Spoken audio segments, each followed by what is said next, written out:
This is Audible. The Beast Arises. Shadow of Ullanor by Rob Sanders. Read by Gareth Armstrong.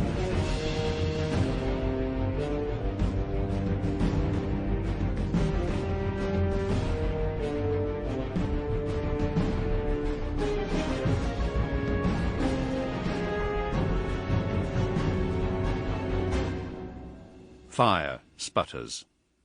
The shame of our deaths and our heresies is done. They are behind us, like wretched phantoms.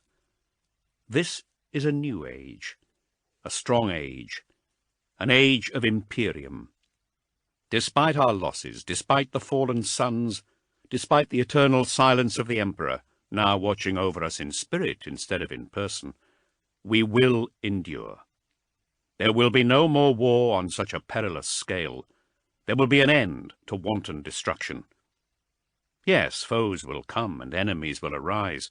Our security will be threatened, but we will be ready, our mighty fists raised. There will be no great war to challenge us now. We will not be brought to the brink like that again. Capturing.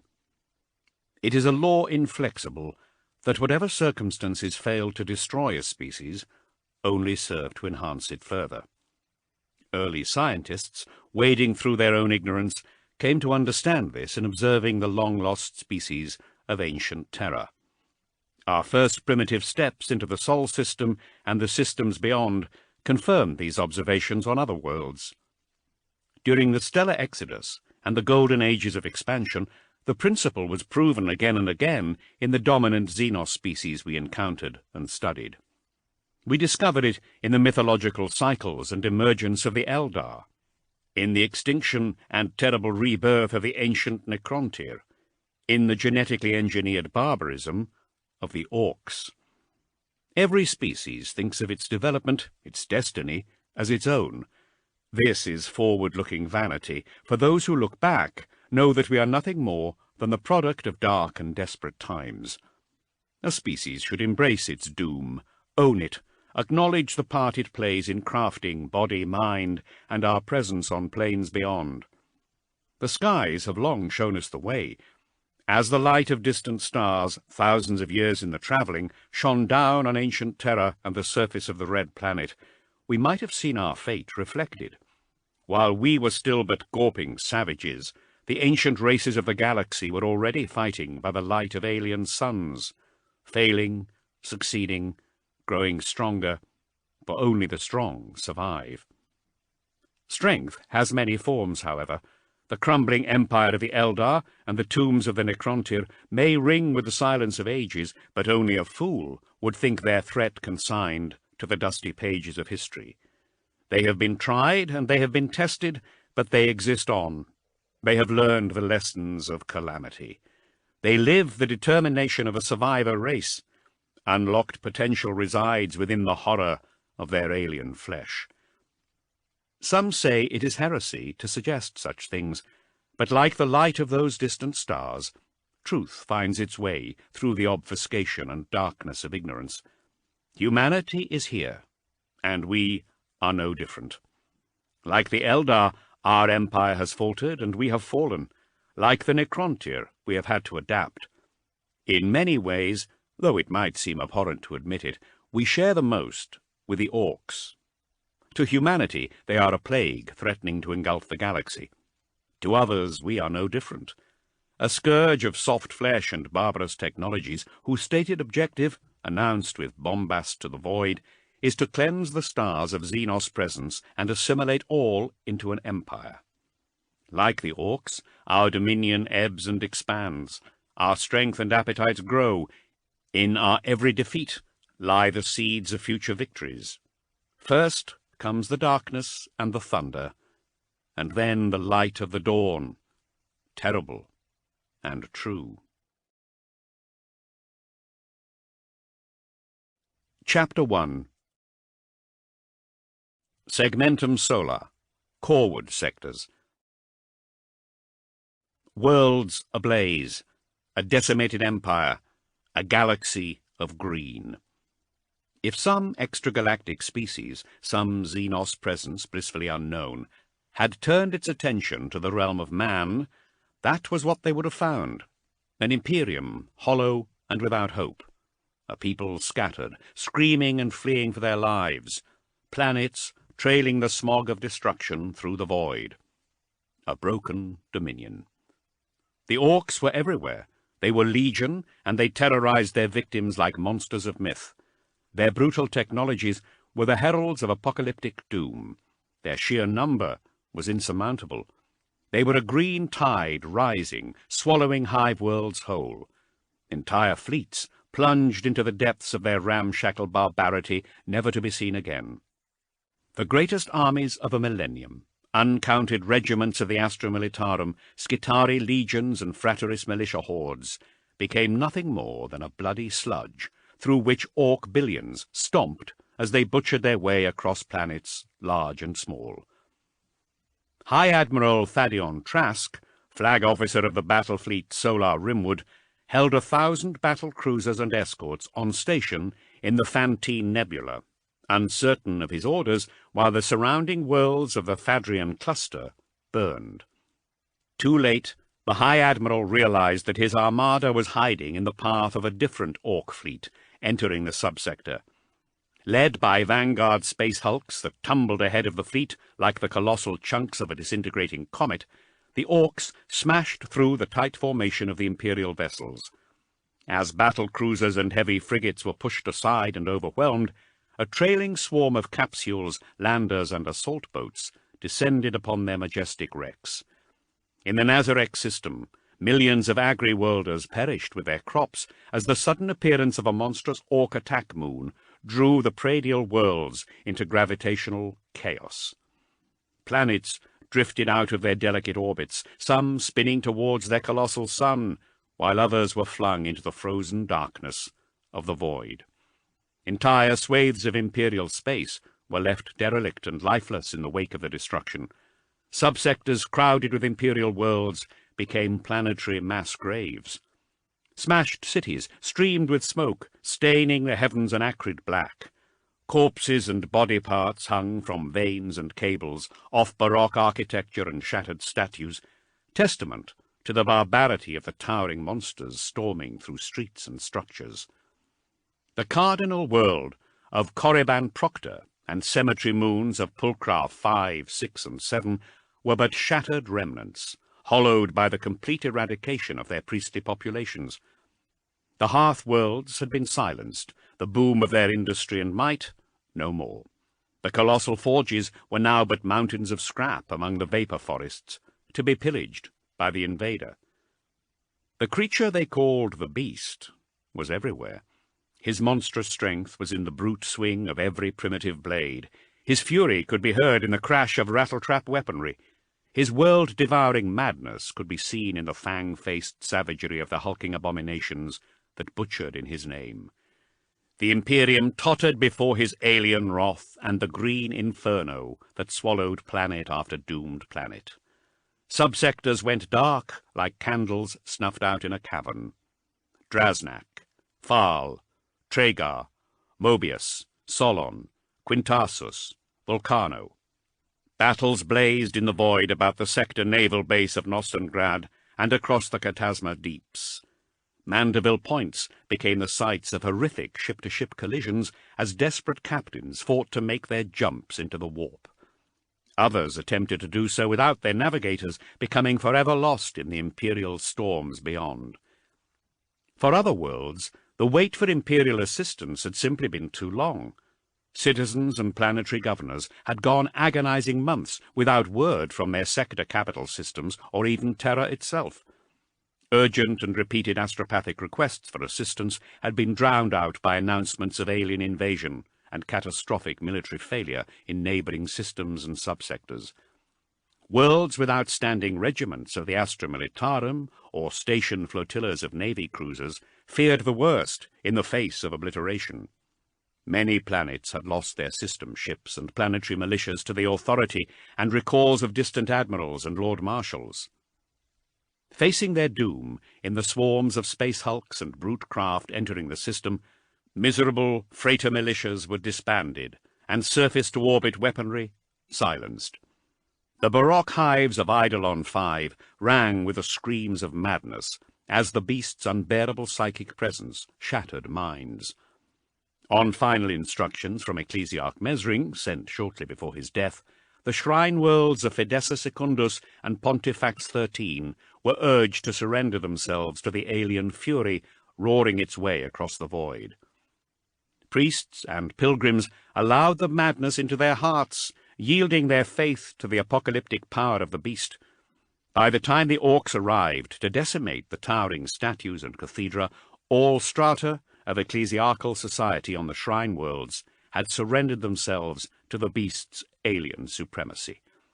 On the industrial world of Trantis Di Delta, the worker clans didn't even need the intervention of a disgraced High Lord of Terror. They let the alien madness in, unbidden, and supplicated themselves before the arriving orc warlords, constructing from their communal visions a colossal representation of savage greenskin gods. The monstrous statues, plasma welded together from assembly line materials, pleased the orcs, but they didn't save the clansmen, who were swiftly butchered and sacrificed to the selfsame gods. So much death, destruction untold. Worlds fell before the irresistible and unreasoning might of the beast. Populations were slaughtered, imperial citizens blasted apart, cleaved in two and torn limb from limb by hulking monstrosities. Planets that should have been notations in history books and the sites of grand last stands for colossal imperial armies, instead became only cemetery worlds of shallow graves. Armadas of ancient cathedral-esque battleships were turned into debris fields of scrap and frozen bodies drifting through the blackness. Great star forts and space stations were smashed aside before the might of the orc fleets, sent tumbling towards the surface of the planets about which they held station, or into the blaze of system suns. In their wake, the merciless creatures left dead worlds of ash, rotting bodies, and smouldering scrap. And those were the fortunate ones. As the green tide crashed on through the segmentum, pockets of systems and worlds were left unmolested.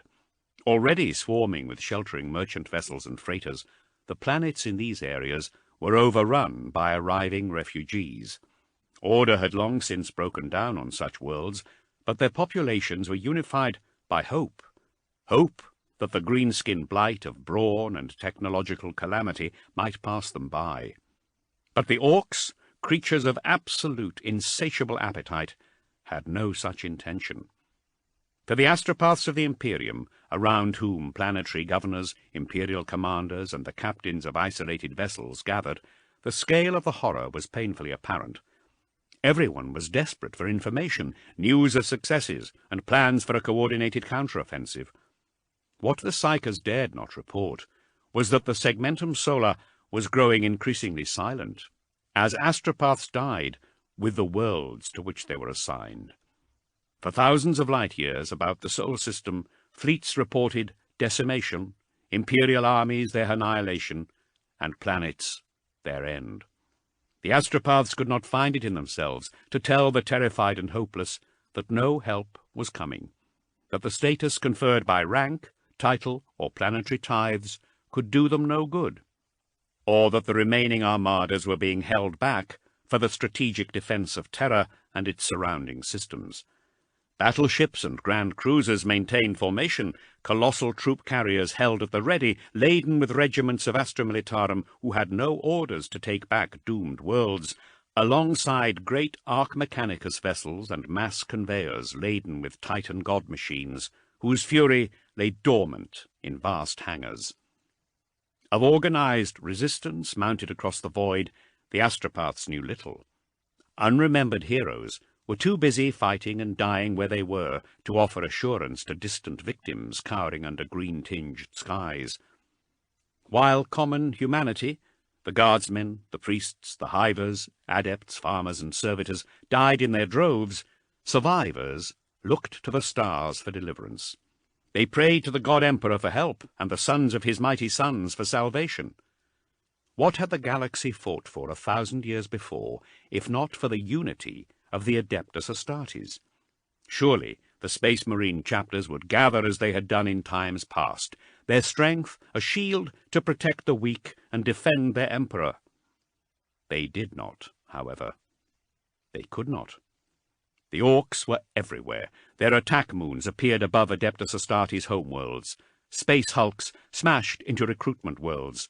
Fleets of barbaric craft drifted unannounced into systems in which Space Marine chapters already fought traitors and the Xenos menace of other invader species.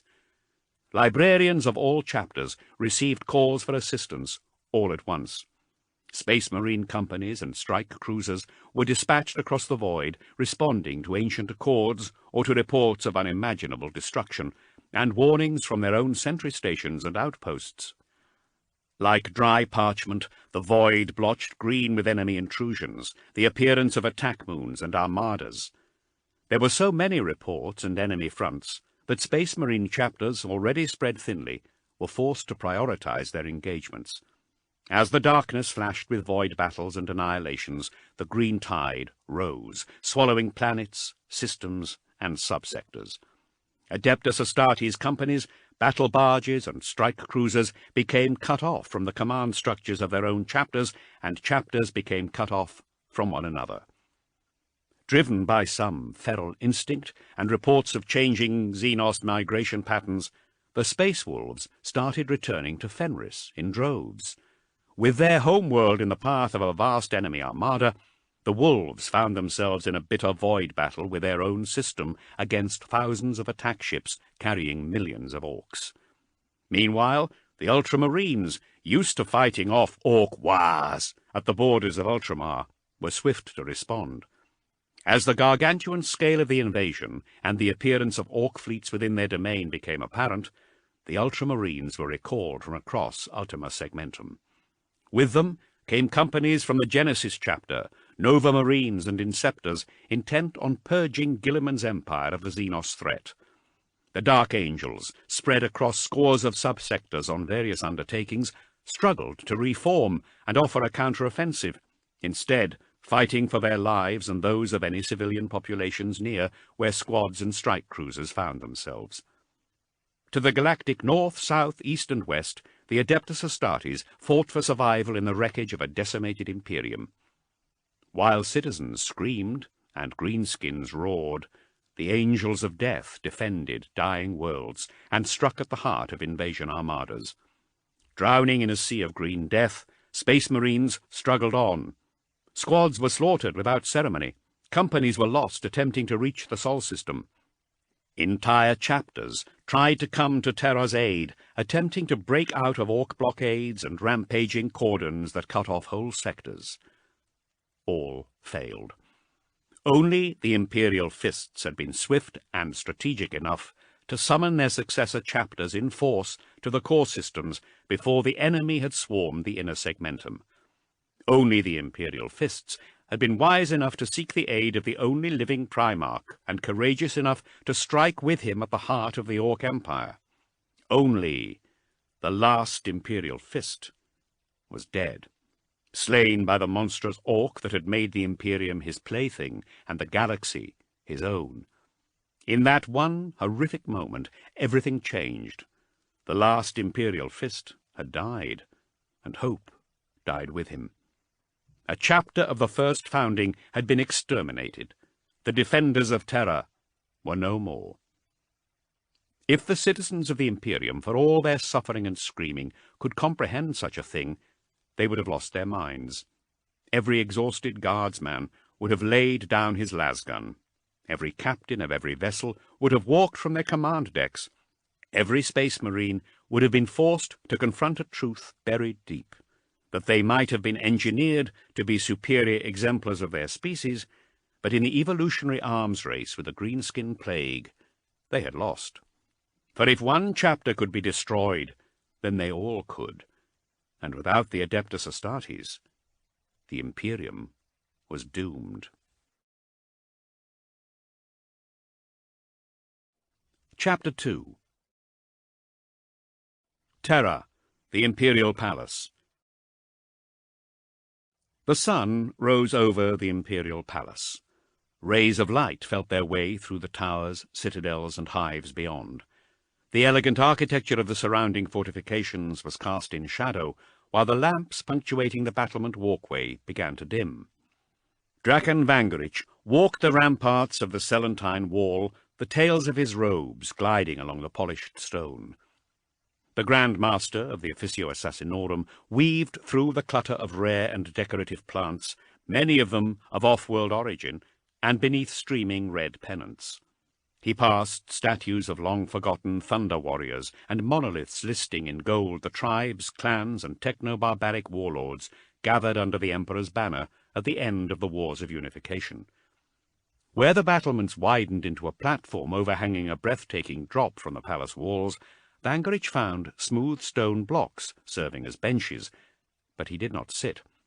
Instead, he stood before the crenellations with his arms folded and his hands buried in his sleeves.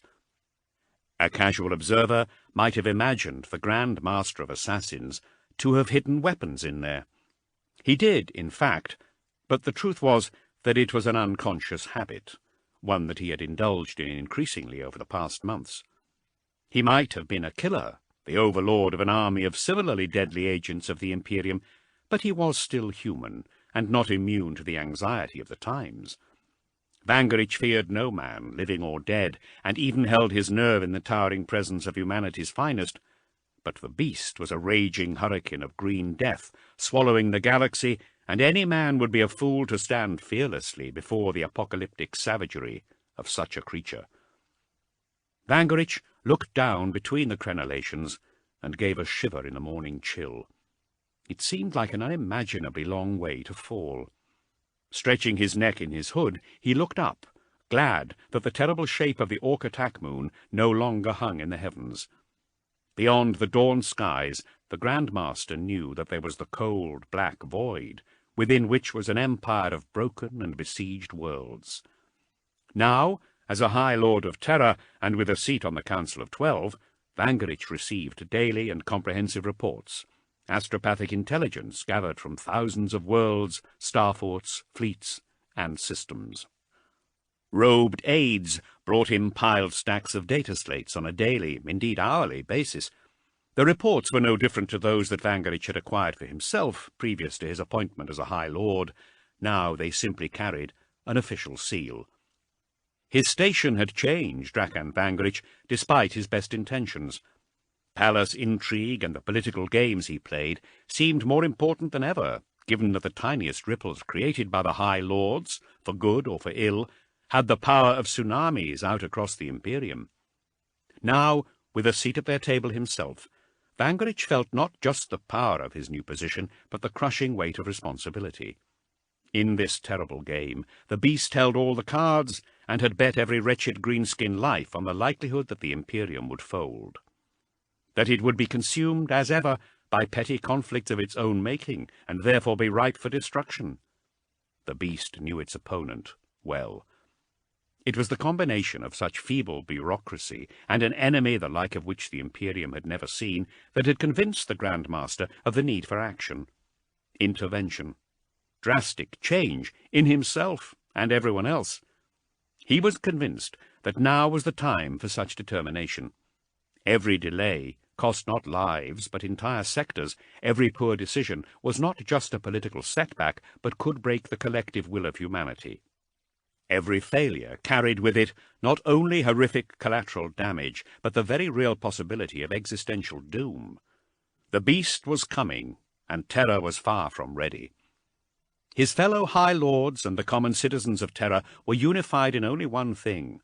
They both would only truly realize the need for such readiness with orcs in the corridors of the hives and the palaces of the mighty. It was time for decisive action from people with a backbone to act, High Lords who truly understood that their own private empires and armies were nothing without the Imperium, and that the Imperium was on its knees. High Lords like him. A pair of excoriators space marines approached along the battlements. Their plate, like the ramparts upon which they strode, was battle-scarred and annotated, a commemoration of the time when their brothers had held the wall against the besieging forces of the War Master centuries before. Between them they escorted a member of the ecclesiarchy, a cardinal who cut quite an imposing figure even next to the two space marines. Cardinal Kreutzfeldt was tall and heavy-set, but carried the extra weight well. He wore his robes and mitre with grizzled authority, while his large belt jangled with smouldering censers and tomes bearing chunky locks. In a tattooed hand he held a crozier that was crowned with a furiously burning brazier. "Eminence," Vangerich acknowledged. Up close, Kreutzfeldt's face was a fearful mess. Horrific scars, long-healed, ran down the right side of his face like the tributaries of a delta. They twisted half of his mouth into a permanent snarl. A patch, decorated with a symbol of the ecclesiarchy, covered his right eye. Kreutzfeldt had served as a ministorum priest in the ranks of the 401st Vimbari Pontificals, earning his scars against the orcs of Fendrik's world in an extended engagement that had all but claimed the regiment. "My lord," Kreutzfeldt returned. Having taken a spear to his chest against the selfsame orcs, his voice was a rasp. Still strong with a warrior's pride, and used to carrying a cardinal's authority, he felt slightly awkward in expressing deference to a high lord of terror. Being used to sycophants and flatterers, many of the council would have taken umbrage at such reservation. Men like Kreutzfeldt made them nervous, men who had seen some of the Imperium and had suffered with it. Vangerich liked him. He was exactly what the Grand Master needed. "My condolences," Vangerich said, "on your great loss, Cardinal." "My thanks," Kreutzfeldt said. "With so many weighty matters on the mind of a High Lord, it is kind of you to spare a thought for the people of Aquilius." "And for Fleur de Fides before," Vangerich added. After losing the cardinal world of Fleur de Fides to the beast, Kreutzfeldt had been reassigned to the seat of Aquilius. But before he could even reach his new world, it too had been taken by the orcs. "Tragedies, both." "Thank you, my lord." "I have asked you here, Abriel. May I use your first name?" Vangerich said. He didn't wait for the cardinal to answer. "I have asked you here to consult with you about a very important appointment. As you no doubt have heard, Ecclesiarch Mesring was removed from office." "High Lord Mesring's faith was tested," Kreutzfeldt said, his voice rasping with unforced hatred. "He failed that test. He failed his God-Emperor, all terror and the Imperium of man. His release was a mercy the Xenos-worshipping sack of wine did not deserve. Forgive me, my lord." "No, please," Vangerich said. "These are emotive matters. His betrayal must have been a shock. With billions of the Emperor's faithful subjects looking to the ecclesiarchy for leadership, it would be unwise to leave Lord High Mesring's seat empty for too long." He didn't make mention of Corlin's decree that the head of the Adeptus Ministorum no longer counted among the High Lords. He didn't need to. "The orcs are a grave threat indeed," Kreutzfeldt agreed after a long, uncomfortable pause. "If the people are to prevail against them, if their faith is to carry them through these terrible times, then they need to be shepherded to higher spiritual ground. Structures need to be maintained, figureheads visible, leadership unquestioned." "This is why I am talking to you, Abriel," Vangerich said, looking off into the sunrise, "among other strong candidates in the ranks of the priesthood. I have been charged with finding an appropriate replacement, an ecclesiarch for these dark times." "You have spoken to Malachi?" Kreutzfeldt asked. "Schrail? Golandrias?" "Among others," Vangerich said. He hadn't, but he would not be drawn on the matter.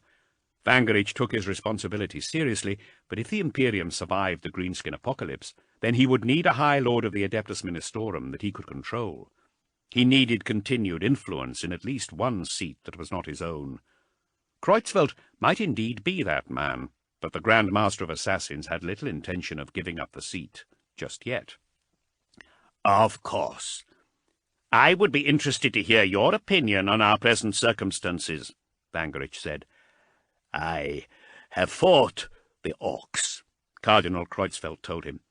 There is not a species in the galaxy, among all the rancid Xenos filth that pollutes the void, as mindlessly destructive. They live to fight, to kill, to be the end of all about them. And these invaders, the ones that are extinguishing our worlds one by one across the segmentum, led by this monstrous beast, they are a breed apart. They are like no adversary we have ever faced. I am a humble servant of the God Emperor, and even I do not feel it heretical to claim that even he would have struggled to contain this threat. As a humble servant of the God Emperor, Vangerich echoed him, do you feel that we could be witnessing the end of the Imperium? Kreutzfeldt looked at Vangerich, who in turn stared grimly into the rising sun. Forgive me, my lord, the Cardinal said, but I feel that question to be a double-edged sword. It is a simple enough question, the Grand Master said absently. If I tell you, without doubt, that we can exterminate the Green Plague, Kreutzfeldt said, as any in my position might be tempted to do, you would discount me as a fool, living the fantasy of an Imperium long past. And if you tell me that we are doomed, Vangerich asked, then I would be a fatalistic fool, said Kreutzfeldt, of no use nor ornament to you or the Imperium. Beneath the glorious dawn, Draken Vangerich came to a decision. He turned to the Cardinal. Then forget who I am, the Grand Master said. Let me be but one amongst billions, a terrified soul, looking to my confessor for guidance, for comfort, for a truth imperial. Cardinal, let me unburden my soul to you. Vangerich knelt before Kreutzfeldt on the ramparts, his hooded head lowered. As you wish, my lord, the Cardinal said, making the sign of the Aquila above the Grand Master of Assassins. For even the strongest are allowed their doubts and fears. A man would not be a man without them. Speak then, my lord, as if speaking before the God Emperor himself, who sees all, who knows all. Unburden your soul. I have lived a life of deaths, Vangerich told him, all necessary, all in service of a stronger Imperium. The Emperor's realm was built upon such necessities, Kreutzfeldt said. I am a blade, the Grand Master said, in a box of blunt tools, tools that seek to dull my edge. We all live to be of use, my lord. For so long I have embodied the fears of others, but now I live my own. As do we all. And now all your fears are mine also, Vangerich said. I bear the burden of the man who would act but does not, in the forlorn hope that others will come to their senses and do what must be done. It will happen. I am not so sure, the Grand Master said, and I become less sure every day. The Imperium has stood for thousands of years, my lord, the Cardinal assured him. And I fear it will not last the passage of a single year more, Vangerich admitted. We have seen our armies decimated, and our fleets smashed. Impregnable fortress worlds have fallen, and the industry of forge worlds is silenced. By the hour we lose not ships and soldiers to the beast, but hive worlds and subsectors. Up until now, Terra has been a healthy world in a gangrenous empire. But the orcs are coming. The green tide rises about us. Terra is doomed, and with it the Imperium of Man. I fear you underestimate the fortitude of the Emperor's subjects, my lord, Kreutzfeldt said. As those subjects have underestimated the orcs, the Grand Master returned. I know it might not be a common sentiment to hear uttered within these hallowed walls, but the Imperium has a long history of overestimating itself. Well, my lord, the Cardinal said, uncomfortable with such truths, you would know that better than I. I might not know much, but I know that the Imperium still stands. True, Vangerich said, but for how long, Eminence? Fleur de Fides stood in honour of the Emperor but months ago, as did Aquilius. Now they are but mountains of smouldering masonry, turning silently in the void. But Terra, Kreutzfeldt said, is called ancient for a reason. We stand on walls, Bangerich reminded him, that barely 1,000 years ago were crumbling before the might of the renegade war master. You talk of the endurance of the past. I, like the rest of the Imperium, cannot afford that luxury. I live the threats of the present, the fears of the future. My lord, Forgive me, Bangerich said. I go too far. You see kneeling before you a man at odds with himself and all else. I blame the High Lords for their intransigence and politics, the people for their blindness, myself for sitting idly on my talents. I see that, Kreutzfeldt said. All the Emperor asks of us is that we act in accordance with our unique gifts. You are a man of action. My advice would be to act. Thank you for your honesty, Bangerich said. He lowered his hooded head and half nodded to himself. He had reached a dark decision. I know that could not have been easy, especially in the viper's nest of faith and politics that is the Imperial Palace. Eminence, would you do me one last service? Of course, Grand Master, Kreutzfeldt told him. Would you bless me? Bangerich said. I feel the need for the Emperor's benediction in these dark times. It would be my honor, the Cardinal said. Kreutzfeldt put his tattooed hand on the crown of the Grand Master's hooded head, speaking the benedictions and blessings of the God Emperor as Bangerich knelt before him. As the Cardinal drew back his hand, the Grand Master rose. 1,000 thanks, Bangerich said, for your confidence and your service to a beleaguered Imperium. If there is anything more I can do to serve the Imperium, Kreutzfeldt said, lowering his head, then do not hesitate to call upon me. He brought a fat thumb up to his lips. A tiny cut bled on the digit, and the Cardinal sucked it clean. As you say, Cardinal, Bangerich said, woe betide the foe that underestimates the Imperium of man. Now, if you'll excuse me, there are other matters that demand my attention. My lord, Kreutzfeldt said, bowing and backing away from the Grand Master. He turned and tapped his way along the battlements with his smouldering crozier. Bangerich watched him go. The Cardinal would be making his way through the monstrous halls and chambers of the palace back to the ecclesiastical quarters set aside for his visit. There he would take ill and crash to the polished floor of his chambers, for where bullet and blade had failed to fell Abriel Kreutzfeldt on Fendrick's world, a microscopic pinprick of lethal poison would end the Cardinal. He would be found dead, his heart having finally given out after the many trials of his hard and illustrious life. Bangerich regretted the decision. He liked Kreutzfeldt. As he knelt before him, the poison-tipped slivers of crystal he wore in his hair, waiting to pierce his hood and the Cardinal's unsuspecting flesh, he had wavered. The Cardinal would have made an excellent High Lord of the Adeptus Ministorum, an ecclesiarch the floundering Imperium deserved and needed. Unfortunately, Bangerich's need for secrecy and security trumped all other concerns. He had let his guard down, expressed genuine fears, and given voice to thoughts a High Lord of Terror could not afford to have. He could not allow word of such weakness to leave the Cardinal's lips, and so he asked for a blessing, and the Cardinal's hand on his head. As ever, Bangerich was a walking arsenal of silent death. If he were to be searched, a scandal for a High Lord of Terror, the Adeptus Custodes would find no blades or pistols. He carried disguised and concealed weaponry that the blunt security measures of the palace were ill-equipped to detect. He had made a choice to deploy that weaponry and to end an ally he could not now afford to have.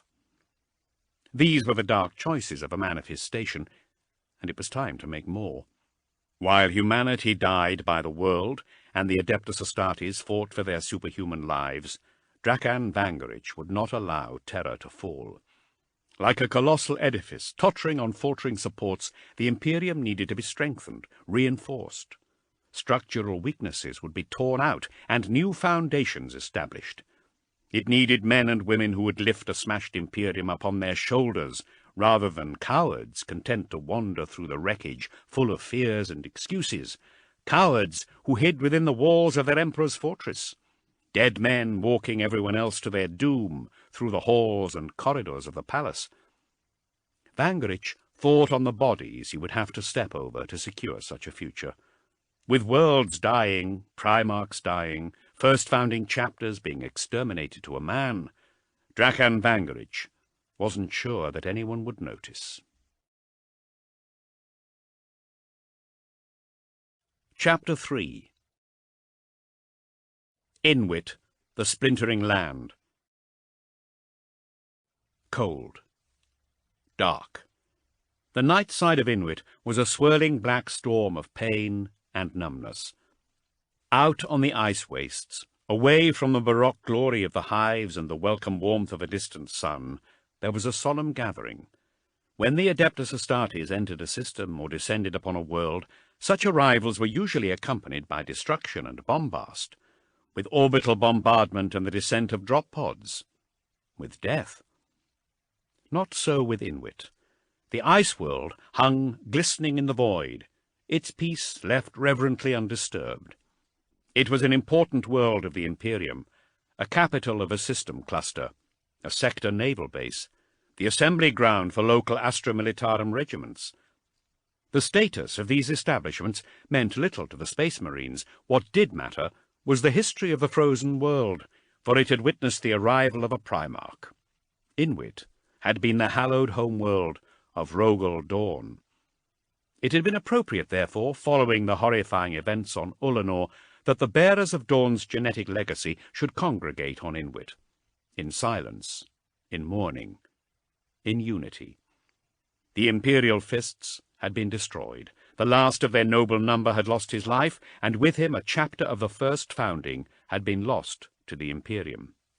Only their successors remained, each excoriator, Crimson Fist, Black Templar, Soul Drinker, Executioner, Iron Knight, and Fist Exemplar, carrying with him all that was left of the Imperial Fists, all that was left of Dawn.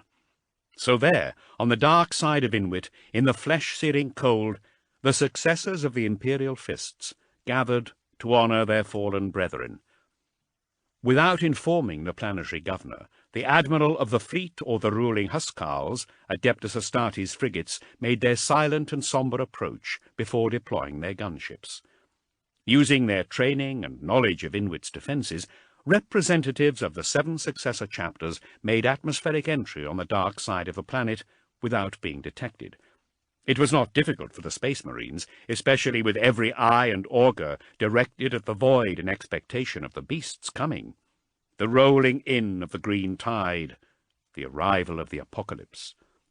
Coming in low across the predator-stalked wilderness that was the splintering land, Thunderhawks homed in on a ritual beacon, a beacon announcing in code the impromptu inception of the Feast of Blades.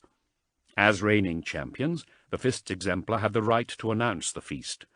With the Imperial Fists destroyed, and the chapter masters of the successors due to meet, Thane could think of no better way to commemorate the loss of their noble brothers. Sending for the sword of Sebastus, the blade awarded to the chapter whose champion emerged victorious, Thane had summoned the chapter masters of the Imperial Fist successors to Inwit. Dawn had become a man there, more than a man. He had led his legion into the heresy and into the trials of the iron cage that had been waiting for them thereafter. He emerged carrying the sword of Sebastus, a weapon that came to be known as the Dawn's Blade. It was the honour of chapters victorious in the Feast of Blades to receive the relic weapon's custodianship. With their reigning champion, Kalman Volk, lost on Idolica, Thane decided to honour all 3 of Volk, Chapter Master Corland, and the Dawn's Blade by taking the champion's place himself. Thane stepped out onto the frozen floor of the arena. Without his plate, the chapter master was a rime-encrusted sculpture of scars and muscle. On this occasion it had been decided that the combatants should fight not in power armour, but in carapace armour, as had been the tradition in ages past. In their frozen fists each gripped a simple gladius, weapons taken from the frigate's fighting cages. While still holding an edge, the battered blades were notched and simple in design. With every member of every successor chapter needed to defend the Imperium, no one wanted to risk an accidental death. Pain had been the path of the Imperial Fists, however. They indulged their agonies in the pain glove, on their fortress battlements, and in the bloody siege-breaking assaults for which they were famous. While deaths were undesirable during any feast, the ceremony demanded that the combatants gave each other their best. That meant the brutality of bruises, sliced flesh, smashed teeth, broken bones, and sense knocked clean from skulls. Through the infliction of such pain, one battling participant upon another, each Space Marine sought to achieve communion with their brothers and their Primarch. It was snowing. Flakes sizzled on the roaring braziers that burned about the arena, their guttering flames struggling in the stormy darkness. Beneath his boots, Thane felt the ice creak. The arena had been hastily hewn from the bleak landscape of the splintered land. Black mountains rose about them on all sides, and the hollow between had been decorated with blocks of ice to create an arena of frozen angularity. While blocks were used to create obstacles within, the ice forming the arena's exterior was crowded with the silhouettes of Space Marines. The armoured shapes of Crimson Fists standing with Fists Exemplar, Soul Drinkers side by side with Executioners, Iron Knights holding their own before the storm, while Excoriators exchanged solemn encouragements with Black Templars.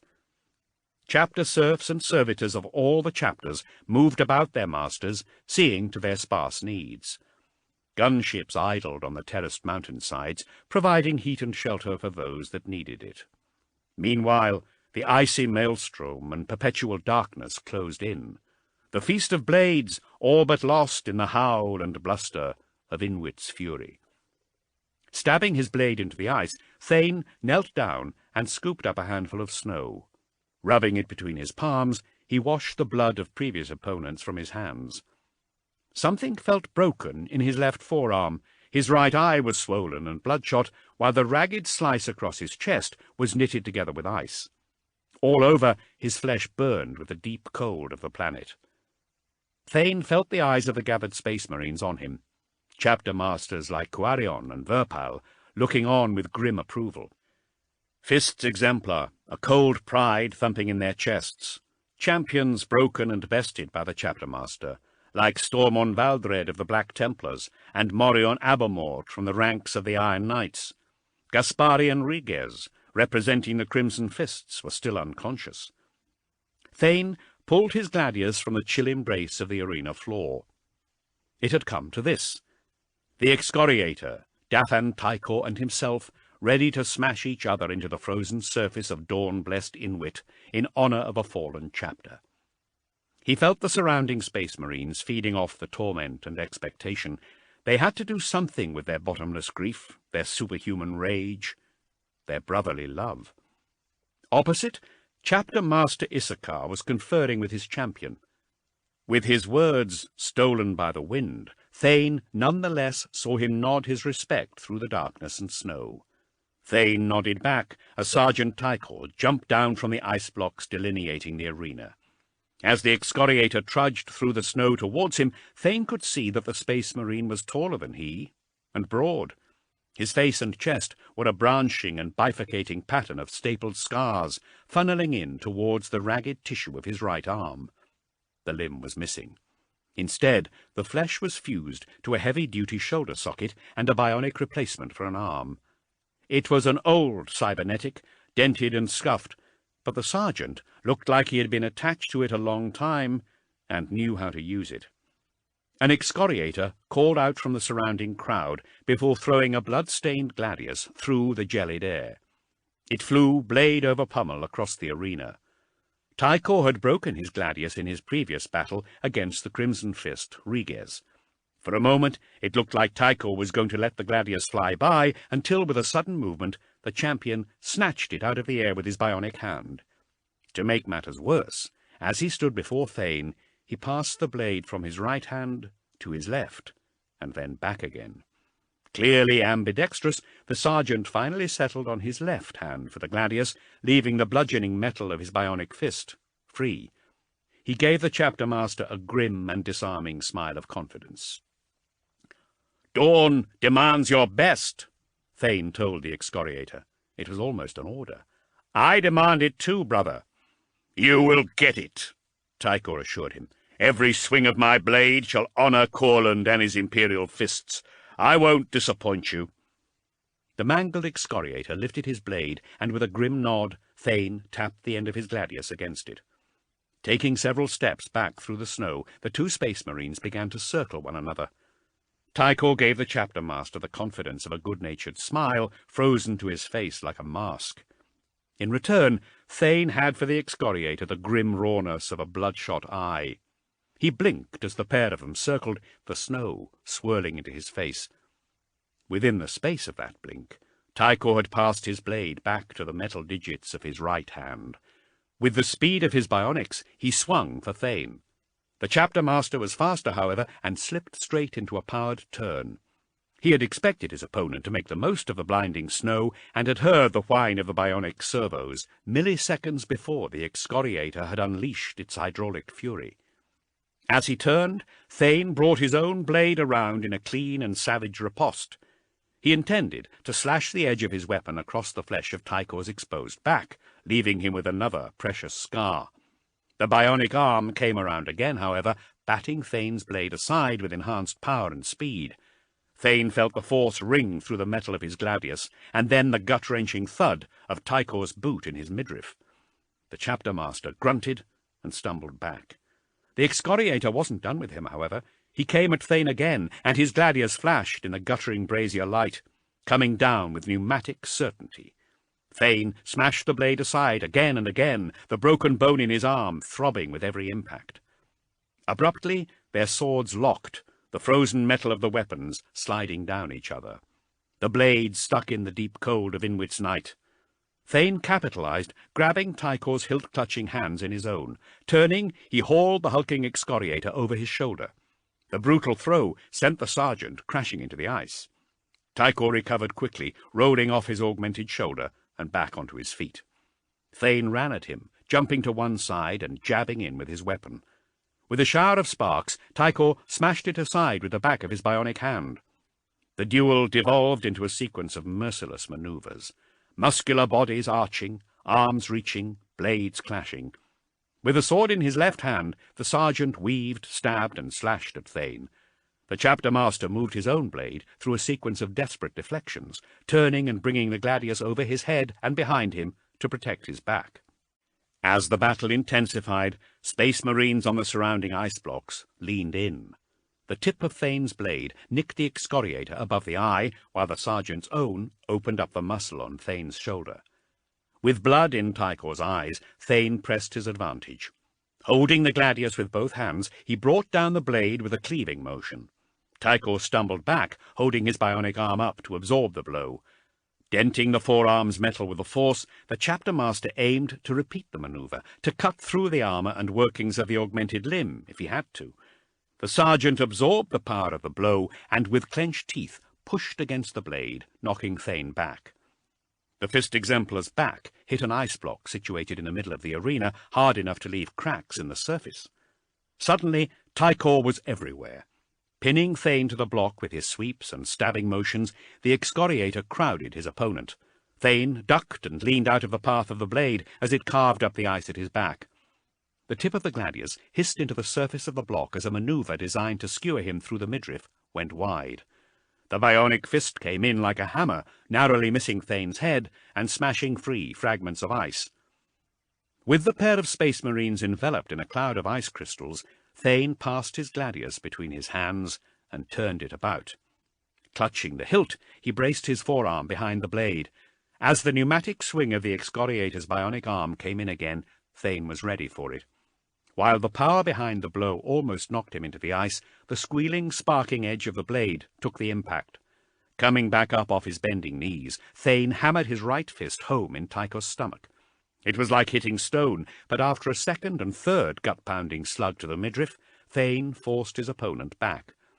With grimaces of pain and determination carved onto their frost-burnt features, Thane and Tycho fought on. Their bodies became a camouflaged pattern of red as their blood steamed and froze to their skin.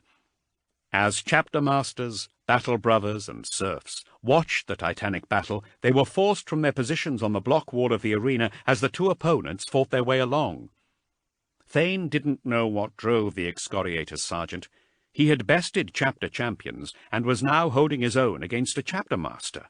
Thane cursed himself for such a foolish dismissal. His bruised bones and sliced flesh testified to Tycho's natural skill and battlefield experience. What were sergeants and captains, and Thane had faced both in the arena, but the masters of chapters in waiting? He could be exchanging blows with a future chapter master of the excoriators. How could Courland have possibly known that one day he would be master of his own chapter? What had started as a noble battle of ceremony and blade work had turned into a savage brawl. Neither exemplar nor excoriator wanted to concede the fight, not with the spirits of their imperial fists brothers watching over them.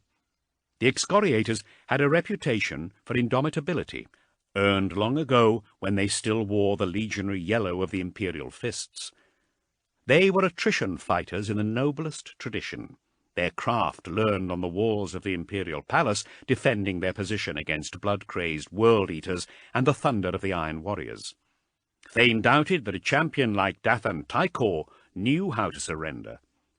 Thane and the excoriator slashed and pounded each other about the arena, the cold scalding them back to their senses as their bodies crashed into ice blocks and the frozen floor. Thane became aware of voices and movement from around the arena. Fist Exemplar were calling out their protestations. Excoriators were arguing with them. Ishmael Corder, the apothecary of Thane's second company, had even dropped down into the arena, ready to administer treatment. Thane slowed the thud of his hearts and allowed a hand to come up. He held an outstretched palm to his Fist Exemplar, to Apothecary Corder, and to Chapter Master Issachar, who also seemed ready to call off his champion. Taking an agonizing breath, Thane looked up at Sergeant Tycho. He could see a cold determination in his eyes, Dawn's determination. "Submit," the excoriator said, his words in entreaty lost in the storm. "And dishonour us both?" Thane returned, before the pair once again clashed frozen blades. Like the battered, blood-streaked excoriator, Thane was at the epicentre of a galaxy of pain. In the mirror of Tycho's blade, he saw reflected the faces of the greenskin invader, hulking monsters of tusks, blood-red eyes, and alien barbarism. Each staggering blow of the bionic fist became the quake of world-shaking ordnance or the planet-tearing upheaval of gravitational weaponry. Thane's body was a field of battle, the burning agony of each wound in his freezing flesh like notations on a map. Engagements fought, and Primarchs lost. In Tycho's furious features, he thought he saw the ghost of Courland's own, the last imperial fist, fighting his way into a future that belonged to someone else, leading a spectral chapter, a fallen brotherhood, into eternity. Courland was not there, and neither were his imperial fists, only their noble successors, fighting on, honouring their name and upholding their traditions. Beneath the scorched surface of his own armour and the blue ivory, grey and black of his brother's plate burned the yellow of a legion unbroken. For a moment, amongst the fury of crashing blades, the crunch of snow and grunts of superhuman exertion, Thane felt the wisdom of the Primarch. Rogel Dawn, loyal, unflinching, and resolute. The shield of terror and most trusted of the Emperor's sons, Dawn, who had railed against the breaking of his mighty legion and purged his grief with battle and pain. Amongst the savage blade work and the agony of his wounds, the chapter master felt a flash of inspiration, an idea hot from the heart. From the abyssal darkness of his breast, where hope had gone to die, sprang forth a concept fully formed and burning with possibility. "Wait!" Thane found himself saying, but the damage had already been done. He had become distracted, and Tycho did not waste his opportunity. The excoriator's blade smashed Thane's from his frozen hand. Before Thane had chance to register the manoeuvre, Tycho's sword was hauled back and came thrusting for the chapter master's stomach. Thane grabbed for the sergeant's arm, and the pair fought for control of the weapon. The tip of the blade pushed on through, into the flesh of Thane's muscular side. Tycho heaved at the blade, while the chapter master held him back. The sergeant was powerfully built and burned with an indomitable will. He had brought honour to himself and his chapter in the arena. For Thane, however, there was more at stake than the honour of a single battle-brother, or 1,000 such. With a snarl, he powered Tycho's arm back and pulled the tip of the blade from his bleeding side. "I have something of yours," Thane told his opponent. With agonizing and incremental movements, he pressed the gladius blade back at the excoriator. With a final thrust, Thane forced the tip of the sword into the champion's scarified flesh, between his shoulder and the fused interface of the replacement limb. Tycho roared as the blade sank through his muscle. "Have it back!" Thane didn't stop there. He twisted the gladius blade within the sergeant's flesh, drawing a howl from the excoriator. The bionic limb locked in place as the turning gladius prized its interfaces from nerve and bone. Thane threw himself around, wrenching the hilt of the impaling blade away from the sergeant. With a horrible popping of bone and interface lines, he tore the bionic limb free of its anchorage. As the metal limb crashed to the arena floor, sparking and twitching, gore spattered from the ruined shoulder. He pointed the gladius at Tycho. "Submit, brother." Silence replied. Thane held the blade, its point dimpling the side of the champion's throat. He would not ask again. He had been right about the excoriators. The sergeant would have rather died than submitted in the arena, and Thane would need such qualities in the weeks and months to come. He had no intention of beating them out of a worthy opponent. Thane looked to Chapter Master Issachar. The excoriator was halfway into the arena with his Space Marines and Beaumont of the Black Templars. "Enough," Thane said, his voice hoarse with pain and exertion. Issachar nodded. Thane tossed the gladius into the darkness of the storm and held out his hand. Blinking blood and snow from his eyes, the excoriator's champion took it. The chapter master drew the indefatigable sergeant to him with the hand-clasp of a brother, and as he did so, another arena was created about them. Not of block and ice, but of flesh and honor. Chapter masters and their space marines closed in, followed by attendant serfs and servitors. They came up behind Thane and Tycho, laying cloaks of yellow loosely across their frost-burnt backs. Apothecaries moved in to tend their champions' wounds. "Then I see no reason why the honor of victory cannot be shared," Thane announced to them all. He saw immediate discomfort in the excoriator's eyes. The sergeant's pride would never allow him to accept a victory unearned. "Shared between all the descendants of Dawn, all the worthy successors of his imperial fists. For beneath our plate, are we not all still imperial fists? Was not their blood the same as ours, the blood we have spilled at this feast, in this arena, in their memory?" "What are you saying?" Issachar of the excoriators asked, looking to Couarion, Euclidius, Beaumont, Vorkogun, and Verpal, each in turn before returning his gaze to Thane. "That we should undo what has been done," said Thane. "There is not a brother among us who, if he could, would not have sacrificed all to save Courland, the imperial fists, or the Emperor's Imperium. What if we can?" "How?" Issachar pushed. "By carrying out the Primarch's wishes," Thane told them. "We all know how it wounded Dawn to break his legion. The grief of it never left him. Imagine how he would have felt to see this day come to pass. Imagine what he would do now if he could have attended this feast. What he would tell us. Of course the loss of the imperial fists will be remembered, will be honored by all the chapters here present. But all of the chapters here were imperial fists once, and could be again." He let the idea sink home. The pain and trials of the arena battle had lent Thane clarity and some scintilla of the Primarch's wisdom. He allowed the Space Marines and their chapter masters a moment to take in the enormity and significance of what he was proposing. "The Imperium is not ready to lose a first founding chapter of the Adeptus Astartes," Thane said, "let alone the Defenders of Terra. Not now, not with the galaxy collapsing around it and an alien Armageddon to still face. And why should the people of the Imperium ever know? Why should they ever experience such fear and uncertainty? We can be their shield, and protect them from these truths, just as we shall protect them from this galactic predator. Let every successor give back a little of what it took to build their honored chapters, in vessels, weapons, battle brothers, and plate. And for Dawn's sake, let that plate be painted yellow." Thane looked around the gathering, at Verpal and Beaumont, who nodded solemnly. At Vorkogun and Euclidius, their faces set in stern approbation. At Couarion of the Crimson Fists, who even ventured a grim smile. At Chapter Master Issachar, who strode forward to take the sword of Sebastus from the serf who had brought it forth. The sword's elegance was its simplicity. Crafted from a single piece of adamantium, its pommel was a prism, and its crossguard was stamped with the numerals 7. Its blade was polished to a mirror finish. Issachar held the weapon up before the gathered Space Marines. For a moment, Thane saw his battered reflection in the blade.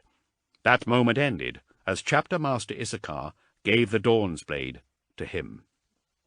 "For Dawn's sake," Issachar said, "for Dawn's sake, let the best of us, victorious in the feast and brother to all of us, take his rightful place as master of the Imperial Fists. Let his name be carved into the bones of Rogal Dawn, and let no son of Dawn speak beyond our brotherhood of this again." With grave reverence, Maximus Thane took the offered sword of Sebastus. There were no words for such an honour, and so the Space Marine marked the moment as his Primarch would have done, with silent solemnity. "What now, Chapter Master?" Issachar asked finally, the storm intensifying about them. "Now we return to Terra," Thane said, in syllables of steel, "to gather our strength. For the Imperial Fists and their successors go to a war the like of which we have never seen." "And what of the mistakes of the past?" Issachar asked, "and of history repeated?" "As our brotherhood has come together," Thane said, "so must humanity. Send for your epistolary. I need to send word to Terra. I must speak with the High Lords." "And you think that they will listen?" Issachar said. "No," Thane admitted, "but that is because we do not speak their language. We need political animals, men of leverage and influence who do. If we are to open closed minds and release our full potential, then we are going to need a hammer and a pry bar." "Who do you have in mind?" Issachar asked. The Chapter Master of the Imperial Fists considered. "We must contact Kubik, the Fabricator General," Thane said at last. "And Grand Master Vangerich." Chapter 4. Ophidium System, Arx Meridia Telepathica Matrix. First Captain Zerberin stood on the command deck of the battle barge Dantalion, taking in the destruction. The Ophidium system was no more. It had been a trading hub of ancient commercial significance. Dominated by the hive world of Bucolica Mundi and near 100 orbiting agri-moons, it was rumoured that the system fed half the sector. It did so no longer, however. Gone were the fleets of merchant vessels and bulk freighters. Gone were the audit stations, the void storage depots, and the orbital docking facilities that Bucolica Mundi wore about its fat belly like a belt. Gone was the planet itself. Torn apart by the Orc's gravitational weaponry, the hive world now drifted through the system as an ever-expanding blizzard of shattered rock and billions of frozen bodies. The shepherd moons had fared little better, their delicate orbits thrown into disarray. While some were flung off into the void, their worker populations freezing to death along with their livestock, others burned in the closing embrace of the raging Ophidium sun. In the hive world's place, Zerberin saw an Orc attack moon, a monstrosity of rock, rusted metal plating, and gigantic weaponry. Upon its surface, a red, clenched greenskin claw had been roughly painted, not unlike the clasped gauntlet that identified the first captain's own vessels as belonging to the Fist's exemplar. About the moon, like the swirling stellar material of some newly formed star, a maelstrom of fragmented planetary rock and monstrous Orc attack craft circled. Like a hurricane passing through the void through enemy armadas and systems, it scoured Imperial subsectors clean of life. "I will repeat myself," Mendel Reok hissed through his half-helm. "This is ill-advised." As if to echo the Space Marine's view, the Dantalion shuddered briefly with the impact of a piece of debris that had found its way through the turrets. "Your opinion is noted, Apothecary," the first captain said from the command pulpit. "The Chapter Master must be warned," Valdric Lysander said. "Terra must be warned. These monstrosities have a weakness. It must be exploited." Rayok pointed towards lancet screens full of destruction and the enemy fleet that had wrought such calamity. "I am not seeing weakness out there.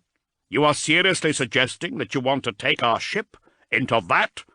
"Of course not," Lysander admitted. "But we must reach the Telepathica Matrix so we can get word to Chapter Master Thane, and that is worth any risk." "It's comforting to know that I'm surrounded by wrong-headed fools who would rather throw away lives than think," Rayok said irritably. "Apothecary," Zurbryn began. "Don't underestimate Chapter Master Thane," Rayok told him, glancing at Lysander to include him too in the rebuke. "He probably already has the information you risk so much to impart. And even if he does not, it will not matter. The Fifth Exemplar will not allow this threat, this beast, to prevail. Like him, we should be marshalling our strength and taking the fight to the orcs." Lysander stepped aside and wordlessly offered a gauntlet towards the devastation of the Ophidium system and the orc attack moon. "Obviously I don't mean to make our stand here," Rayok said. "That would be suicide."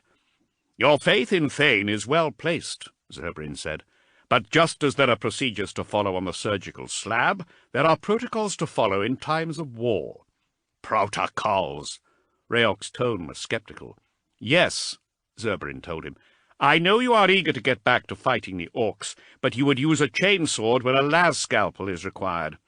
I have seen you strategize, pick your enemies, and triage the wounded.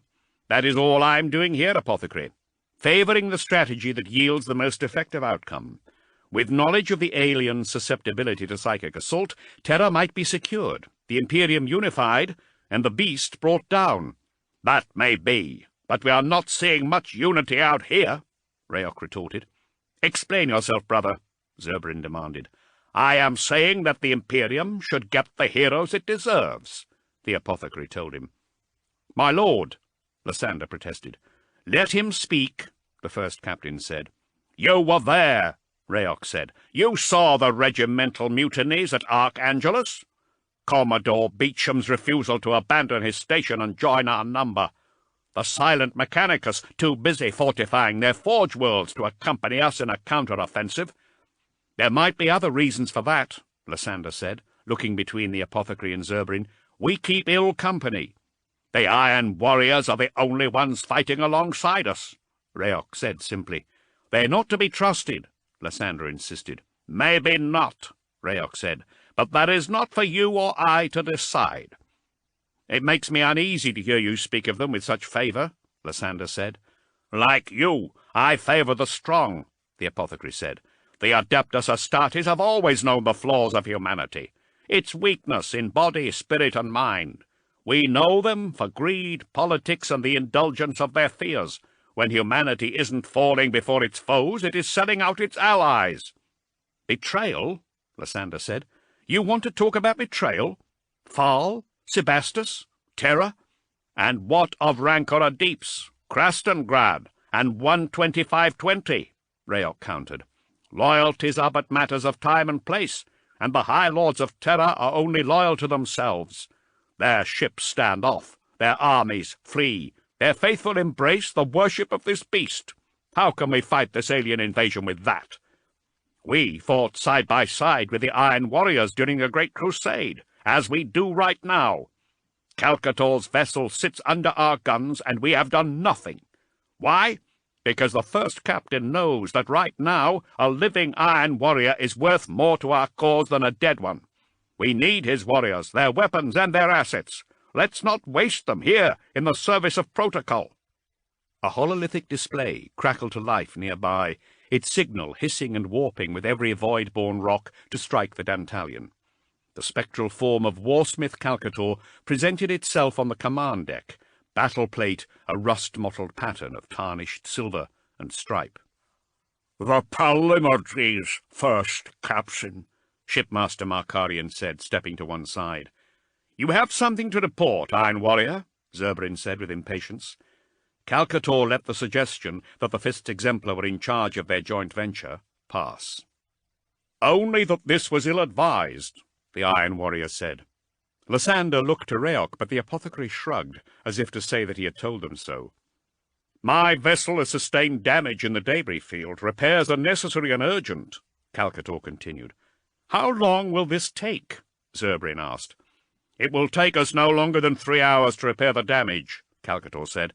I would curse the decimation in this system, but I suspect that it is the only thing keeping our ships from being discovered by the Orcs. Very well, the first captain said. We shall proceed to the Telepathica Matrix and relay our warning to Terra. You will find no redemption there, son of Dawn, the Iron Warrior said. Not for words and not for actions. The galaxy is short on second chances, and you never get a second chance to make a first impression. Take it from one who knows. I am doing this, Iron Warrior, Zurbryn told him.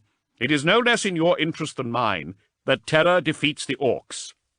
Agreed, Calcator said, for I much prefer fighting Imperials than greenskins, though in truth you both seem to like fighting yourselves. 3 hours, Zurbryn said, moving the uncomfortable exchange on. Do what you must, Calcator said, but once my repairs are made, I and my ship are taking leave of this death-trap system. Such fearful assessments are not your reputation, Lysander said. I fight the Orcs on my own terms, Calcator told him. What would you have us do? Defend a pile of void-strewn rubble? Mount a suicidal siege on that attack moon with insufficient men and vessels? No, Zurbryn admitted. Then do not waste my time with your own fearful assessments, Calcator said. Palamedes out. The hololithic transmission faded to static and then to nothingness. Lysander grunted his derision. There was a good reason why the Orcs, in their devastation of the system, had not discovered the Arx Meridia installation. The Telepathica Matrix was stationed in orbit close to the Ophidium star. Within the relative chill and darkness of colossal protective shielding, it was safe from the radioactive inferno of the sun. Lost from without in the blinding glare and static of the star, it remained safe from the invading attentions of the Orcs. As they ploughed on through the blaze, the temperature aboard the Dantalian rose. Void shields crackled and pulsed, while the command deck was flooded with blinding light from the bridge lancet screens. As the battle barge fell in behind the orbiting station and the glowing metal of its protective shield, everything returned to blotched darkness. Upon the Dantalian's approach, Zurbryn could see that beyond the Baroque system, ships of Adeptus Astrotelepathica, one other vessel was docked to the station. "Master Markarian," the first captain said. "It looks as if she belongs to the League of Black Ships," the shipmaster said, leaning in over deck serfs, servitors, and consuls. "The Ephemian Astra, my lord." "A tithe ship," Lysander said. "For unbound psychers, yes," Markarian confirmed. "She must have been levying the system when the Orcs attacked," Rayok said, "then sought shelter at Arx Meridia." "Communications?" Zurbryn asked. "From the station," the shipmaster said. "No, my lord, nothing. Our reputation precedes us," Rayok mused. "Shipmaster," the first captain said, "dock with the station." "Yes, my lord." "Lysander," Zurbryn went on, "have a squad. Meet me down in the airlock vestibule." "You shall have my best, first captain, Sergeant Vasmir." "And continue with your long-range auger sweeps," Zurbryn ordered. "Are you still going over there?" Rayok asked. "We are going over there, Apothecary," Zurbryn said, making for the command deck elevator. "We need to find an astropath, and the souls on that station and the crew of the Black Ship may need our aid." Locking harsh gazes with Lysander, Rayok turned to follow the first captain. In the airlock vestibule that rang with the reverberating boom of battle barge and station coming together, they were met by Titus Vasmir and his squad. The 5 space marines checked each other's scorch-patterned plate before moving on to their own bolt guns. A serf arrived in the vestibule with Zurbryn's helmet, gladius, and pistol before exiting a steam vented about the Fist's exemplar. The docking had been successful. "First captain," Vasmir acknowledged. "Flanking positions," Zurbryn ordered as the lock opened, making it clear that Vasmir's squad was to perform the duty of an escort. With Squad Vasmir marching either side, and the sergeant in front, Zurbarin and Apothecary Rayok entered the Telepathica Matrix Station. Within, Arx Meridia seemed like a haunted cathedral. The astropaths and their servants kept a dour and functional installation largely dominated by dormitory cells, choir halls, and techno-arcane equipment designed to relay and augment the astropathic talents of the station's psychers. Since astropaths were blind, decorative features were restricted to hexagrammatic wardings, relief symbols, and textured tapestries. "No reception party," Rayok said, both suspicious and insulted, "or word from the choir master." The facility appeared to be deserted. No robed astropaths, no adepts or station bondsmen, not even servitors. "Where is everyone? Could the station have been attacked?" "No bodies either," Zurbarin said before adjusting his Vox channel. "Lysander?" "Captain," the veteran sergeant crackled back. "Are there any signs that the orcs have already been here?" "Stand by," Lysander said. Then a moment later, "The Athenian Astra shows battle damage down her flanks and engine column, but I'm assuming that was the cost of reaching the station. It doesn't look like orc fire, though. Too precise. Arx Meridia itself is untouched." "Make our announcement," Zurbarin said. "You might think we had already done that," Rayok commented. The Fists Exemplar were traversing a scriptorium, a long, tall room. Its walls were lined with bookcases stuffed with dusty tomes and scrolls. Desks and stools lay upturned all around. Above their heads, raised galleries and walkways projected from the shadows. "Arx Meridia Matrix!" Lysander's voice boomed down the length of the cavernous chamber. It seemed that communications were being run through the facility's Voxcaster system. "This is the Adeptus Astartes battle barge Dantalion. First Captain Zurbarin in command. The Space Marines of the Fists Exemplar require an audience with the station choir master. Present yourselves." Zurbarin slowed, the Space Marines of Squad Vasmir with him. The sergeant and Rayok took a few more steps before turning. "First Captain," Vasmir said. "What is it?"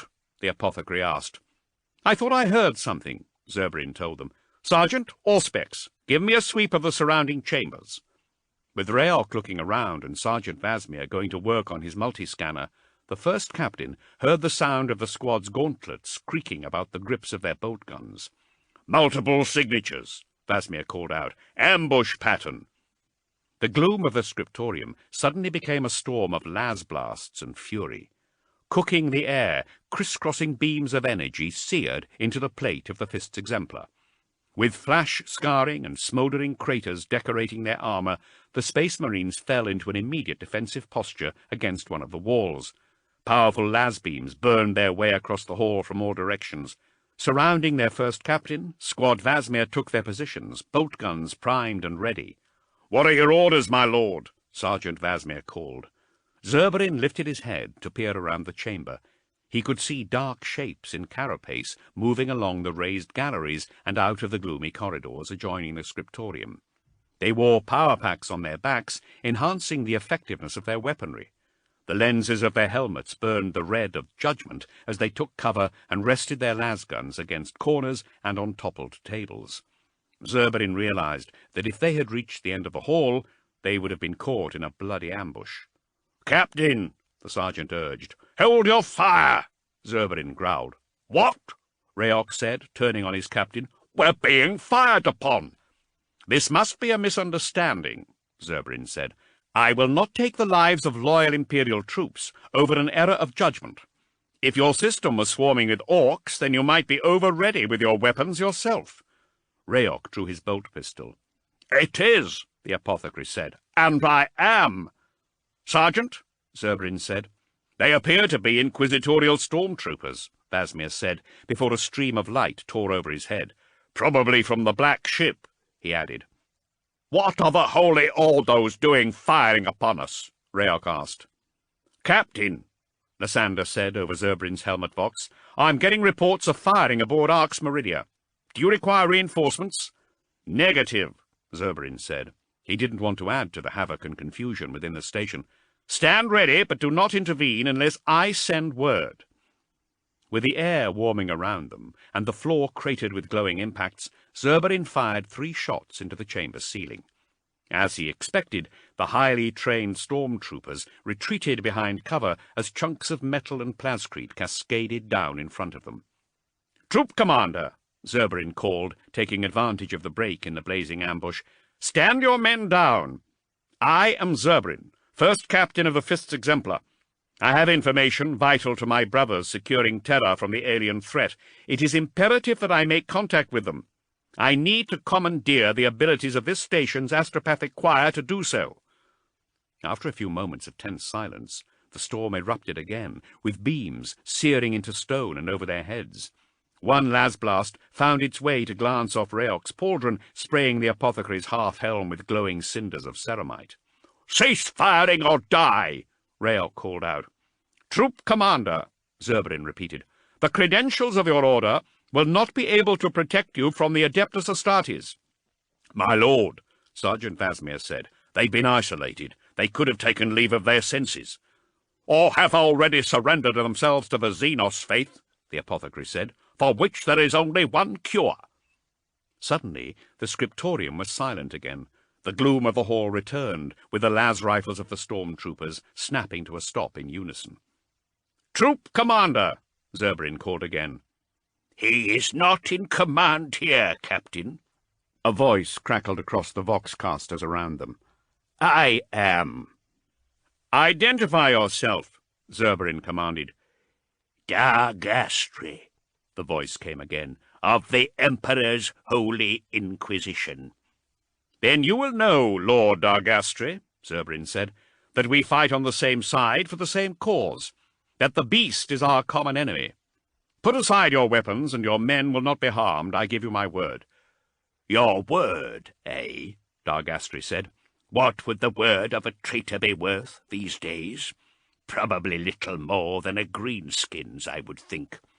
"Vasmir is right," Rayok said. "He's gone insane." "It is unwise to insult the Adeptus Astartes," Zurbarin told the Inquisitor. "I dare say you are right, but you have fallen from the Emperor's grace," Dargastri said. "Lord Dargastri," Zurbarin called, "the Adeptus Astartes are not in the habit of issuing warnings, but as a courtesy I am doing so. To you, Lord Inquisitor, a final one. Lay down your weapons and surrender this facility to the 5th Exemplar, or suffer the Emperor's wrath in bolt and blade." "I can't do that, Captain," the Inquisitor told him, "and neither can you. For the Emperor's wrath is reserved for the enemies of his Holy Imperium. For you, Captain, and your traitor-hearted Space Marines. "You shall pay the price for such accusations and false reports," Zurbarin growled. "At least the price shall not be my immortal soul," Dargastri said, before telling his stormtroopers, "Destroy them!" Zurbarin gritted his teeth behind the grill of his helm. "These servants of the Imperium have given themselves over to madness," he said to his men. "The order is given. Kill them. All of them." The 5th Exemplar advanced upon their newfound enemies. Like the closing of a ceramite trap, Zurbarin and his Space Marines turned the stormtroopers' ambush into a bolt storm that rolled back towards the soldiers. The armor of the 5th Exemplar soaked up the blasts of las rifles. With patches of their plate glowing with the insistence of gunfire, they hammered the troopers back with merciless bursts from their weapons. Beyond, they could hear urgent orders being called between the soldiers as they moved to take different positions about the end of the scriptorium. It couldn't save them.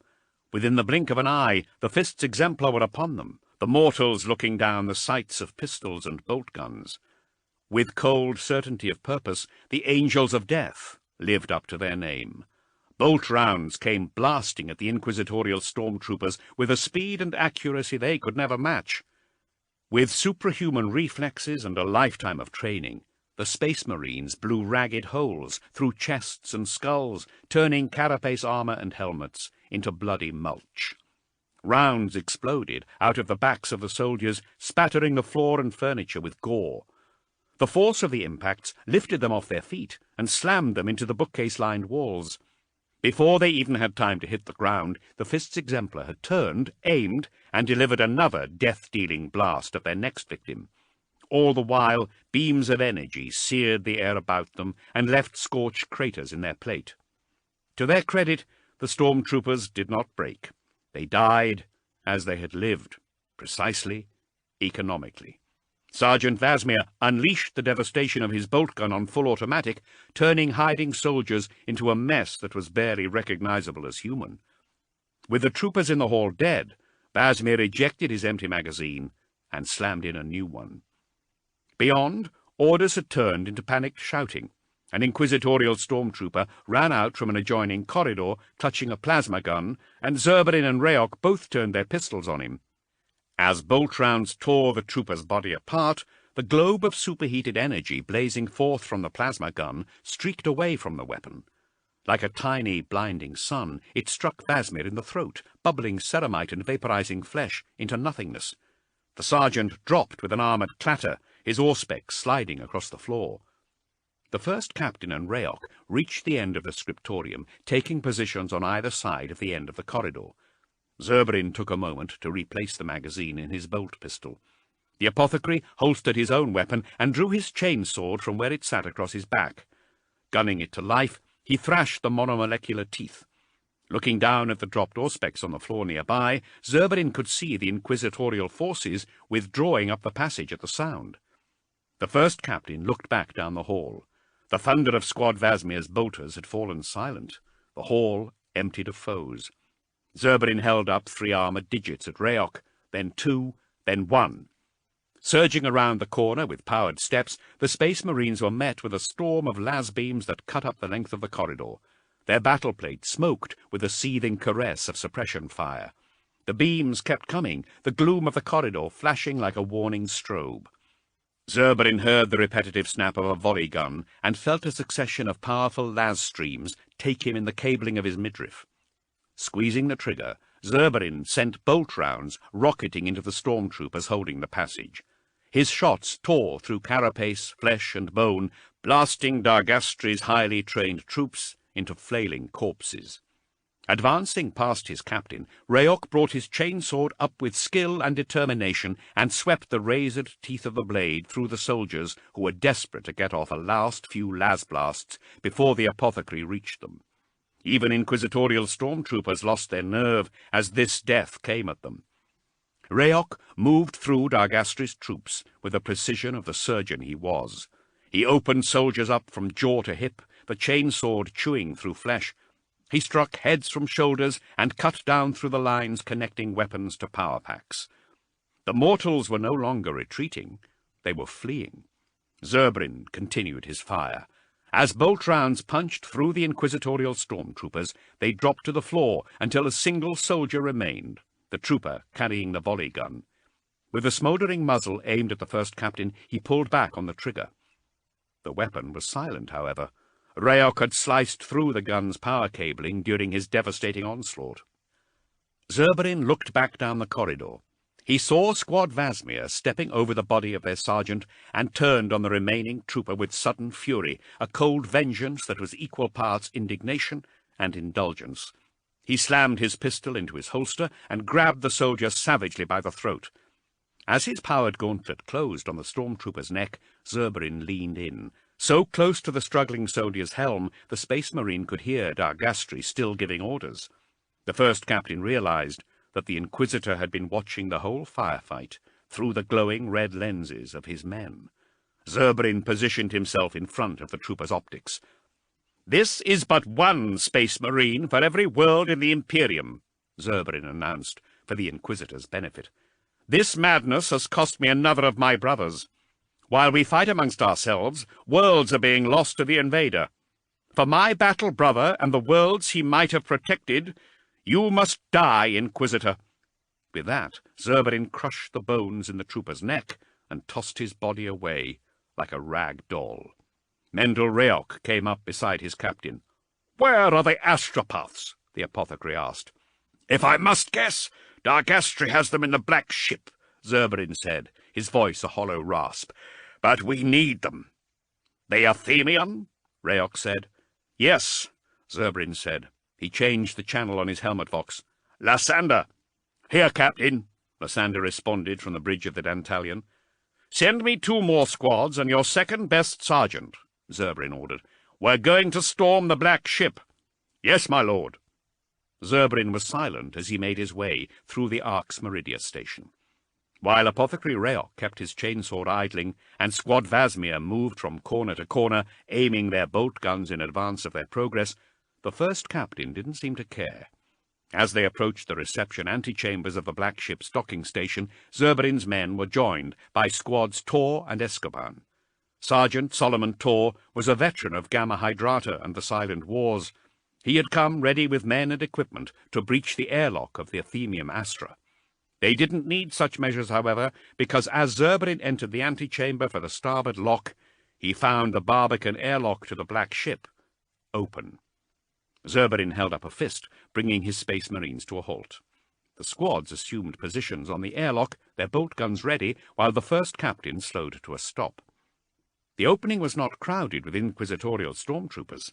Instead, 3 figures waited for the Space Marines. The first was a robed, emaciated specimen of a man, raw-eyed and twitchy. His skeletal hands glowed with otherworldly energies.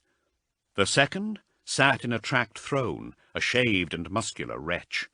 Despite his brawn, his face betrayed the simple wonder of a small child. Both bore the savage brand of the Inquisition on their foreheads, the mark of forced recruitment. Zurbryn knew that Inquisitors often travelled on the Adeptus Astra Telepathicus Black Ships, searching for psychic recruits to join the Holy Ordos. The third was restrained in an upright containment casket, criss-crossed with heavy chains, their face and form unseen within. "I advise caution, my lord," Rayok said. "They're witch breeds." Zurbryn nodded. He now had even more reason to regret having lost all of his librarians. "Correct!"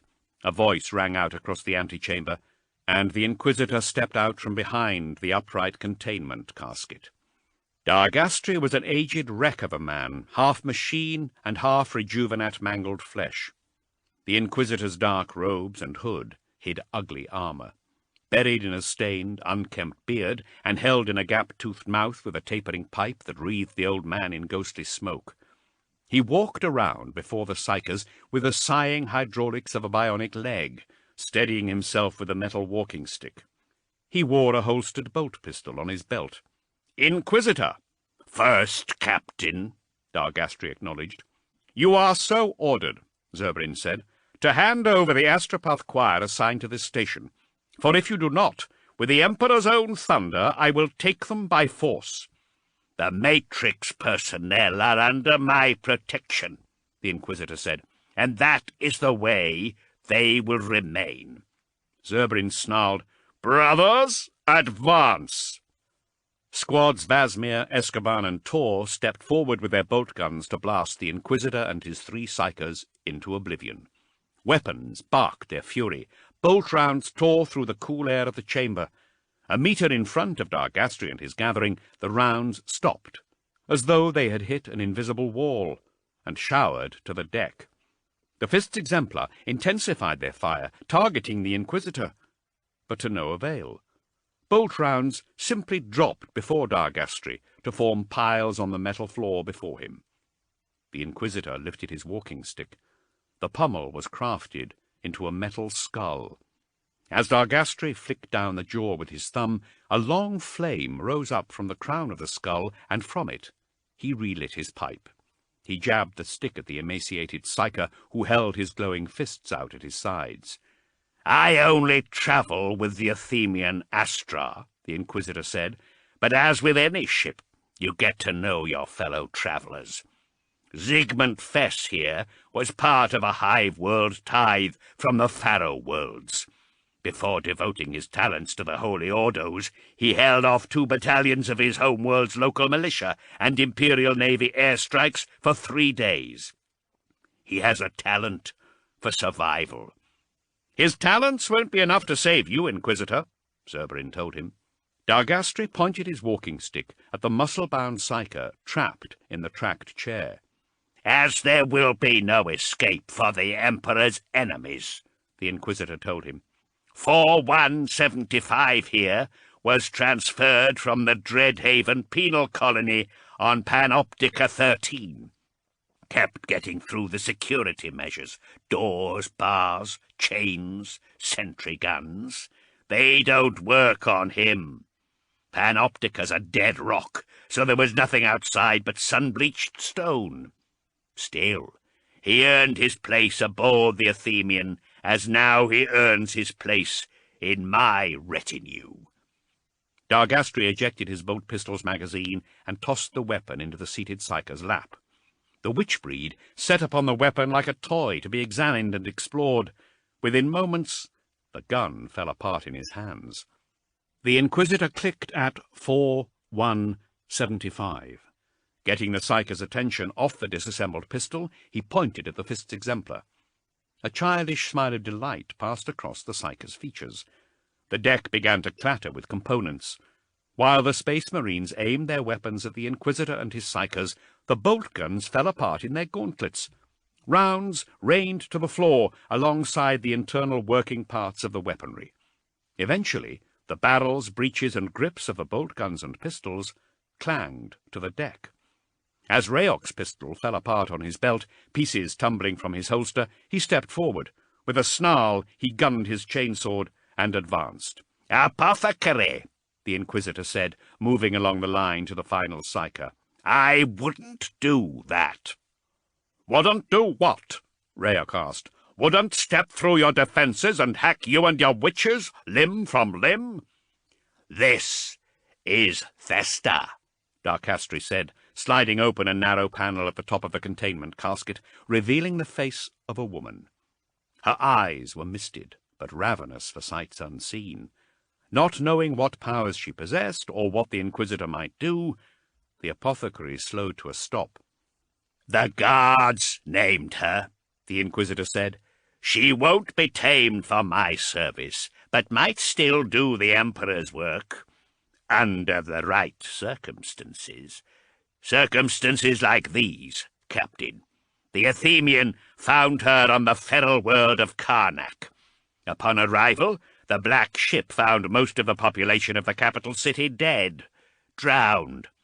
Her powers had blossomed with womanhood, and now, whatever she sees, she is driven to manifest.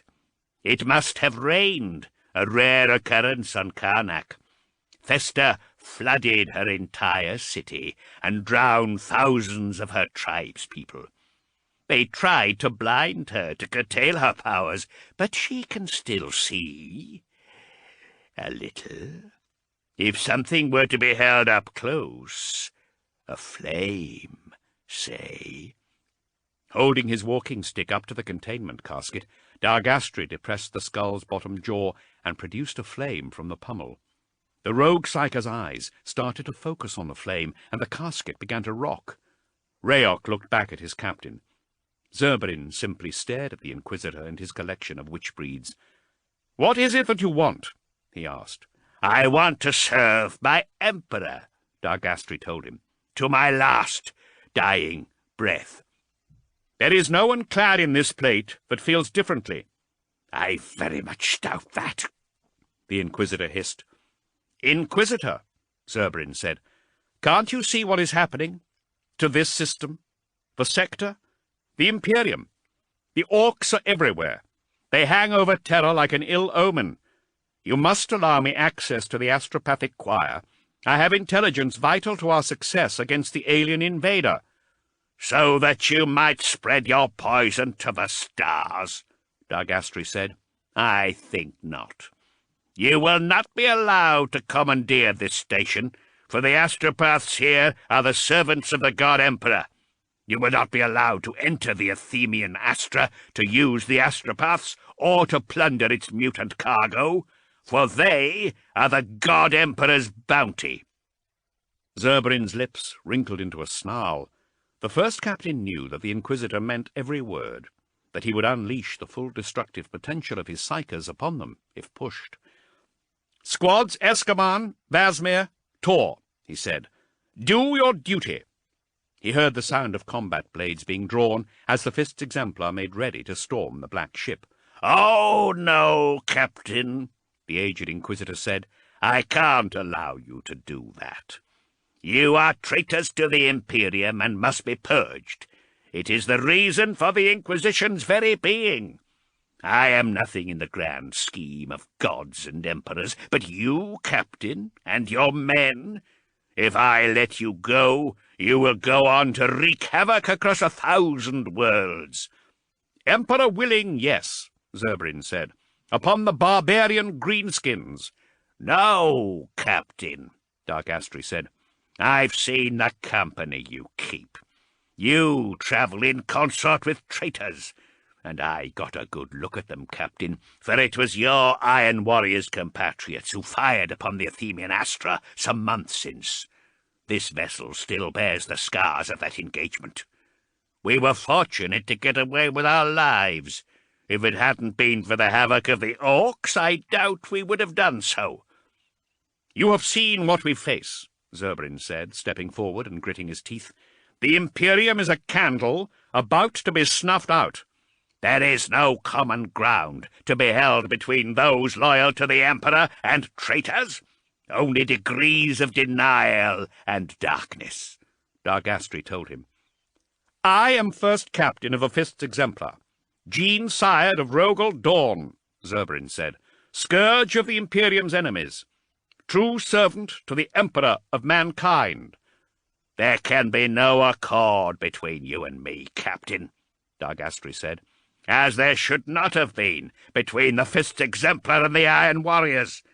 That is why I must destroy you, Captain, even as I destroy myself." Dark Astry passed the flame before the view-slit of the metal casket. The misty eyes of the Psyker within lit up, and the girl let out an abysmal shriek of excitement and terror, the thrill of light in the darkness, the dread of what she was about to do. Suddenly, everything became light and noise. Thunder crashed through the empty Telepathica Matrix station. Girders tore, decks shattered. Flames roared through the antechamber and the access corridor. Zurbryn watched as his Fifth Exemplar were taken from him, swallowed by the rolling inferno that felt its way through the starboard section of Arx Meridia. And then, without warning, they returned. Delivered from destruction, the Space Marines found themselves washed clean of the plate-scorching flame. Sucked back through their number, the firestorm disappeared. In confusion, Zurbryn turned around to see the flames recede. About him, the station's superstructure was shaking violently, prompting him to grab for a pipelined wall with his gauntlet. With the fire went the airlock and the antechamber's exterior wall. Flame and shearing sections of station hull were sucked out into the void. With the wall gone, Zurbryn could see the hull of the Athenian Astra. Explosions rippled down the length of the black ship, sweeping through the command deck, quarters, engineering, and containment. As flame briefly blossomed through the vessel's decks, the ship collapsed in on itself. The station's atmosphere howled past Zurbryn. He felt Rayok lifted off his feet by the fury of the evacuating air and the failing artificial gravity of the damaged section. He grabbed for the apothecary, Zurbryn's ceramite-clad fingers reaching out for Rayok's own. Hooking the fingertips of their gauntlets together, the first captain anchored himself to the wall. Hauling the apothecary close and allowing him to gain purchase on the pipes also, Zurbryn watched the wreck of the Athenian Astra peel away from the station. "Lock boots to the deck!" Zurbryn called across the Vox to the Fifth Exemplar. Engaging the magnetic soles of their armoured boots, the Space Marines resisted the venting atmosphere and the cold embrace of the void. As the decimated black ship fell away, Zurbryn watched Inquisitor Dark Astry and his Psykers disappear into the blackness of space, the deck tearing asunder beneath them. "Captain," Lysander called back across the Vox, "the station is destabilized. I'm struggling to maintain pressure and docking integrity. You must withdraw. I have brothers waiting for you at the airlock." Using the magnetic soles of their boots, the Fifth Exemplar made the difficult journey back through Arx Meridia. All about them, Zurbryn and his Space Marines could hear the agony of the station. The superstructure groaned, and the orbital facilities began to turn out of their alignment. Rolling out of the protection of its stellar shielding, the station increasingly became exposed to the monstrous heat of the sun. Its hull glowed white, and sections disintegrated before the fury of the star, flame flooding halls and complexes. With the unfolding inferno at their backs, Zurbarin led the Fifth Exemplar off the shattered station and through the main lock of the Dantalion. Space Marines and serfs in environment suits waited to assist them there. "We're on board," Zurbarin told Lysander across the Vox, catching his breath. "Detach." "Detaching," Lysander reported back. "Captain." "What is it?" Zurbarin shot back with annoyance.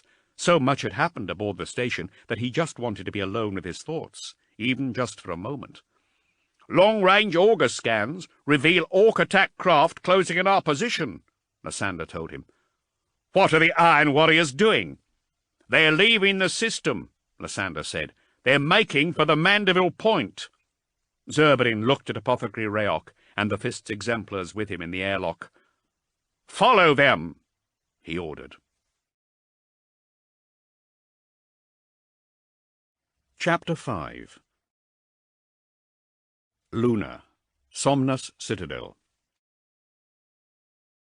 The Thunderhawk Ferocian dropped down towards the bleak, grey dust deserts of Luna. Flying over mountains and the towers of installations, the scorch-plated gunship roared across void-black skies. Luna had a history stretching back almost as far as Terra, and the grand Gothic architecture of its sun-baked facilities and installations seemed in a constant state of renewal and improvement. Derelict fortresses and the ruins of palaces dating back to the heresy provided the foundations for newer Baroque structures that had sprung from the decimation to reach for the stars. Everything was covered in a harsh dust, the colour and consistency of gunpowder, while the searing orb of Sol reflected off the moon-rock architecture. The Ferocian banked down between towers and palace spires, then streaked across a desert sea towards the Somnus Citadel, the Inquisition's base of operations. Leaving behind a disturbed trail of dust, the Thunderhawk sizzled through the Citadel's atmosphere shielding before weaving between its towers and fortifications. Great defence lasers tracked the Ferocian's progress, while inquisitorial gunships were scrambled to escort the Thunderhawk around restricted facilities. Accelerating across the sprawling expanse of the Citadel installation, the Space Marine craft left the gunships in the wake of its afterburners. Beyond the towering indomitability of the inquisitorial citadel, the Thunderhawk dropped towards a much older structure. Shimmering in solar radiation, the Gothic ruins of a minor palace rose up to meet the Ferocian. A circuit around the structure revealed that it was not merely another derelict and long-abandoned facility. Light shone from within the crumbling structure of its austere halls and the glacaic of its window ports. Shuttles sat in its domed crater silos. Now that the Silent Sisterhood had returned to Luna, these ruins were serving them as a basic facility. Dropping down through the atmosphere shielding of the pressurized dome, the Thunderhawk came into land. Like the sealed-off sections of the derelict palace, the silo crater benefited from an atmosphere and artificial gravity. As the Thunderhawk touched down, it created a small storm of grit and dust about it.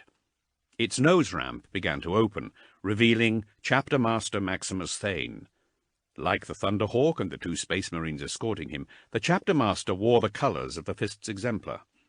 As the gunship touched down, Thane stepped off the ramp and crossed the silo landing plaza. Crunching through the dust, he strode with power and purpose. It was not just that time was of the essence. Thane now knew what he was going to do with the time he had left. The days, weeks, or months before the beast made his monstrous push for Terra. With the green tide rising up through Segmentum Solar, flooding core systems with apocalyptic alien ferocity, the arrival of further attack moons, or the convergence of Orc armadas into some kind of super fleet, seemed inevitable. As he marched across the plaza, Thane could see the towers of the palace framed in the light of Holy Terra. The glorious besmirched jewel at the heart of the Imperium, Terra hung defiantly in Luna's austere skies. Its smog-streaked cloud cover was pierced by capital hives and smothered by orbital plates, geosynchronous stations, and starforts. The blizzard of monstrous vessels about the planet gave the impression that it was being viewed upon a static-laced screen. Even so, the sight stirred his heart. Everything Thane had done, and more importantly was going to do, was in service of the throne world and the God-Emperor, who ruled an empire from its modest magnificence. As Thane passed another Thunderhawk, this one clad in ivory, battle-scarred plate, he was joined by Sergeant Dathan Tycho. Like the chapter master, the excoriator had recovered from his wounds. While his battered armor was the same, his bionic arm, repaired and reattached, gleamed in the lunar sunlight. "As you requested, Master Thane," Tycho said. "The High Lords await your pleasure in the palace reception hall." "I'm indebted to you, brother," Thane said. "You may return to the phalanx. There is still much to be done. Captain Oberon will have need of you." "Thank you, chapter master," Tycho said. As two excoriators' gunships lifted off from the plaza, turning the silo into a swirling haze of dust, Thane walked between a pair of palatial barges, system craft usually reserved for high lords and visiting dignitaries. It had been these craft that Tycho's gunships had escorted to Luna. Baroque wonders of beauty and excess, the barges came with their own security details. While the first was surrounded by ceremonial cybernetic soldiers garbed in glorious gold warplate and crimson cloaks, the second was all but unattended. A single muscular figure waited on the colossal ramp, dressed in black body glove and hooded cloak. He sheltered from the lung-shredding dust just within the palatial compartment quarters. At the silo barbican, Thane and his Fist's Exemplar passed a pair of sentries. Sisters of Silence in half-helms, bronzed plate, and furs nodded their acknowledgment to the chapter-master. Within, Thane saw two High Lords of Terror standing with Lady Cavallinera Brasanus, commander of the Silent Sisterhood. Cavallinera, standing in her plate of ancient crimson, signed a greeting. Since retaking their vows, the sisters communicated only through their own language of subtle signs and hand signals. Not unlike the battle sign used by the Adeptus Astartes, it hadn't taken Thane and his officers long to master the basics. As he got closer to Brasanus, Thane felt a part of himself wither inside. A shiver ran through him, an unusual sensation for a space marine, let alone a chapter master. As a member of the Silent Sisterhood, Brasanus was a blank, what Psychers called an untouchable. While they were highly trained warriors in their own right, the mere presence of a Sister of Silence was an anathema to all witch-breeds and demons whose powers flowed from the warp. Brasanus's own ability to nullify psychic energy was considerable.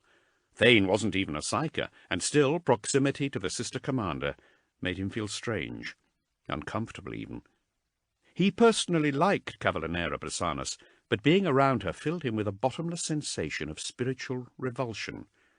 As he arrived, the Sister Commander nodded a silent acknowledgment. The first High Lord was Kubik, the Fabricator General of Mars, an ornate fusion of man and machine whose augmentations were lost in his rust-coloured robes and the darkness of his hood.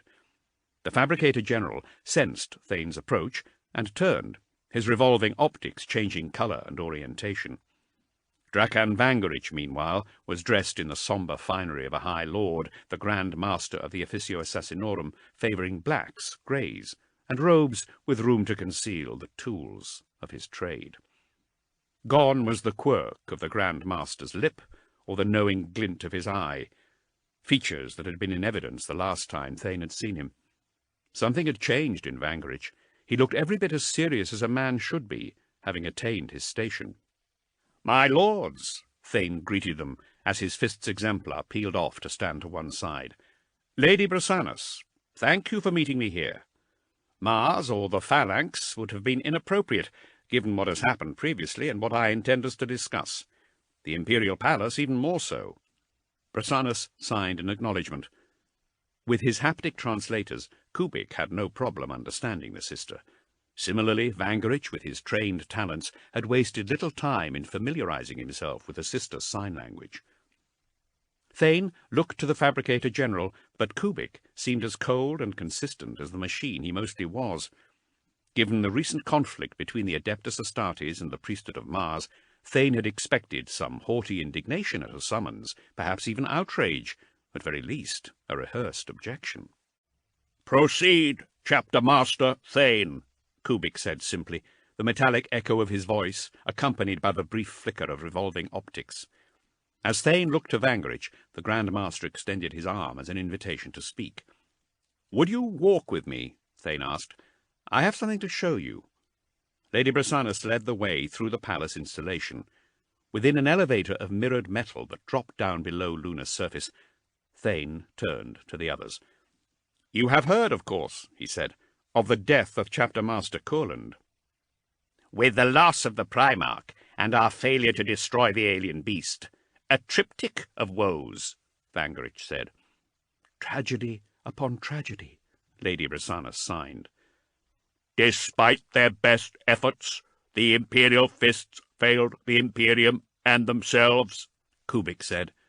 The words were difficult for Thane to hear, but hear them he knew he must if he were to bring the High Lords together. "As I believe the Imperium failed them," Thane said. "Our efforts against the beast have been the thrust of a spear, with the Imperial fists as the tip of that spear. Except everyone else behind that thrust let go, believing some other group or institution would be there to follow the strike through. This is why the beast lives on, our killing thrust wasted. It is why the spear tip shattered, and the Imperial fists were lost." "The Adeptus Astartes," Kubik said, "have a history of rash action and reaction, as had the Primarchs that gene-sired them. The priests of Mars are slow to act, but effective in their execution." "We have much to learn from each other," Lady Brasanus signed, "if we are to defeat this threat." "For me," Draken Vangerich said, his lips unsmiling and face unusually taut, "direct action is the remedy for the myriad afflictions ailing the Imperium. For a long time I waited for such action. I do not blame Chapter Master Kurland or Primarch Vulcan for their failures. At least they tried. I, like billions of other Terrans and countless Imperial citizens, wait again. We wait for a man who will act, who will step forth and do what needs to be done. History records many such men, the bold and the resolute, who push to the fore just as the Imperium needs them. Are you such a man, Chapter Master Thane?" "I am," Thane told Vangerich with steel in his eyes. "Lady Brasanus is, of course, right. If history can teach the Sons of Dawn anything, it is humility. We cannot act alone. The Adeptus Astartes are one piece in the great puzzle that is the Imperium. Without others at our side, we are nothing, as the Imperial fists are now. Every brother of the last wall aches to avenge his brothers, but I take the Fabricator General's view. It is better to take a little time, gather our strength, and act as one." "But we have no time," the Grand Master of Assassins told him. "Another attack moon could appear over Terra at any moment. The beast's fleets invade the core systems. The Orcs will swamp us." "But we have a little time," Thane pressed, as the elevator rumbled along the deep shaft, "and I intend to use it wisely." "How?" Vangerich asked, his words like a presented blade. "For if the Adeptus Astartes will not act decisively, then other steps will need to be taken to ensure all institutions play their part in the dark times to come." "And they will, Grand Master," Thane told him. "For I go to the High Lords not to appeal for their assistance, for the full weight of their power, influence, and forces they command. I go to demand it." "Kurland and Vulcan could not achieve that," the Fabricator General said. "What makes you think you can? Now, with the first founding chapter lost, and the faith of the people broken?" "Firstly," Thane said, "I do not intend to make the loss of the Imperial fists public. As you observe, the morale of the people and their leaders is fragile. We don't want panic." "There would be no panic on Mars," Kubik assured him. "Or in the temples of the Officio," Vangerich added. "Or here," Thane said, bowing his head to Lady Brasanus. "But secondly, we are not Kurland and Vulcan. They observed the sanctity of the council. They played the political games of the palace and lost. I do not intend to do that." "The Adeptus Astartes have not imposed their will in such a way since the days of the heresy," the sister commander signed. "To compel the High Lords to action? I fear history will not remember you kindly for this strategy." "If to act is damnation, and inaction equally so," Thane told her, "what will it matter? If we fail," Vangerich added, "there will be no one to remember." "You take responsibility?" Kubik clarified. "For my actions," Thane said, "and those of my chapter." Thane looked at the sister commander and the two high lords. As chapter master of the Imperial Fists, Thane would already have the nominal support of the Council to coordinate the defense of Terra and destroy the beast. Kubik, Vangerich, and Brasanas would, of course, work out what he intended to do. Thane had honoured his promise to his brothers in not informing them in so many words, but at the same time he knew he could rely upon their discretion. Kubik sat on bigger secrets than the resurrection of a Space Marine chapter in his Martian vaults, while anyone told by the Grand Master of Assassins would almost certainly end up dead. As for the sister commander, Thane was sure that Lady Brasanas would keep her silence. "How is this to be done?" Kubik asked, his voice the metallic hush of a conspiratorial utterance. "The head must be cut off from the serpent," Vangerich said. "Or rather, heads from the Hydra," Thane said, "since it was discovered that there is more than one beast. They all must die." "The logic holds," Kubik agreed, "now as it did then. These Veridi, while monstrous in size and territorial appetite, are still creatures of simple hierarchy. While warlords of sufficient ferocity and psychic presence endure, the invaders will retain their cohesion and technological supremacy." "Divide and conquer," Thane said. "We can prevail against fragmented fleets and orcs intent on fighting themselves as much as the Imperium. We cannot prevail while the beasts of Ullanor endure. That is why we have to return to Ullanor." The elevator eventually reached its destination, far below the surface of Luna. Lady Brasanas led the way into the rocky chamber beyond. Immediately outside the elevator, Brasanas met with another senior sister in distinctive silver armour. The pair exchanged a brief conversation through deft signs made with their gauntlets. The sister looked to Thane and the High Lords, her steely gaze lingering suspiciously on the chapter master. Thane bowed his head briefly in acknowledgment. Exchanging nods with Brasanas, the silver-clad sister left her commander and took her place in the elevator, bound for the lunar surface. The chamber was dark, and Thane's armoured footfalls clanged on the metal walkway leading from the elevator. The bronze mesh and rail of the companionway appeared to be made of a copper-threaded alloy. As they walked after Brasanas, they came upon more Sisters of Silence. These warriors were clad in similarly bronzed plate, furs, and cloaks, with blades at their sides and bolt guns in their gauntlets. They were stationed along the walkway like sentinels, standing in silence and darkness. After exchanging a brief interplay of signs with one of the sisters, Brasanas took lantern-like lamps from a rack and handed them to Thane, Vangerich, and the Fabricator General. Switching them on, the party bathed the walkway in a red light. They could see that the route extended through the open space of the chamber high above the cavern floor. Ahead, the mesh walkway divided into junctions and crossways, as well as flights of steps leading into upper and lower levels.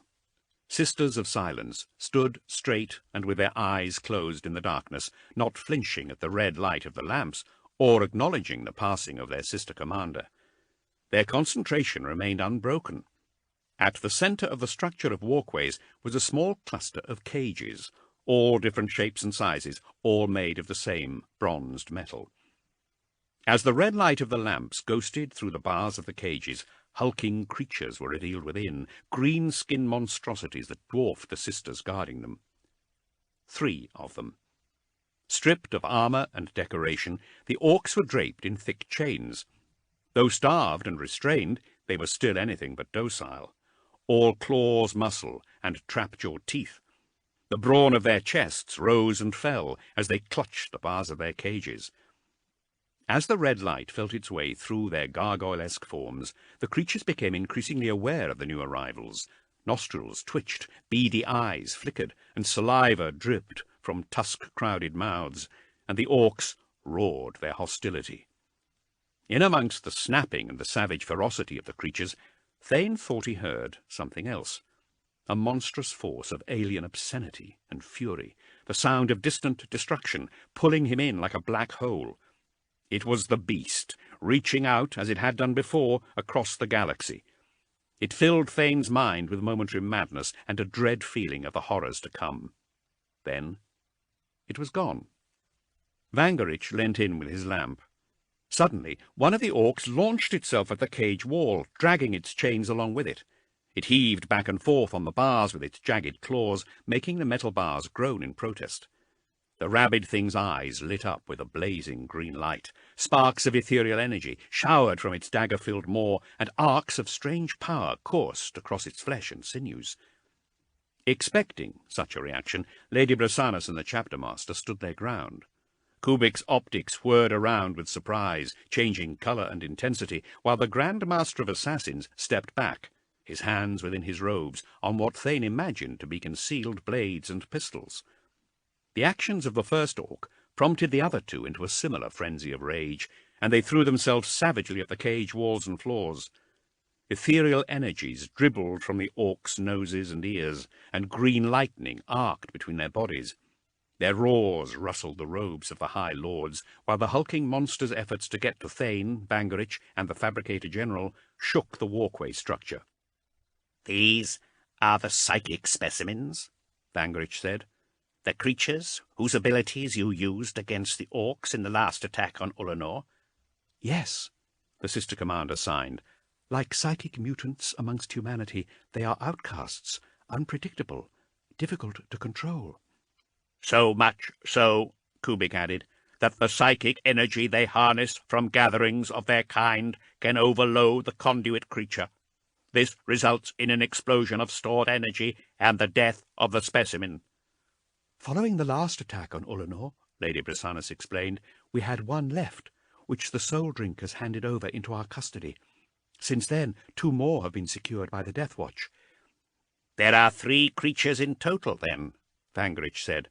"And only 3, Thane said, "so we shall have to make them count." As they spoke, the orcs raged beside them, crackling with otherworldly energies. "The cages are shielded with holy wards," Brasanus reassured Kubik and the Grand Master, "and my sister's presence keeps the creature's psychic powers in check. You are safe here." "On Ullanor it'll be a different matter," Thane told the 2 High Lords. "I know that you have seen specimens dissected, but we wanted you to see this for yourself, so that you can see what the Sons of Dawn will be up against on that distant planet. The size and ferocity of these Xenos, and their relentless instinct to butcher and kill." "These specimens have been stripped of their strength and their weaponry," the Sister Commander signed, "but they're still dangerous." "These now are but feral creatures," Thane said. "The ones we will face on Ullanor have blades and blasters, armadas of attack ships, and gravitic technologies of mass destruction. They will have armoured moons at their disposal, and hordes without number at their command." A howl of metal made Kubik turn suddenly. In its fury, one of the orcs had managed to bend one of the bars of its cage, just enough to squeeze its hand through, and was grasping with a malformed claw at the Fabricator General's robes. Lady Brasanus snatched her silver-bladed sword from her belt and lopped the broken claw off at the wrist, prompting the orc to retract the gushing stump of the limb. "Well, I'm convinced, Chapter Master," Draken Vangerich told him. "What do you need to ensure the destruction of the beast and its forces on Ullanor?" "Everything we have left," Thane told the Grand Master honestly.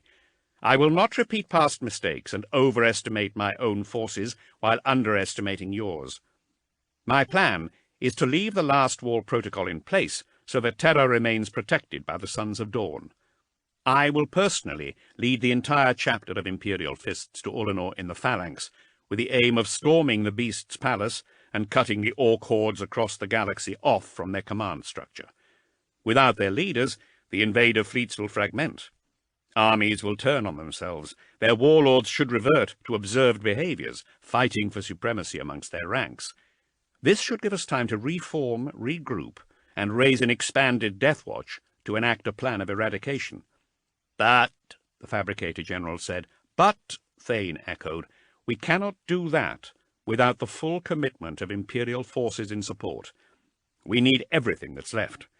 Beyond the last war protocol and a skeleton force providing a sentinel defense of the core systems, I'm going to need whatever remains of the Imperial Navy, the Mechanicus fleet, the Astra Militarum, the god machines of the Adeptus Titanicus, and the Scitari legions. Naturally, Lady Brasanas has already pledged her Sisters of Silence to the assault. And leave the core systems and Terra exposed? Kubik said.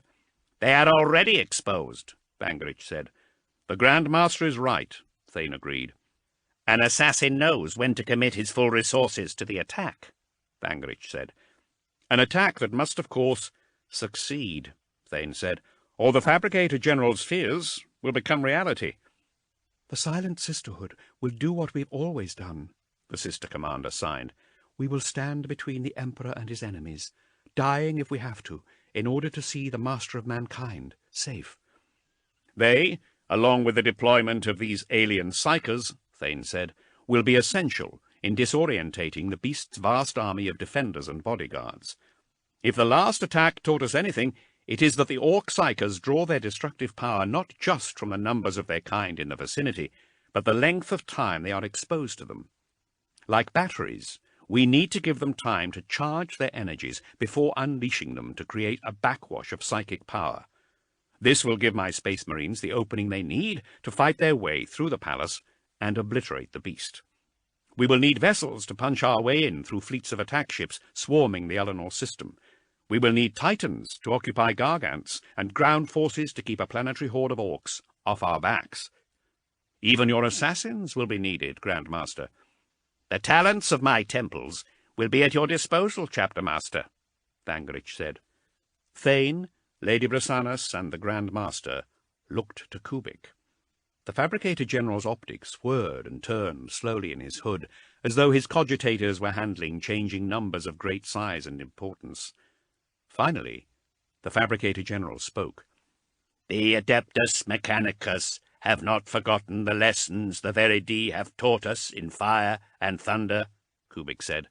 The Ordinatus Ullanor might have been decimated by the monstrous machines of the alien, but the priesthood of Mars can do better than vessels, titans, and legions. You will, of course, have whatever the Forge World Principle and its empire can provide. But let me confide in you the questionable as you have confided in me. Since encountering the Ullanor Orcs and their unique weaponry, my priesthood have been hard at work studying and attempting to replicate their technologies. We have met with some limited success, and have managed to adapt and manipulate the Orcs' gravitic weaponry to displace large asteroids and small moons. Displace? Draken Vangerich echoed, his voice trailing off in amazement. Yes, Kubik said. In tests conducted within uninhabited systems, our technologies managed to knock small planetoids out of their orbits and propel them towards other planetary bodies. Inertia and the natural pull of gravity do the rest. You have this much mastery of the aliens' technology? Thane asked. A limited application, Kubik cautioned, in a specific time and place. We could, for example, launch asteroids and small moons from the system's edge to smash through the greenskin fleets and impact upon the surface of Ullanor with varying degrees of accuracy. By the time your Adeptus Astartes arrive, Chapter Master, the defences of Ullanor will have been dealt a significant blow. Thane extended his gauntlet. The Fabricator General took it with the bionics of his own master-crafted appendage. The Chapter Master looked to Lady Brasanas, who nodded her agreement. Vangerich had a weak smile for the Space Marine, a little of his dark confidence returning. Thane returned the gesture. In a few minutes, the Grand Master said, we have managed to get more agreed than a century of council meetings and palace intrigue. Thane's smile thinned. He didn't like the sound of that, or the precedent it set. It was too late to go back, however. There was too much at stake in the present to worry about the future. One thing, Kubik said.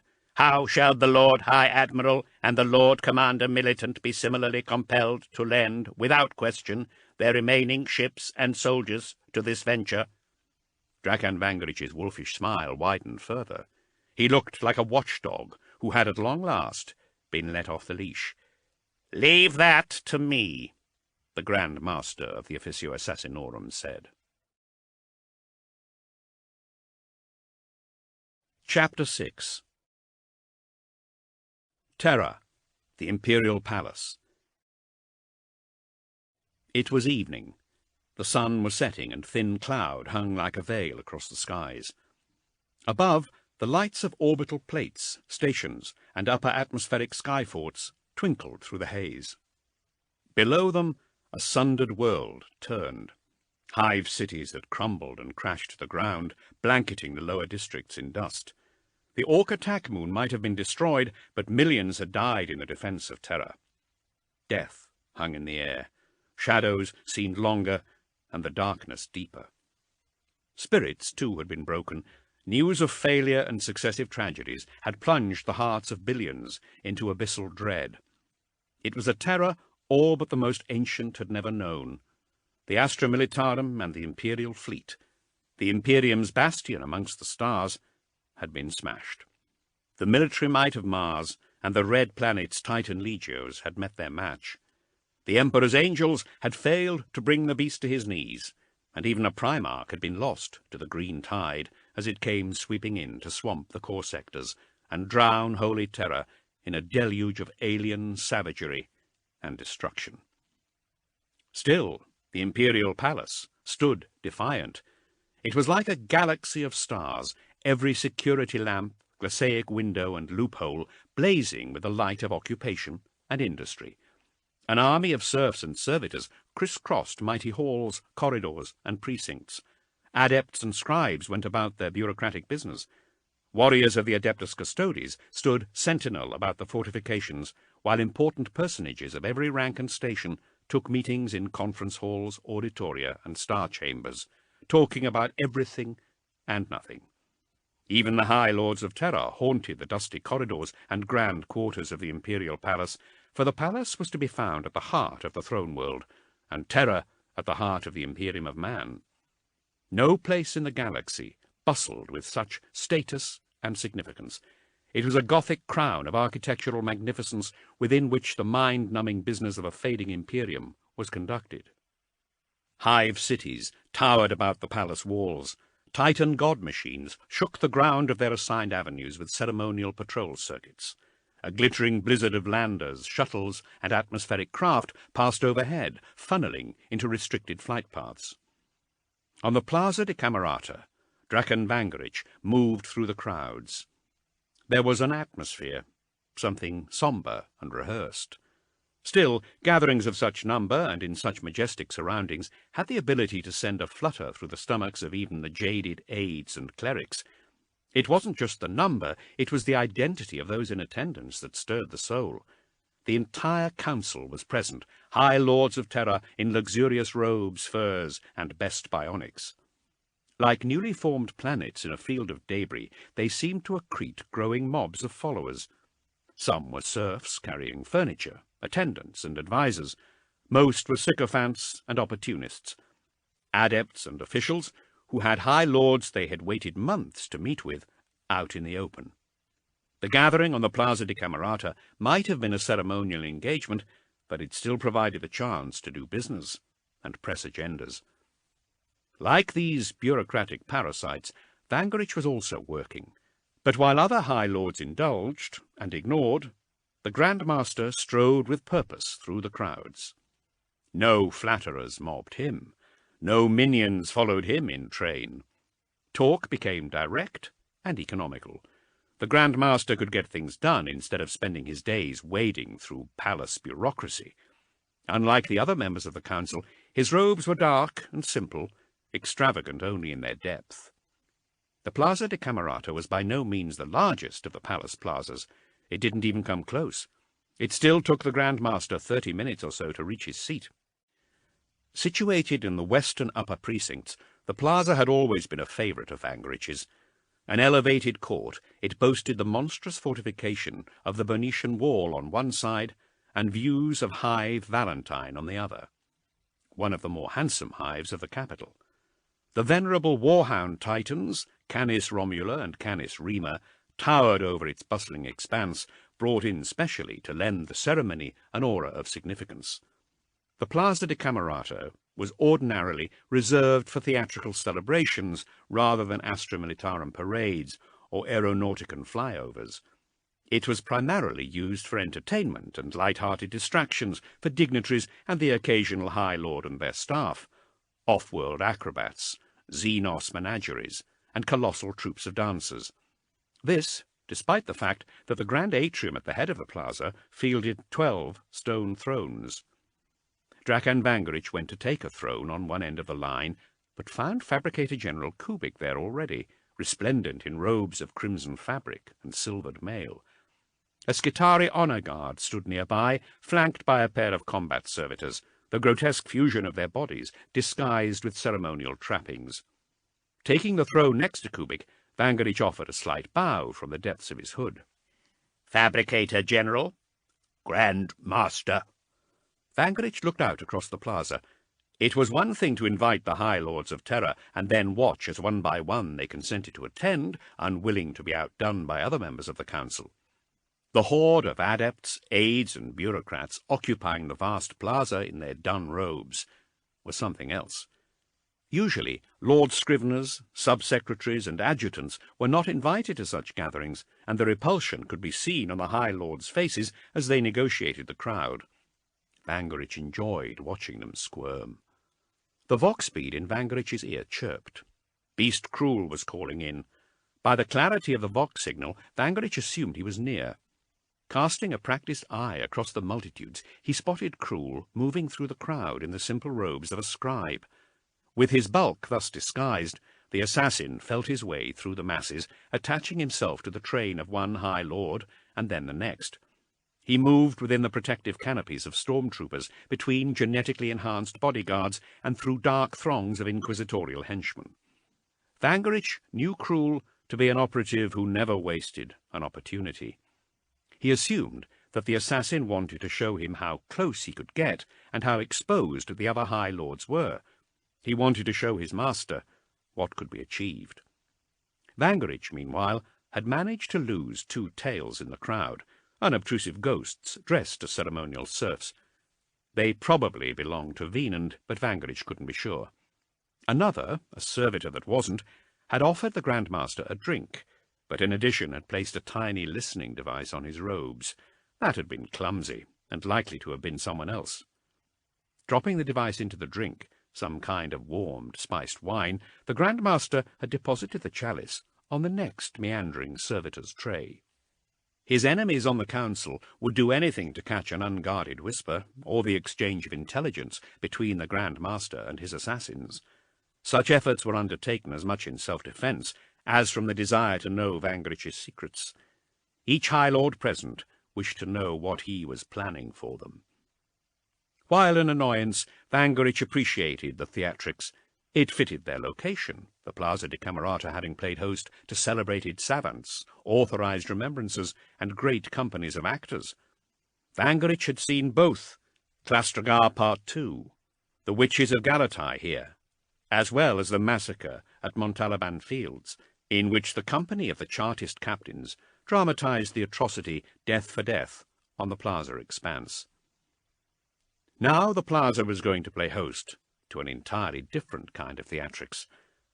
Vangerich saw Gibran, paternoval envoy of the navigators, exchange pleasantries with Juskina Tull, speaker for the Chartist captains, before the both of them settled. Wienand and Veritas of the Inquisition leant in conspiratorially. Their eyes darted across each other's shoulders while harsh whispers were exchanged. Master Anwar of the Adeptus Astra Telepathica felt his way to his throne, while Tobris Eckharth, master of the Administratum, scowled at approaching attendants, forcing them into a retreat.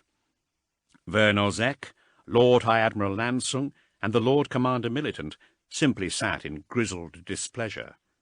As the High Lords took their time and eventually their seats, the gathered thousands grew quiet. Adeptus Custodes warriors watched from the ramparts of the Venetian wall, and the warhound titans boomed to stillness. Beneath the feet of the multitudes, the stone rumbled. Millimetre by grating millimetre, the plaza floor began to part. Adepts and scriveners cried out and jumped to safety as a gap began to open between them. For many, it was the most exciting thing to ever happen to them, and they stared down into the trembling depths with awe. It was as if they had become part of the entertainment.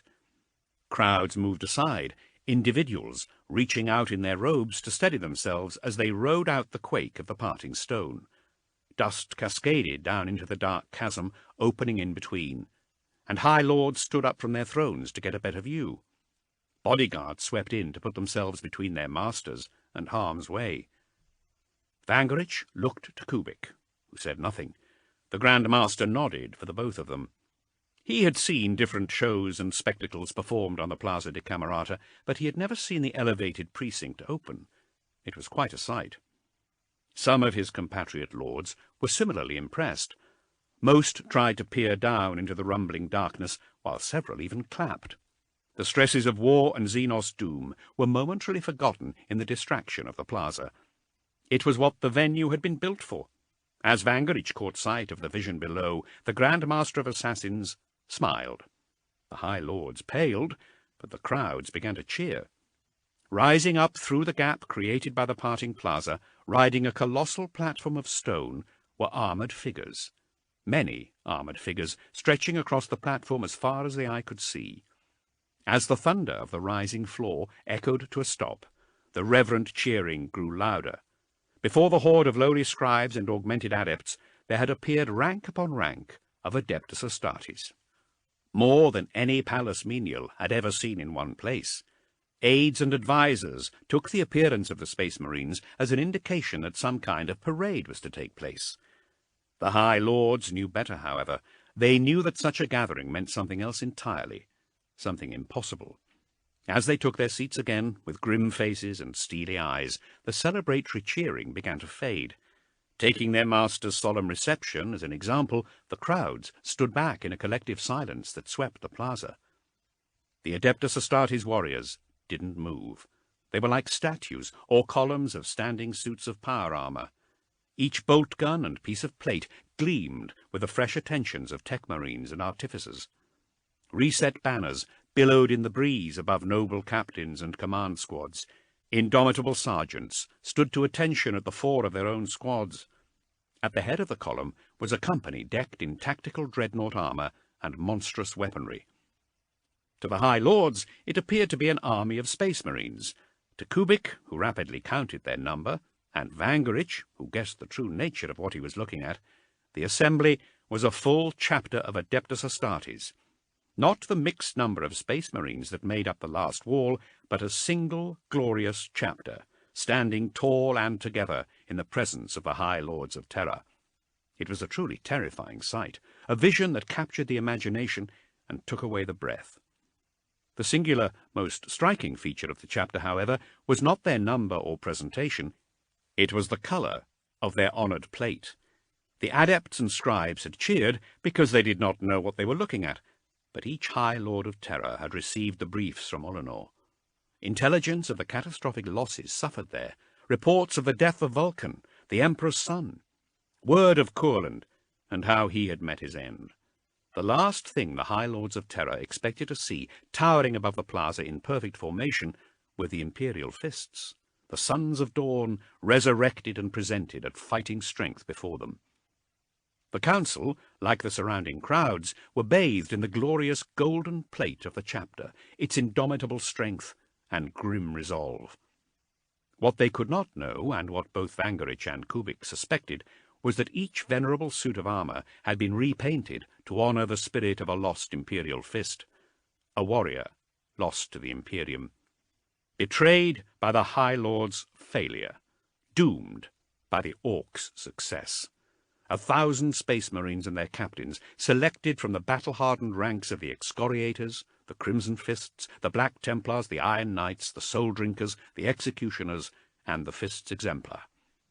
Punctuating their number was the black plate of chaplains, the bone-white of apothecaries, the blue of librarians, and the red of tech marines. The plaza, however, was a vision of gold, the noble yellow of Dawn's honest plate, each suit's pauldron adorned with the black fist of the Primarch himself, clenched in cold fury, in unity, in victory. Vangerich watched the chapter-master of the Imperial Fists step forward from the gallery of armoured statues, his Terminator armour a monstrous sight to behold. Ornate and golden, it looked as impregnable as the phalanx itself. The ground shook at the chapter-master's mighty step. As he approached the line of thrones, several high lords vacated their seats and took cover behind them. He stopped before the only throne to have remained empty, that which would have belonged to Lord Commander Courland. The Space Marine gave the remaining members of the Council the pugnacious glower of his helm, and allowed spidery arcs of power to cascade from the pair of gleaming black power fists that he held at his sides. The Cyclone missile launcher, mounted over his hood and pauldrons, clunked ominously to priming, its sensor array blinking with readiness. At odds with the bombast of the suit, the crackling fists and missile launcher, a simple adamantium short sword sat maglocked to the chapter-master's belt. A ceremonial weapon, Vangerich assumed, noting the numeral 7 crafted into the blade, a symbol denoting Rogel Dawn's glorious 7th Legion and the Defenders of Terra. A pair of chapter serfs, garbed in yellow half-robes and carapace, came forth. The Terminator Space Marine's helm hissed and vented streams of equalizing pressure as the serfs unlocked the seals on the honoured item and took it away.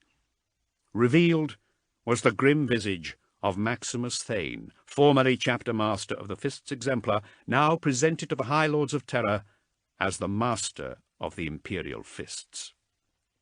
Within moments, High Admiral Lansung was on his feet, the folds of his braided uniform and cloak ruffled. As he snatched his extravagant tricorn hat from the dusty rolls of his wig, the High Admiral's existing sneer deepened. Beside him, Abel Veriolt, the Lord Commander Militant, was also on his feet, jangling with medals and bionics. Snarling through his scars, the High Lord glared at Thane with an ornate replacement optic. "This is an outrage," Lansung said. "Has the chapter-master no shame? Is this how he honours the memory of brothers fallen?" "How dare he?" Veriolt chimed in. "How dare he feel the Adeptus Astartes here? Before the palace war at chapter strength, in flagrant disregard of protocol and historical precedent?"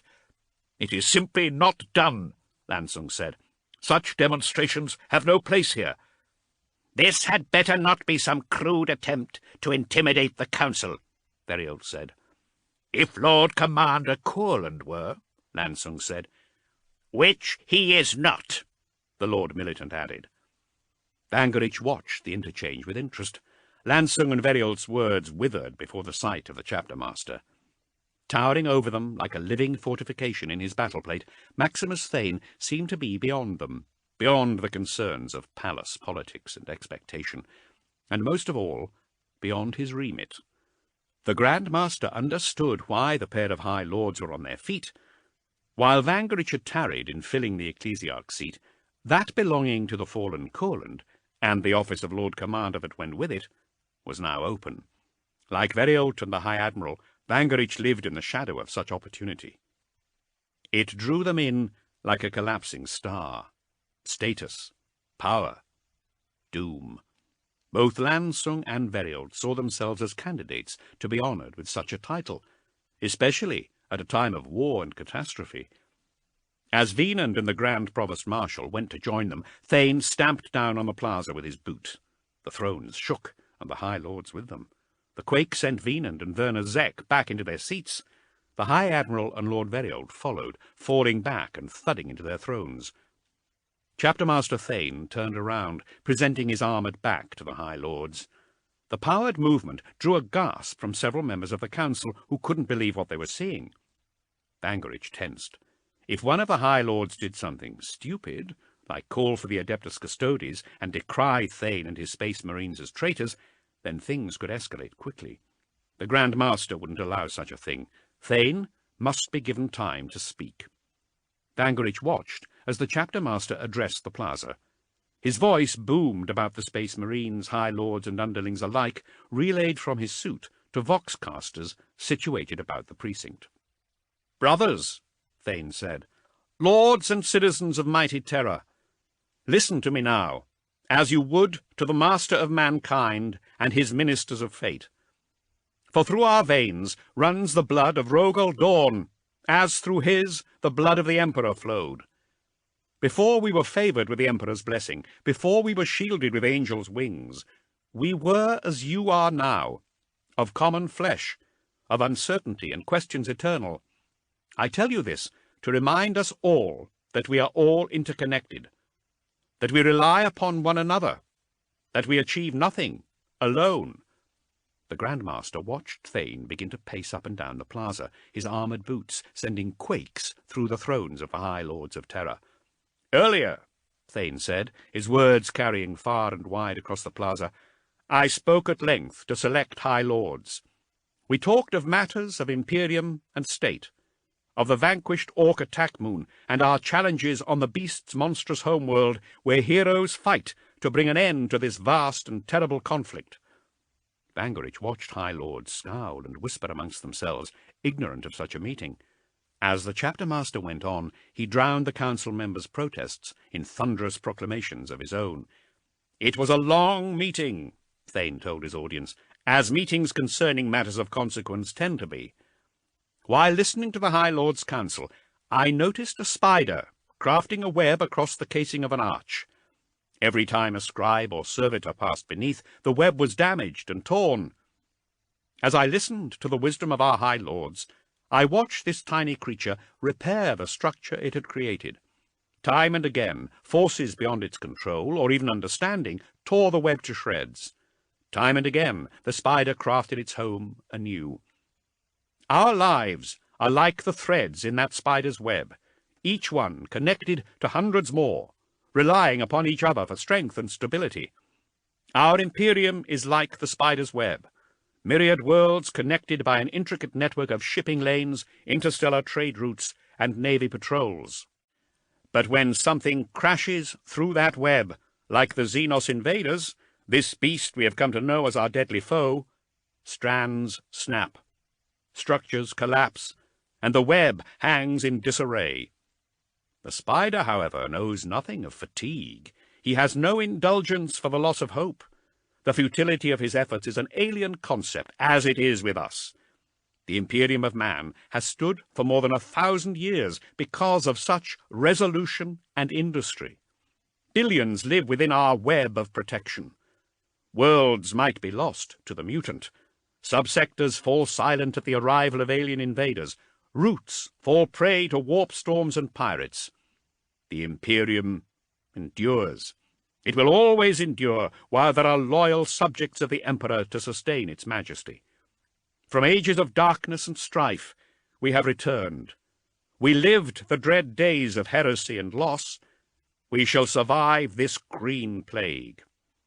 Our victory over the alien shall be marked in statues on the palace arcades, in monuments of commemoration crafted from the ruin of 1,000 worlds, and in memories passed from Terran father to Terran son.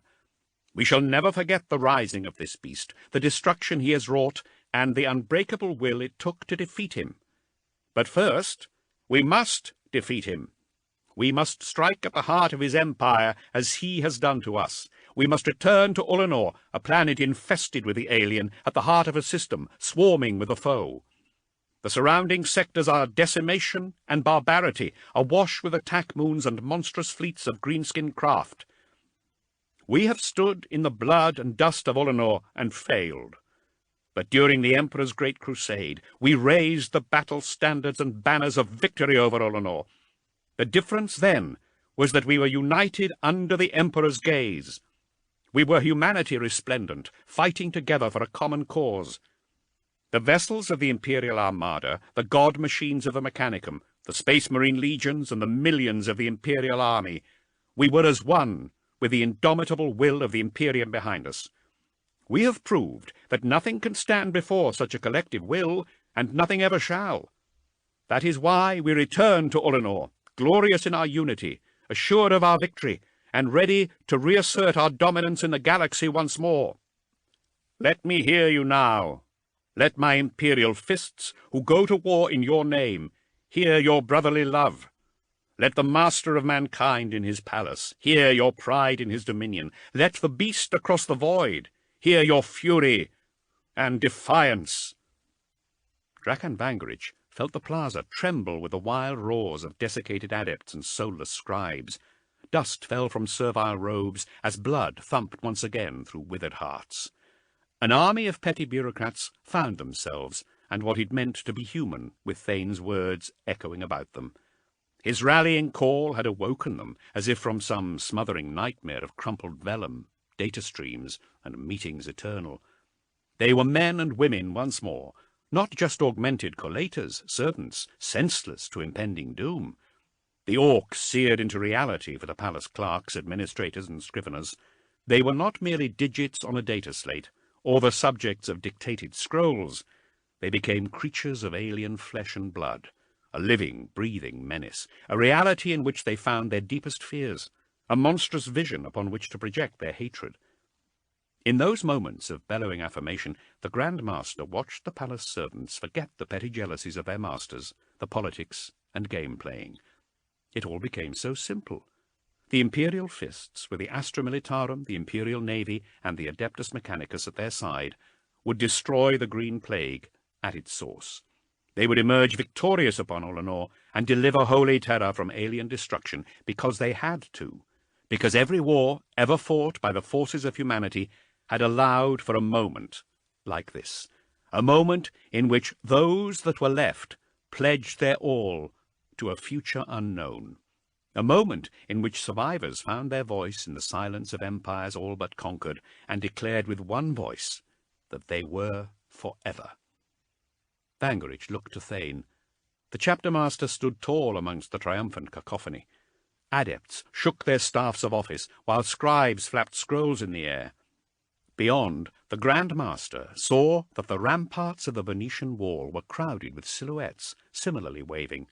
Whole sections of the palace had ground to a halt as serfs and servants of the administratum stopped to listen to the master of the Imperial Fists, a chapter whose glorious plate, like the rising of a new dawn, had once again appeared on their hallowed plazas and precincts. Members of the Adeptus Custodes looked on as the bells of the Ascension Tower and the Campanilius Cursus rang out, all but drowned in the earth-shaking horns of the war-hound Titans.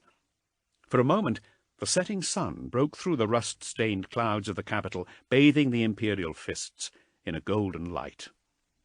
With the announcements of Canis Romula and Rima booming across the plaza, Vangerich left his throne, and Kubik followed him.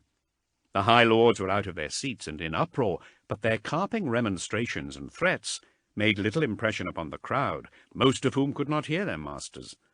None spoke to the Grand Master of Assassins, none tugged at his robes or unleashed their bluster upon him, none asked him to join them in their outrage. While Kubik was courted, the Fabricator General gave them the impassive blankness of the machine. As Thane turned around to address them directly once more, Vangerich and the Fabricator General reached the bottom of the atrium steps. Both turned crisply in their red and black robes to regard the council, flanking the looming magnificence of the chapter master. The High Lords grew still, the violent indignation screwing up their faces, remaining fixed. Venand and the Provost Marshal looked grave. Standing with Thane, Vangerich saw that the High Lords were looking at him. Usually they averted their gaze, but now they stared at the Grand Master of Assassins with horror and dread. While the legions of the Adeptus Astartes and the might of the Mechanicus caused hearts to hammer in chests, it was the declaration of Vangerich's intentions that chilled the blood pumping through them. Several members of the council went to speak, but Venand silenced them with a gesture. Nothing would stop High Admiral Lansung and Abel Verilt. With a swish of their heavy cloaks and the creak of boots, the pair left the atrium by a side arch to be joined by stormtroopers and a naval honour guard. From there, Lansung and the Lord Militant made their way off the Plaza de Camerata and back into the labyrinthine safety of the palace. Vangerich looked to Thane. Like Kubik, the chapter master didn't take his eyes off the remaining High Lords. He nodded. Vangerich obeyed. Turning, the Grand Master of the Officio Assassinorum strode after Verilt and the High Admiral, his black robes swishing after him like an ill wind. As he left the plaza and the dumbfounded council, Vangerich activated the vox bead in his hood. "Cruel? I have them," the assassin told him. They are going by way of the Tortestrian Gate. We shall engage them in the Vangara quarter, Vangerich told Beast Cruel. Meet me there. It did not take the Grand Master long to reach Cruel and the High Lords. He found them walking through a cluster of little-used halls in the upper east wing of the Bastille Autonomica. The boots of the High Lords echoed with urgency through the vaulted chambers, while the pair blustered their indignation and self-importance. Like one of the many spectres rumoured to haunt the Bastille Autonomica, Vangerich appeared in a grand archway. Very old stormtroopers saw him first and ran forwards to encompass the Lord Militant in a canopy formation. Veriot and the High Admiral slowed to a stop in the middle of the hall. The naval armsmen took position around Lansung, levelling their las carbines at Vangerich. The High Lords looked the way they had come, back along the footprints they had left in the dust. There they found Beast Cruel, leaning against the pillars of the grand entranceway from which the prince led. "You dare to bar our way?" Veriot shouted across the hall at Vangerich. "I dare to walk the corridors and halls of the Emperor's mighty palace," Vangerich said, "and speak to whom I find there." "We have nothing to say to you," Lansung told him, "or your Adeptus Astartes compatriots." "You can both make all the high-minded speeches you like," Abel Veriot warned him, "but the great armies of the Imperium, their Lord Marshals and regimental commanders, answer to me, and me alone." "And even if they didn't," Lansung said, "you couldn't possibly muster their strength. Not without the might of the Imperial fleet. Thane may conjure the ghosts of the Imperial fists, but he seeks death among the ruins of Ullanor alone. For without the Astra Militarum, and the vessels to transport them, he condemns his Imperial fists to an early doom." "I wholeheartedly agree," Vangerich told them, approaching. "That is why the Chapter Master has engaged me, to impress upon you the importance of your role in the great victory to come. You are going to save the Imperium, my lords, for your God Emperor, and for us all." Veriot kept turning. As he swept his cloak around, he looked between Cruel and the Grand Master of Assassins. "Call off your dog," the Lord Militant said, "or I will order my men to put him down." "I shouldn't worry about my man," Vangerich said, as he walked towards the High Lords. "I would worry about your own." Panic spread across the faces of Lansung and Veriot. Armsmen and stormtroopers became twitchy, moving their high-powered weaponry off Beast Cruel and tracking it across both of their own ranks and the ones opposite. "Vangerich!" the Lord Militant roared, drawing a master-crafted pistol from beneath his cloak. It was all baroque barrels and antique finery. As it hummed at the Grand Master, Lansung pulled an extravagant dress-blade from his scabbard. It was all over in moments, the flash of lasguns lighting up the hall. It was unclear who fired first. Either a stormtrooper or an armsman opened fire upon members of the opposite party. Beams proceeded to criss-cross the open space, searing into troopers and the High Admiral's honour guard. Peerless marksmanship on both sides and the close range ensured that the firefight was brief. Bodies dropped to the dusty floor all about the two High Lords, the craters in their chest carapace glowing. Unfazed by the fury of the blinding exchange, Beast Cruel had unslipped a pistol of his own and blazed away. Aiming through the gunfire and confusion, the assassin blasted Veriot's pistol into a shower of scorched components. His second shot took a stormtrooper through both helm and head. As the guardsman fell away, Cruel sent his final blast at Lansung's ridiculous blade. With a blinding flash, the ornate sword was knocked from the High Admiral's hand and sent skidding across the hall floor. As the whoosh of lasfire died away, Lansung and Veriot looked down at their dead men, and then at each other. Both were of advancing years, but they were still at their hearts military men. Seeing abandoned las carbines on the floor, the pair went for the weapons. "Rise!" Vangerich commanded. The High Lords staggered back as a stormtrooper and a navy armsman got back to their feet. Scooping up their weapons and kicking away others, the two bore no evidence of damage or injury, whereas the other bodies on the floor displayed searing blasts to the chest and helm. The two standing before them remained untouched. "What in the damnable eye is going on?" Lansung rumbled. Vangerich, Abel Veriold spat. What is the meaning of this? It is a demonstration, my lords, the Grand Master of Assassins told them. Sleeper cadre black glass. Identify. The armsman's patrician features began to ripple and twist. To Lansung and the Lord Militant's revulsion, his face began to change. Muscles spasmed and rearranged under face-flesh, while the stature of the honour guard became slight and shapely. With the las carbine still held upon Lansung, the armsman became an armswoman before the High Admiral's eyes. From beneath the severity of a regulation haircut, dark eyes burned with lethal intelligence. "Augusta Fex, my lord," the assassin said. "Temple Calidus." By the time the stormtrooper had removed his helm, the features beneath had also transformed into those of a young woman. She leant into her las carbine and pointed the weapon at Abel Veriold. "Kittred Warns, Grand Master," she said, without taking her eyes off the Lord Militant. "Temple Calidus." You dare to place your monstrous infiltrators in my ranks? The Lord Militant growled. Damn you, sir, Lansung said. As the pair of you dare to monitor the comings and goings of my temples from orbit, Vangerich said, and try to stalk my clade snipers with inferior marksmen of your own. We will not be intimidated, Veriold told the Grand Master. You cannot threaten us, Vangerich. We are beyond your reach, especially with the segmentum in peril. I don't need to threaten you, Vangerich told them, his words like shattered glass.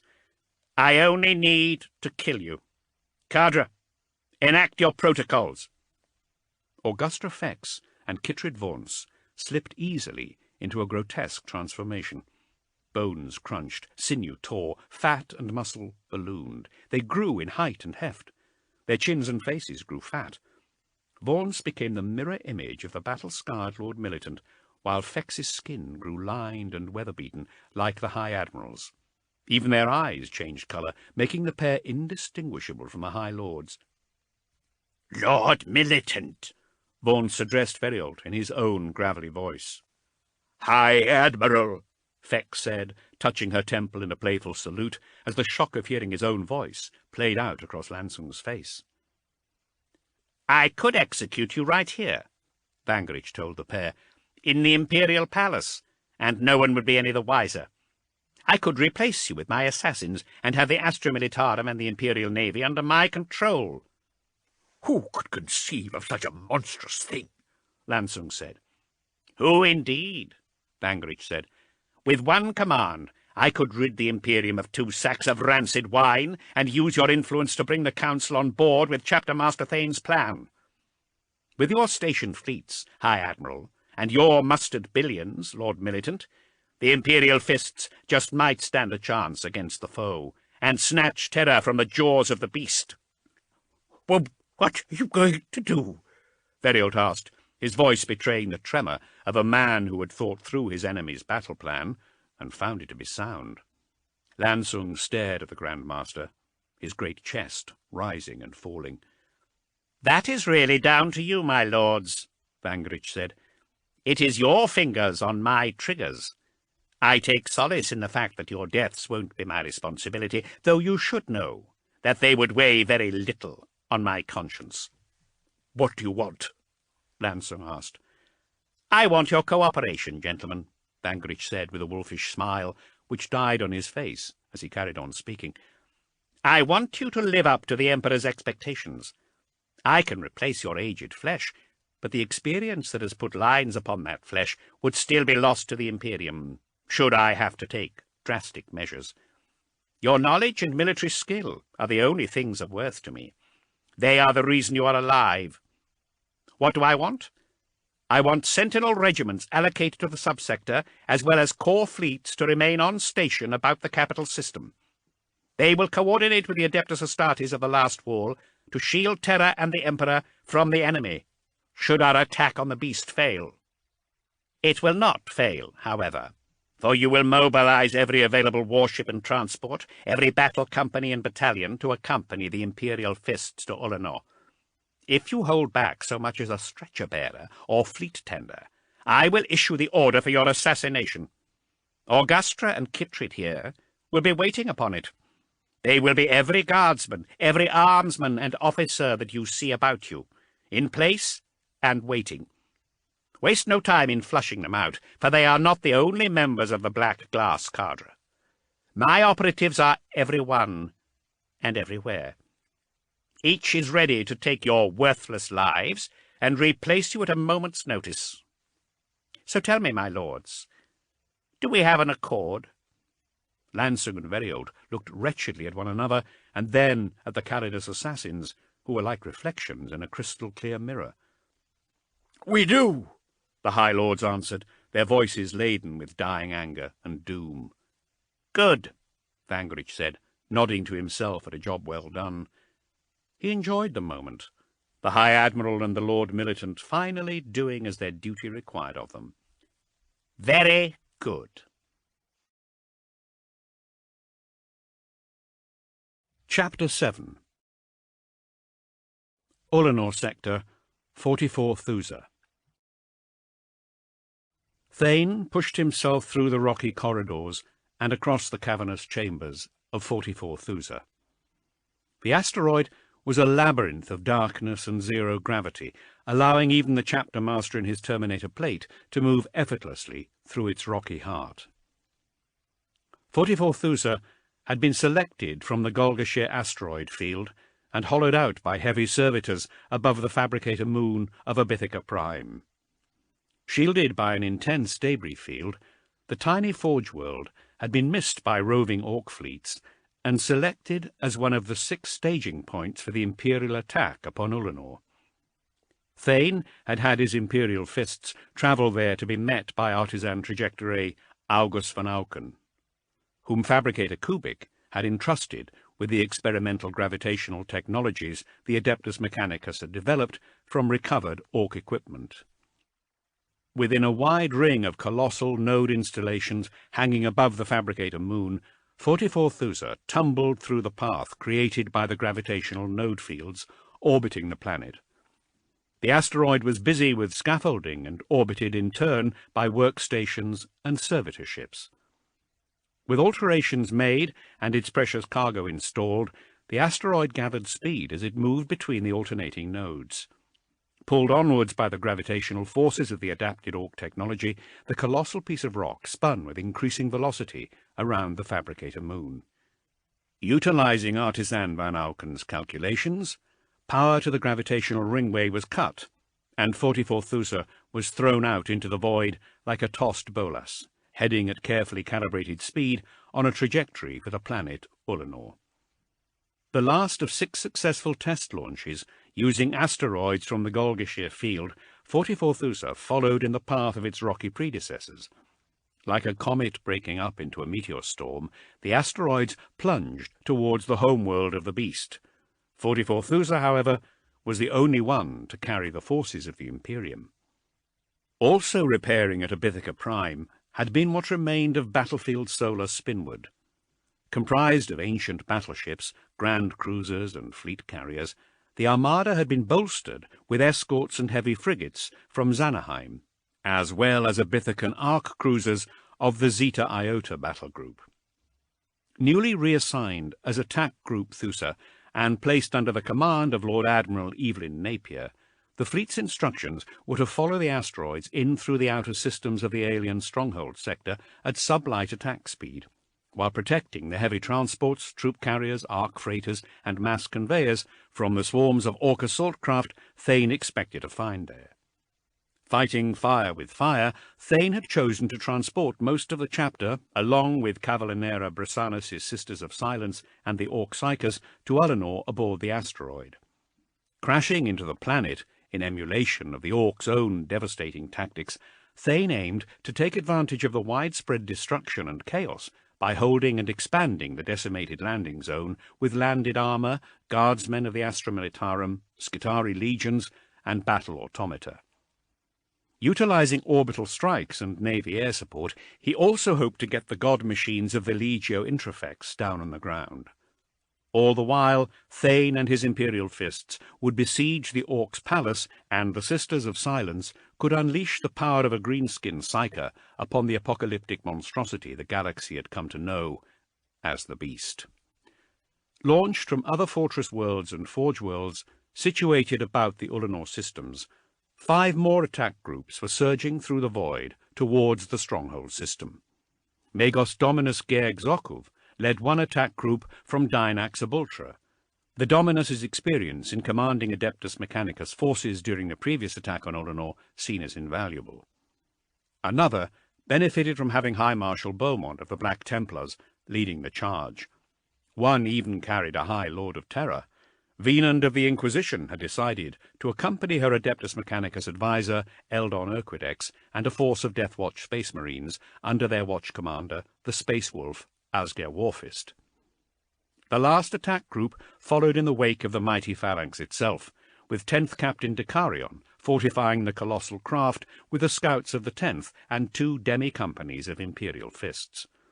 Arriving at the distant Mandeville points of outlying systems, thousands of vessels converged upon Ullanor, their engines blazing at attack speed.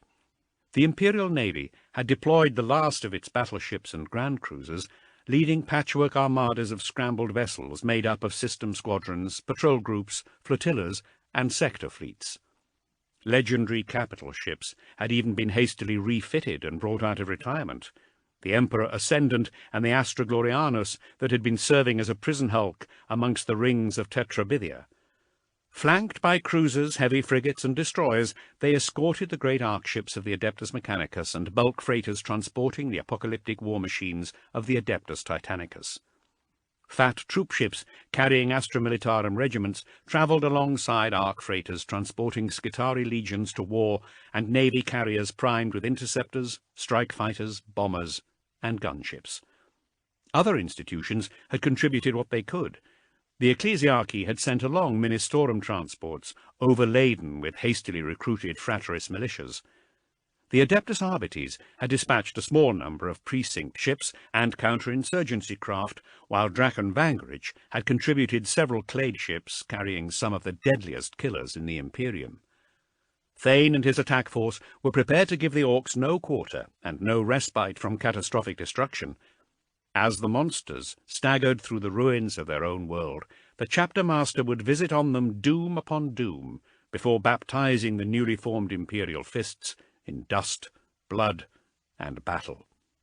Scraping the golden yellow of his Terminator plate against the rocky wall, Thane pushed out across the cavernous gloom of the asteroid's central chamber. Hollowed out at the heart of 44 Thusa, it had been nicknamed the Nexus. Adamantium frameworking and field generators had reinforced the chamber for the rough landing to come. Artisan Van Auken had crafted the rocky body to be an asteroid within an asteroid, the inner core benefiting from anti-gravitational technologies, shielding it from the worst of the planetary impact, and the outer core designed to absorb the worst of the contact destruction. It was here in the Nexus, pressurized and supplied with a basic atmosphere, that the Space Marines, Sisters of Silence, and alien prisoners would ride out a planetary impact. It was here, amongst the hurried adaptations of the Adeptus Mechanicus, and by the good grace of their technological invention, that they would attempt to survive the unsurvivable. Above him, the cavern ceiling housed a small cluster of cages. The 3 monstrous Orcs from Luna, hardy beyond understanding, clawed their way around their cages in the zero gravity. Their eyes and mouths blazed with ethereal power, while arcs of psychic energy sizzled across green flesh and the bars of their prison. Their fang-filled maws were open, and their ugly faces contorted about ferocious roars. Lady Cavallanera Brassanus drifted down from the cavern ceiling in her crimson plate, accompanied by the sister in silver that Thane had encountered in the lunar caverns. They stopped gracefully before the chapter master. "Status, sister?" Thane said, looking up at the monstrosities above. Ethereal light blazed within the cages and crackled across the bars. "The prisoners grow in power and agitation," Brassanus signed back. "The closer we get to Ullanor." Thane nodded gravely. "Can they be contained?" "The outer systems are swarming with the enemy," Brassanus told him, "each creature a psychic reservoir from which these monsters draw their power." "This is a good thing, yes?" Thane put to her. "The longer the charge and greater the number of Orcs, the greater the power. The greater the power, the greater the destruction to be wrought upon the greenskins. To a point, Brisanna signed. Thane sensed her caution. Can they be contained, sister? He repeated. The Sisters of Silence will not fail, Chapter Master, Brisanna assured him. My lord, honoured Brother Tycho said as he approached Thane, moving around the equipment with a chapter's new battle standard clutched in his gauntlet. The banner was tall and proud, while the fabric glinted with gold thread. The shaft and crossbar of the standard were crafted from silvered adamantium, each of the four ends terminating in a sculpted fist. In recognition of his bravery in the Feast of Blades, Thane had appointed Dathan Tycho both chapter standard-bearer and his personal champion. Leading an honour guard of former excoriators, hand-picked by Tycho himself, he had responsibility for the chapter master's person on the field of battle. While Tycho's plate gleamed newly golden yellow, his bionic arm still held the battle-scarred sheen of age and bloody employment. Epistolary Zolt and the Chief Librarian have word for you from attack group Sisyphax, Tycho reported now. My lady, Thane said to Brisanna, nodding in farewell, before following the standard-bearer. In the zero gravity of the cavernous chamber, Tycho and the chapter master made swift progress. They glided across ranks of imperial fists, each standing to attention in transportation cradles. They waited in silence, hungry for battle, ready for the havoc to come. They found Epistolary Zolt at a communications station. Zolt was prevented from using his psychic powers in the presence of the Sisters of Silence, and Thane could only imagine what agony it was for the librarians to be in the presence of a null like Cavallanera Brisanna. Even without the use of his powers, however, Thane had found a duty for the epistolary, nominating Zolt his chief communications officer. Along with installing the transportation cradles, chamber reinforcements, and tethers, Artisan Van Auken and the Adeptus Mechanicus priests at Abithica Prime had ensured that Thane could coordinate the colossal forces at his command. A hololithic Vox station relayed directly to the monstrous phalanx, similarly closing on Ullanor. With most of the chapter deployed for battle on board 44th Thusa, the Imperial Fist's Space Marines left aboard the mobile fortress monastery were Captain Dekarian and his 10th Company, 2 further demi-companies, a skeleton complement of Tech Marines, and Chief Librarian Asmakai and his epistolaries. Dekarian was charged with the defence of the fortress monastery and leading attack group Sisyphax.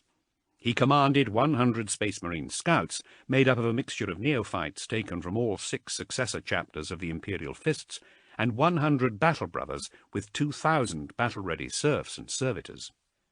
Asmakai and his epistolaries meanwhile had the responsibility of astropathically communicating the chapter master's orders to all under his command. Away from the nullifying influence of the Silent Sisterhood, the Chief Librarian could relay orders to astropaths aboard Lord Admiral Napier's flagship, the Apocalypse-class battleship Master of Mankind, and the Arch Mechanicus Buenaventura, commanded by Dominus Gerg Zokov. At much greater distances, Asmakai also sent and received astropathic messages from choirs aboard the flagships of the other attack groups converging upon Ullanor, each leading fleets that travelled their own tumbling asteroids. Brother Zolt, the Chief Librarian for you, Chapter Master, Zolt said, his voice strained with the burden of being surrounded by the Silent Sisterhood. The warping hololithic representation of Asmakai suddenly crackled into focus. The Chief Librarian stood encased in a hooded suit of blue Terminator armour, swathed in golden robes. He jabbed his forestaff at deck serfs that Thane could not see, giving them a haughty scowl. As he moved, the lines of his haggard face ran to deep shadow, while a milky eye blinked with constant agitation. Chapter Master, the Chief Librarian said, I have much to report. Proceed, old friend. Attack Group Purditor has had their force bolstered by a reserve flotilla under Commodore Beecham, Asmakai said. I get the feeling that is the only good news you have for me, Librarian. Indeed, Chapter Master, Asmakai said. Purditor has run afoul of an attack moon on their approach through the outer systems. They have experienced heavy losses, including the capital ships Rex Resurgam and Voidhammer. Admiral Lumeresque is lost, Flag Captain Eames now commands, Chapter Master, Asmakai told him. What of attack groups Idas and Verita? Idas is coming up through the Acheronias, the chief librarian told him. Dominus Zokuv has sent word that the systems there are decimated. Charted worlds are gone with only a debris field remaining. He suspects that the Acheronias region might have been used as a testing ground for the Orc gravitational weaponry. Can they make it through? Thane asked. They endeavour to do so, my lord. And Verita? Sporadic contacts with enemy flotillas in the Scorpicon Nebula, Asmakai said. Several escorts have become separated from the main fleet in the dust clouds. Have Watch Commander Warfist and the Death Watch leave them, Thane ordered. We cannot afford to slow our approach. Out here, hesitation is death. The commanders of those vessels will have to act under their own initiative. Now tell me, have we had any further contact with Attack Group Phaeton? Nothing, my lord, Asmakai told him. Group Phaeton's approach lay through some of Ullanor's satellite and stronghold systems. Last reports were of the destruction of a number of troop carriers.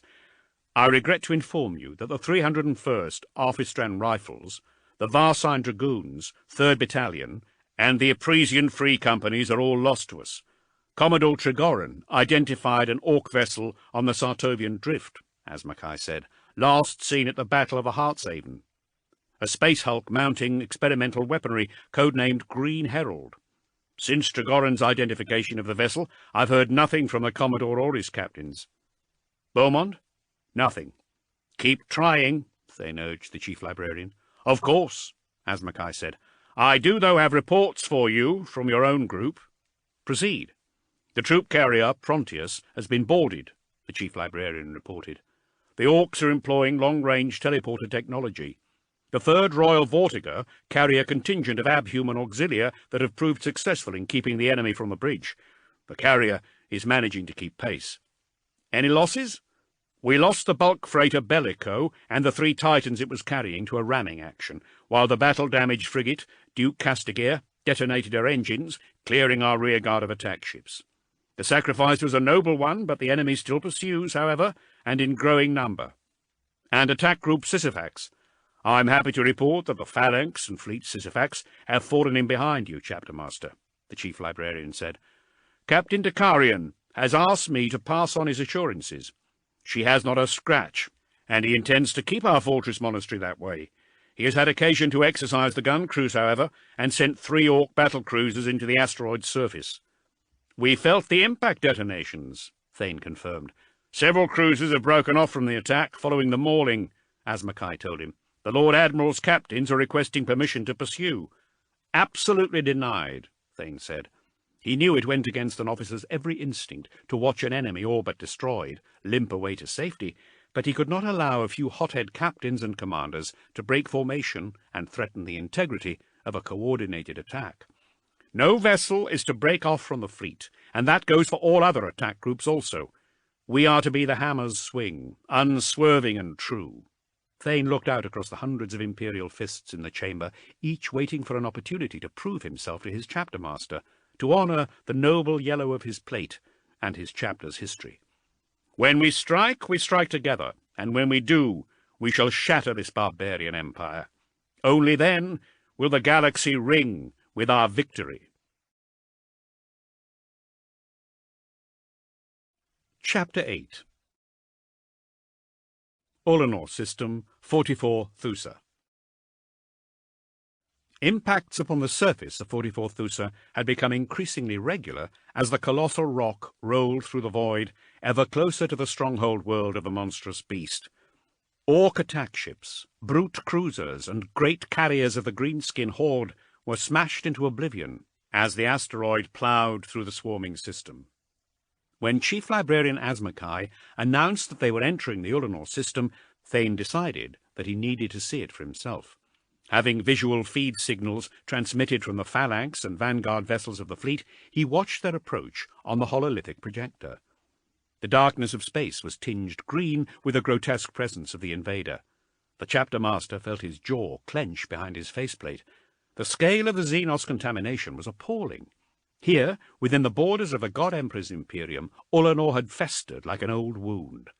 What had once been lauded as one of the greatest engagements of the Great Crusade advertised itself to the galaxy as a failure.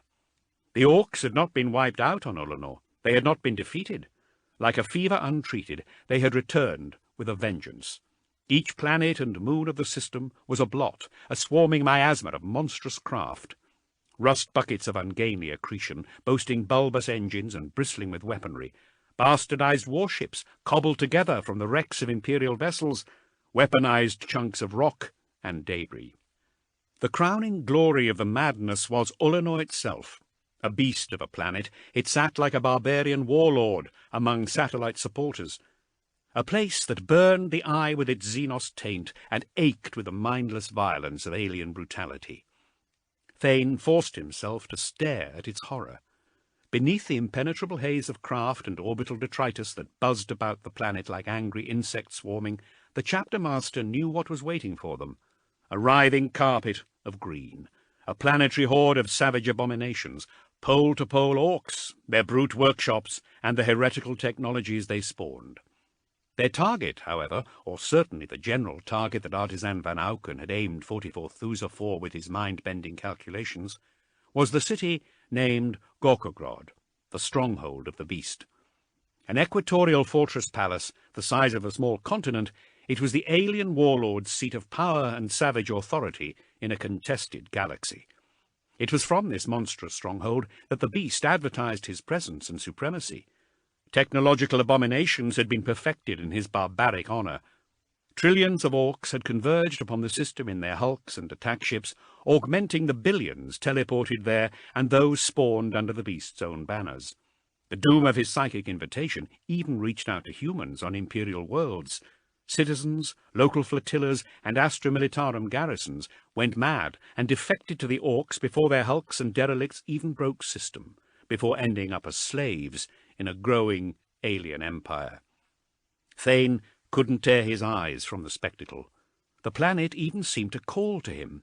Across the frozen silence of space, he fancied he heard the raving ferocity of the orcs, a rising cacophony of snaggle-tusked fury and bloodlust unbound, coming together in a mind-splitting roar. Thane once again heard the beast. Like a beacon of infectious alien insanity, the beast's furious presence seemed to reach out from Ullanor. Thane closed his eyes and blinked both the spectacle and the beast's monstrous roar from his thoughts. He did so because he was a space marine, and he could. He was engineered to be stronger in both body and mind. The beast had infected entire worlds with his alien madness, however, and commissars on board fleet carriers had reported hundreds of guardsmen from scores of different regiments lost to such insanity. Chief Librarian Asmakai had reasoned that it was a psychic expression of the beast's barbaric desire to conquer the galaxy, a territorial advertisement, wielded, like all things by the orcs, as a weapon. The Chief Librarian knew not, however, how to combat such a potent phenomenon. Faith, Thane had told him, ordering his company chaplains to conduct battle blessings on the Sons of Dawn as the asteroid approached. "Look at what we have done," Thane said, half to himself. "We did not do this," Tycho replied, before the crackling, hololithic image of Asmakai could speak. "The orcs need no assistance in polluting the dark reaches of the galaxy. They are the plague, we are but the cure." "Brave words, brother," Thane said, "and worthy of a chapter standard-bearer. I fear they have been here spoken before, however, by our father and our father's father." "You blame them?" "If they were here to see this," Thane said, "knowing that the claws of these beasts are slick with the blood of the imperial fists, I think that they would blame themselves." "You are here," Tycho said, "seeing this, living this. What do you think?" "I think that we are being punished for our lack of vigilance," Thane said. "I think it has happened before, and it will happen again. The galaxy is vast and deep, but it belongs to humanity. It is our responsibility, our burden. We cannot afford to be complacent." Cycling through the hololithic visual feeds, Thane saw the vessels of the two attack groups rocketing up behind. With engine columns blazing, the Imperial ships kept pace with the asteroid and held a defensive formation. Admiral Napier and Captain Dicarion had formed two lines of battle with the majestic battleships, grand cruisers, and Adeptus Mechanicus arc ships under their command. While the Admiral led one column with the Master of Mankind, Dicarion led the other with the monstrous Phalanx. Between them, the vessels offered protection to the convoy of bloated troop carriers, Skitarii arc freighters, and mass conveyors that the warships were escorting. The fleet was like a colossal fortification moving through the void, vessels ancient and indomitable presenting towering walls of titanic gunnery. Boasting guardsmen, cybernetic soldiers, and combat servitors numbering in the millions, as well as the apocalyptic engines of war, it should have been more than a match for the enemies of humanity. Faced with Ullanor itself, however, with its nebulous blizzard of ships and continent-swallowing hordes, it didn't seem enough. Not nearly enough. While 44 Thusa in itself raised neither suspicion or alarm amongst the Orcs, the system being used to its fair share of comets and meteorite storms, the trailing formations of Imperial warships were another matter entirely. Drawn to them like predators to a game trail, Orc attack craft swarmed the capital ships, attempting to match their reinforced hull plating against Imperial firepower.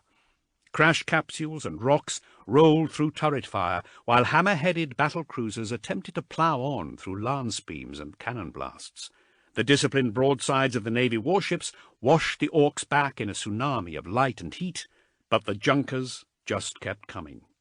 As the 44 Thusa tumbled on through the Orc system, Thane watched the other asteroids ahead of them closing in on the Orc planet.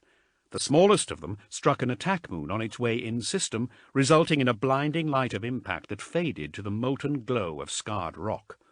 The destruction was horrifying. While the asteroid survived, it had been deflected, and Thane estimated that it would barely graze the atmosphere of the target planet. His blood chilled at the prospect of 44 Thusa doing the same in the crowded system. He didn't need Chief Librarian Asmakai to tell him of the hellstorm of rock and debris that the asteroid must have been shedding, straight into the path of the fleet. The chapter master marvelled at the sight of the other asteroids and the technological ingenuity it must have taken Artisan van Auken to put them on such a course. As the leading pair spun through the void, they were followed by a third, as ugly a piece of rock as ever graced the galaxy. Monstrously bulbous and irregular, it was also the largest of the asteroids that the priests of the Adeptus Mechanicus had gravitationally propelled towards Ullanor. The massive rock piled on through flotillas of Orc attack vessels, decimating station terror ships and crashing through starforts. Thane and Tykor watched the pair of vanguard asteroids strike the planet. The chapter master's hearts thumped in his chest, and his spirit soared as the two bodies, so graceful in their approach, smacked into Ullanor like a pugilist, delivering an almighty left and right. The planet trembled, and the points of impact glowed hot with tectonic fires. Blast waves rippled out, turning the swarms of attack ships into tangled wrecks. As the skies rained debris and shattered gun platforms, waves of corpses, broken and aflame, were blasted back across the land. Within horrific moments it was over, the impact sites ablaze with melted rock and devastation. The ugly rock that followed struck the planet only just behind and bathed the Orc world in a corona of destruction. "Burn!" Thane hissed through his helmet grill. Fleets annihilated, Imperial worlds torn apart, populations enslaved. He felt all such atrocities in his chest and yearned for vengeance. "Burn, you monsters!" He watched, chafing for action, as Ullanor grew before him. 44 Thusa would be the next to smash into the greenskin world, right on top of the palace stronghold of Gorkogrod. Intelligence gathered upon the two doomed previous attacks told the chapter master that the beast's lair spanned a small continent. It was all colossal fortifications and monstrous architecture, as alien as it was formidable. Within the walls were precincts kilometres across, choked with weapons factories, titanic workshops, fungus plantations, holdings of greenskin livestock and encampments for vast hordes of Orc warriors. Of the destruction wrought by the previous two attacks, however, there was no sign. The Orcs had rebuilt their monstrous fortifications. Colossal alien giga-weaponry and vast factory complexes were everywhere. "Time?" Tykor asked. "It's time," Thane answered. The chapter master was beginning to feel the slight drag of planetary gravity on his suit. He reached down with the toe of his armoured boot. It crunched into the grit of the chamber floor as his own weight began to reassert itself.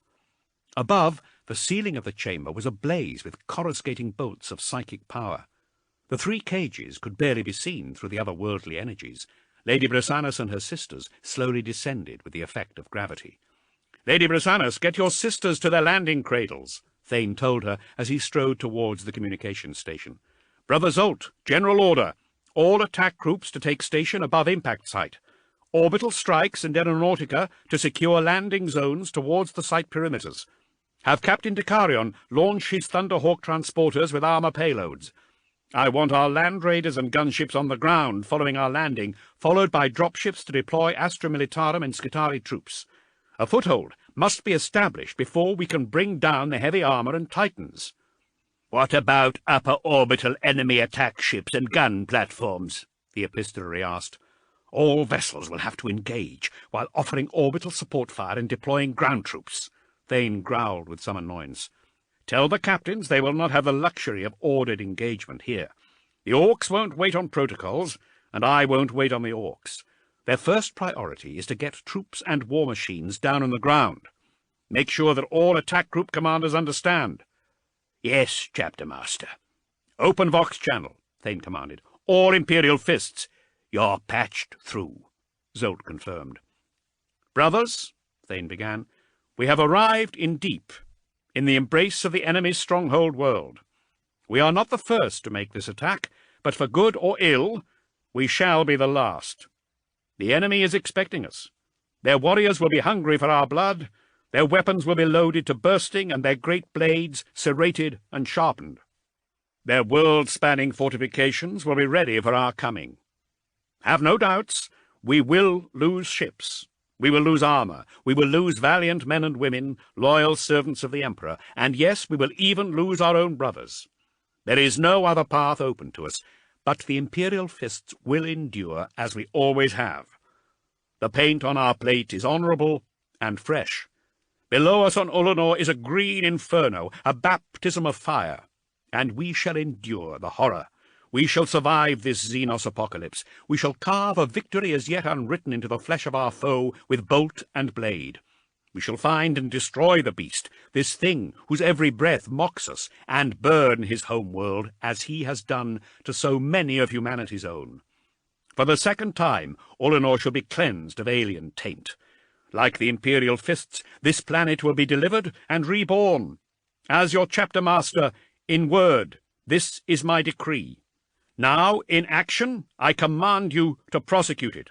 "For the glory of Dawn!" Tycho roared across the channel, clenching his gauntlet into a fist and hammering it against his breastplate. Company upon company of Space Marines did the same, the Vox channel crackling with the thunder of 1,000 Imperial fists returning the standard-bearer's call.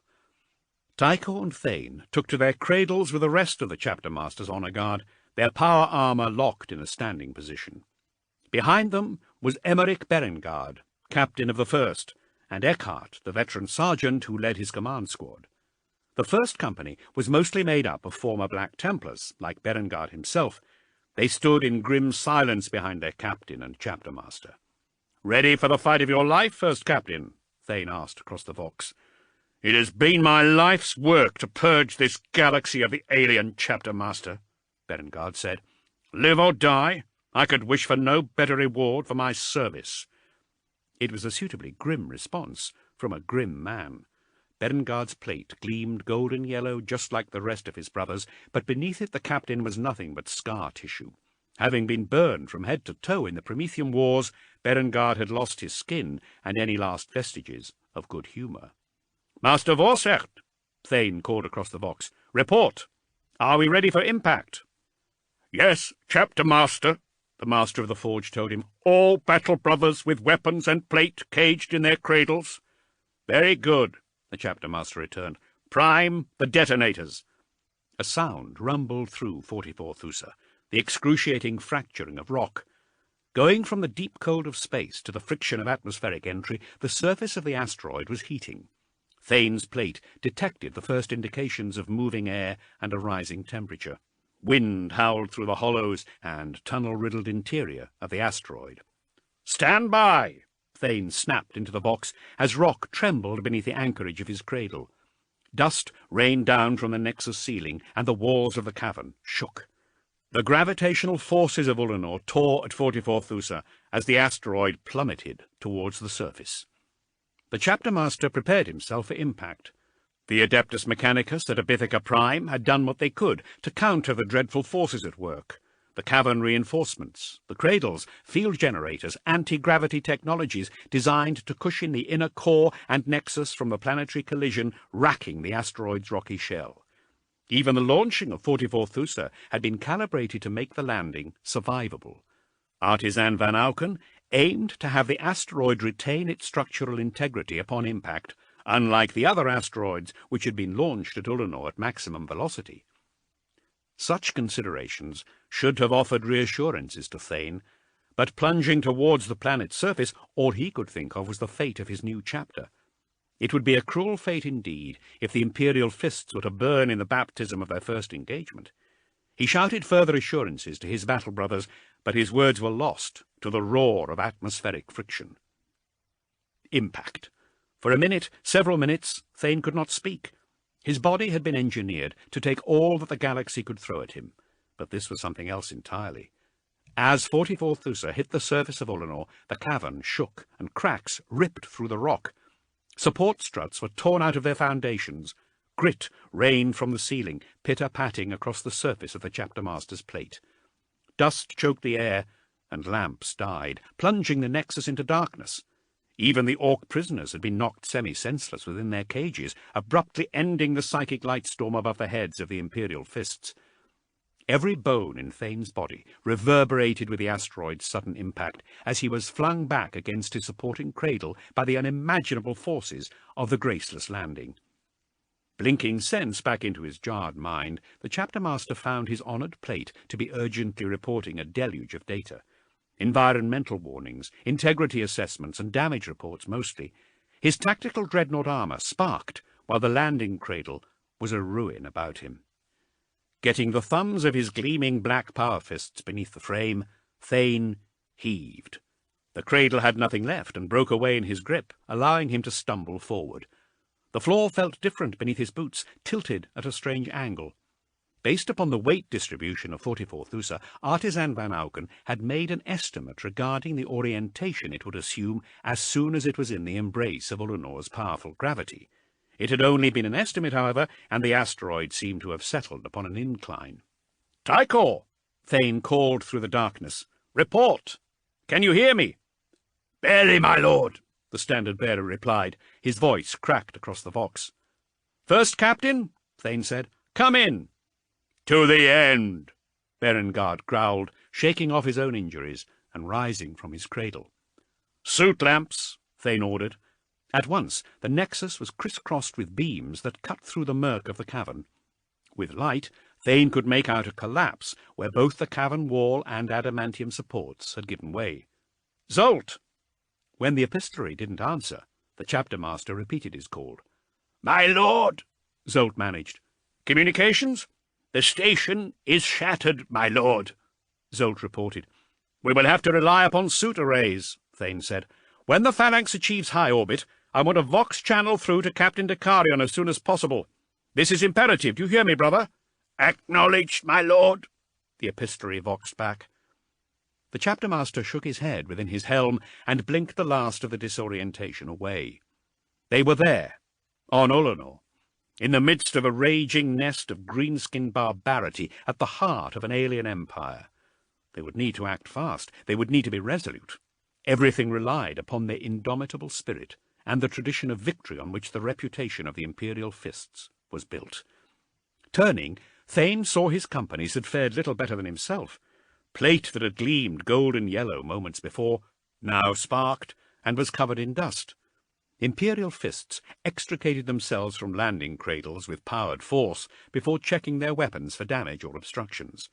From the way they moved, he could tell some of the sisters had suffered in the rough landing, but they attended to each other and their alien charges with the efficiency and determination he had come to expect. Taking their positions about the buckled cages, they stood sentinel over the Orc psychers. "Captains, report in," the chapter master commanded, "and check for casualties." "Berengard first, reporting in." "Carlito second, present and ready." "Company apothecaries, see to your injured," Thane said. "Oberon, 7th ready, chapter master." Captain Brondell, reporting in. Master Vorsecht, Thane voxed. I want status on warsuits and armour right away. Aye, my lord. Storn of the 9th, standing by. The chapter-master listened for his remaining captains. After Gortes, Uzziah, and Valdenor, he expected to hear Saul Abramac, formerly of the excoriators. But the call never came. Captain Abramac, report in, Thane said. Chapter-master, I regret to inform you that the captain is dead, a steely voice returned. Captain Iscarion? Yes, chapter-master, the chaplain said. He was killed during the collapse. 2 battle brothers go with him. Thane nodded to himself. The insertion had been a high-risk strategy, and he had known there were going to be battle brothers amongst the ranks of the Imperial Fists that would pay for his decision. The chapter-master could only hope that vastly more orcs had lost their lives as a consequence of their apocalyptic landing. Understood, chaplain, Thane returned. Take charge there amongst the ranks of the 8th. Affirmative, Iscarion returned. Apothecaries, report numbers of casualties and identify your dead.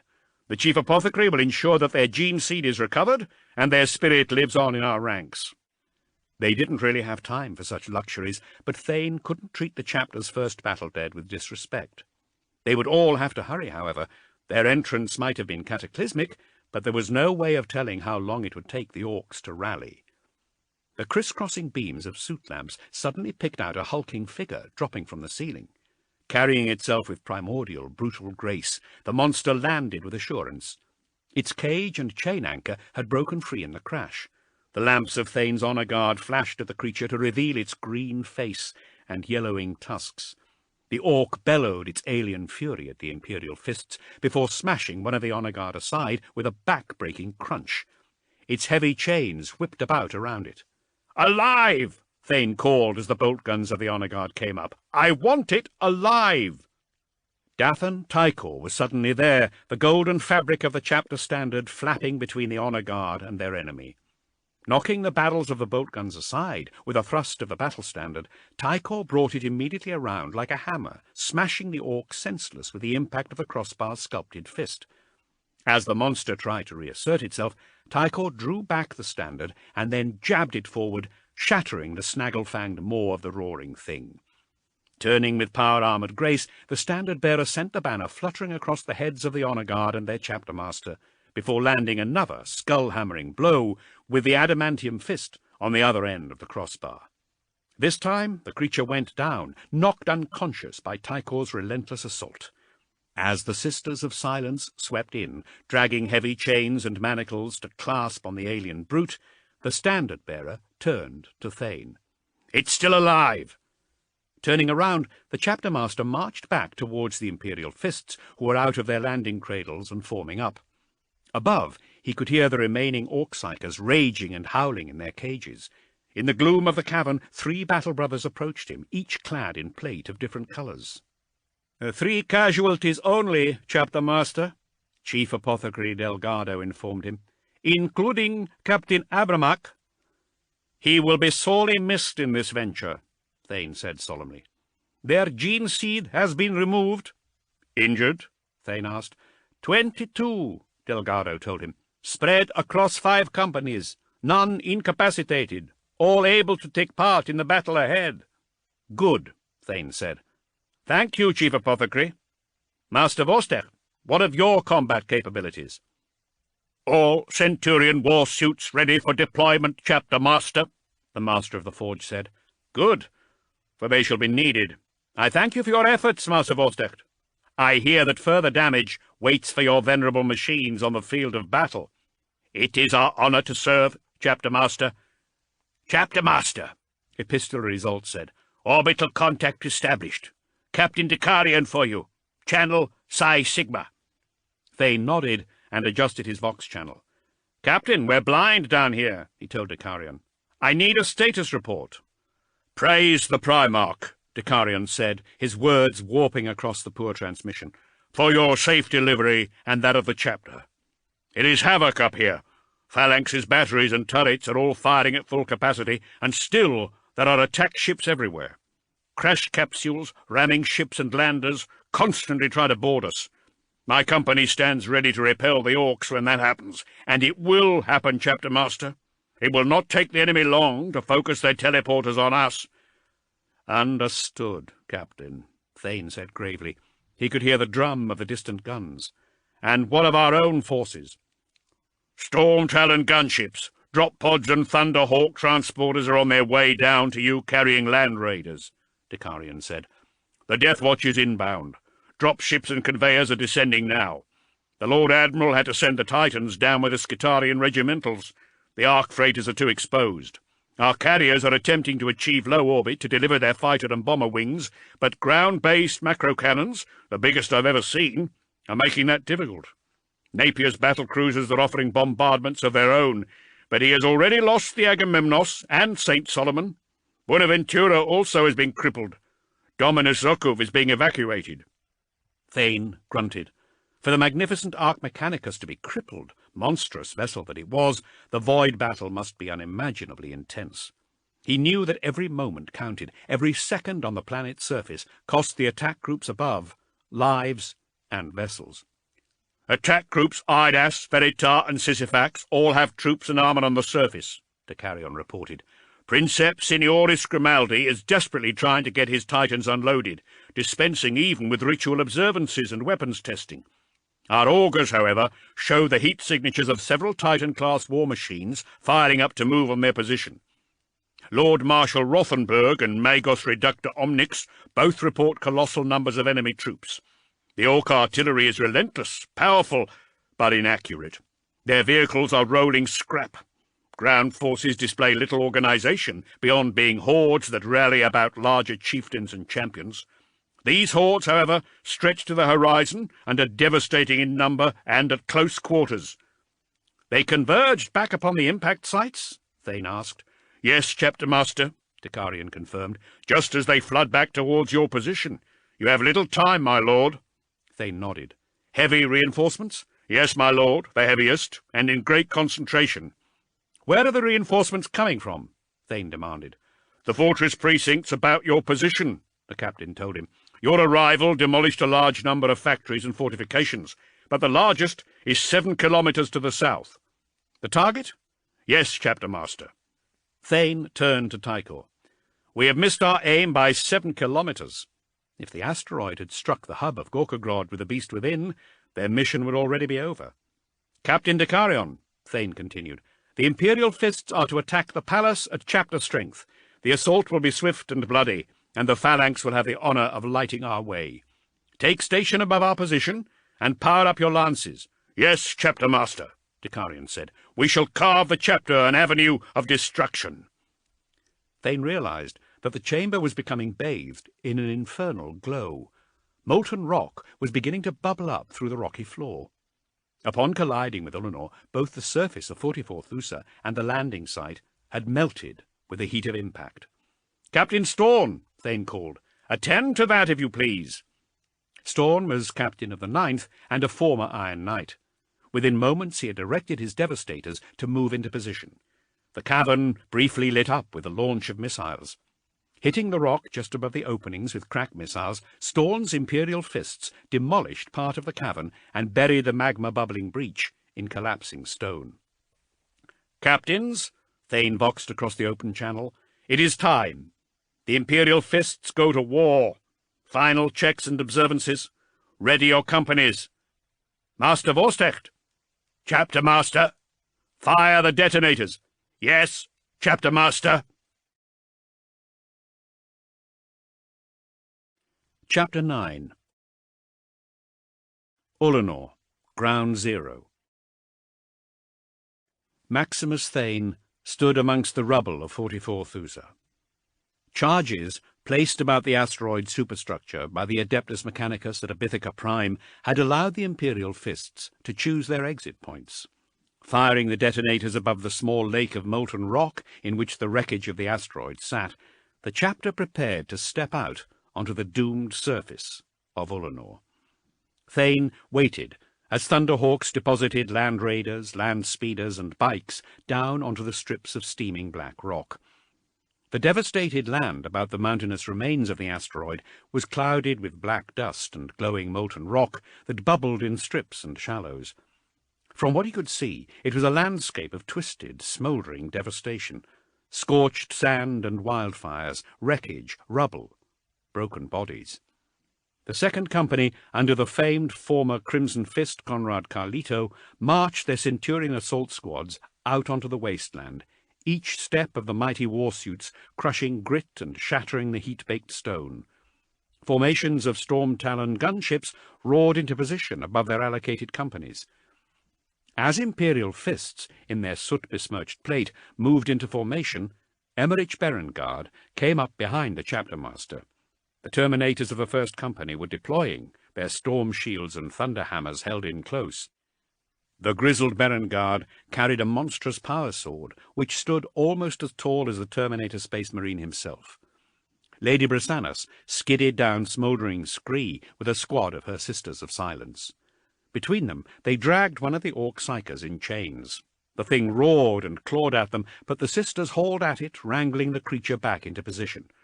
"It is the lowest form of life," said Berengard with disgust. "It will be even lower when we have done with it," Tykor assured him, holding the company standard above the warriors of Thane's honor guard. Thane let them have their words. Their genetically bred bravado, it was almost a ritual. Before battle, while guardsmen cursed and prayed, and the servants of the Omnissiah climbed inside their great war machines, the warriors of the Adeptus Astartes talked about what was and what would be, the destruction they would bring to their Xenos enemies, and the honor of being the Emperor's angels. The shattered rock trembled under the chapter master's boots. From out of the charge-blasted exit stomped a dreadnought, painted in midnight black. It trailed frayed honors and was draped with chains that jangled with its every thumping step. Strips of vellum hung like a tabard between its heavily armoured legs, while a roaring brazier burned on each shoulder. A cracked and browning skull sat in a hooded socket, each eye aglow, and the gilded wings of the Imperial Aquila spread across its battle plate. "The High Chaplain has awoken," Captain Berengard announced. The monstrous machine thundered past the chapter master before coming to a stop, its automotive engines rumbling. A living shrine, Chaplain Baccaroth, had been entombed in its sarcophagal battlesuit for longer than Thane had been alive. While the chapter had its full complement of company chaplains, all drawn from the different successor chapters, the venerable Baccaroth had been given the title of High Chaplain in honor of both his many years of service and the number of foes that had fallen before his hulking form. When he spoke, a voice that issued from voxcasters and boomed with age, experience, and madness, the sound carried across the smoke-wreathed desolation. "Where?" The chaplain dreadnought's brutal chain fist growled to life while his twin-linked assault cannons cycled. High Chaplain Baccaroth did not know where he was or the year into which he had been awoken. He did not know the nature of the enemy beyond. He did not even seem to care that he was standing among the ranks of the Imperial Fists rather than his own chapter. All he knew was that he had been called to serve, to kill in his Emperor's name. "Everywhere, High Chaplain," Thane told him. The chapter master scanned the swirling black obscurity of the crash site. He peered through the choking dust that glowed in infernal red with the light from the molten surface below. The auto senses of his Terminator helmet cycled through different spectra before settling on a false color filter representing target signatures. Thane took a moment to absorb what he saw. The horizon was not just blotched with enemies, it positively blazed with approaching targets. Hordes upon hordes of hulking monsters charging for 44 Thusa, the mountain that had appeared upon their savage world and levelled forts, workshops, and hundreds of thousands of warrior greenskins. Clankin, whom the barbarian orcs of the neighbouring fortress precincts had seen disappear in a thunderous tsunami of dust, flame, and unstoppable force. His vision picked out the serrated outlines of rabid green mobs that stretched as far as his armour's spirit could see. Horned helms, spiked armour, monstrous augmentations, ragged banners, and barbed chainswords held high. Thane could see rolling gun fortresses, belching heat and smoke, with war bikes chewing up the rocky ground and surging ahead. Hunchback walkers, dragging hydraulic claws and shoulder-mounted artillery, were lost in the shadow of an orc gargant, a towering horror of layered metal and enormous weaponry. Even at such a distance, the thing shook the ground with its hydraulic step. Coming up behind the weaponized effigy, scrambled from some nearby base, Thane could see the enemy aircraft thundering in, pot-bellied bombers and junk fighters that were little more than jet engines with wings. The chapter master's hearts beat hard at the sight. The Imperial fists had levelled a small corner of the beast's empire, a vast walled precinct of his continental palace. The monster would not stand for that. He would do what the Imperials had done when the orc fleets and attack moons had left worlds burning in their wake. He would send his best. And like the Imperial fists, like the Space Marines of the Death Watch and mighty Vulcan himself, its best would die. Spilling from surrounding strongholds and the fortress palace of Gorkogrod itself, the green hordes aimed to close the gap, to flood the devastated landing zone with firepower, muscle, and savagery. Gun fortresses and scrap tanks would ride roughshod over the interlopers. Bombers would obliterate the crash site. The Gargant, both an effigy to savage gods and a palace sentinel, had been dispatched to crush them. Thane didn't have the time or manpower to stop such apocalyptic weapons of destruction. He could not allow dropships' conveyors and their precious cargo of fighting souls to be swallowed up by the green maelstrom. The chapter master had established a toehold right in the middle of the beast's barbarian empire.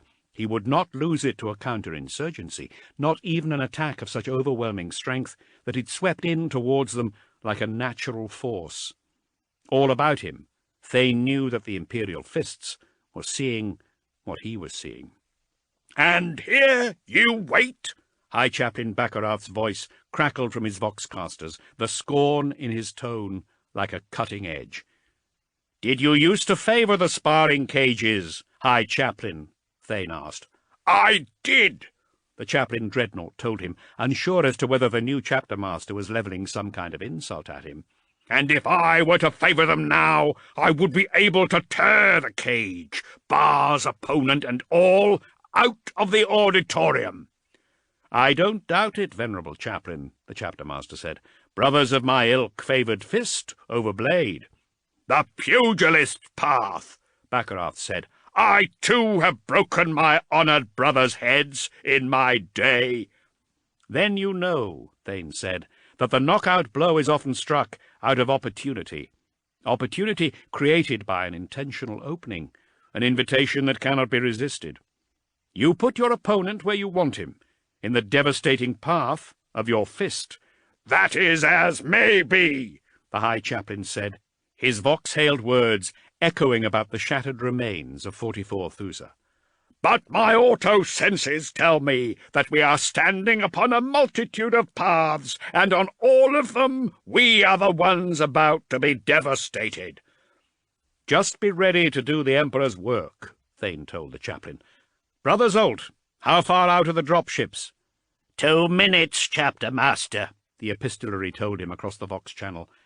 "And at present speed, how long until the enemy vanguard reach our position?" "The same." Thane stood and waited.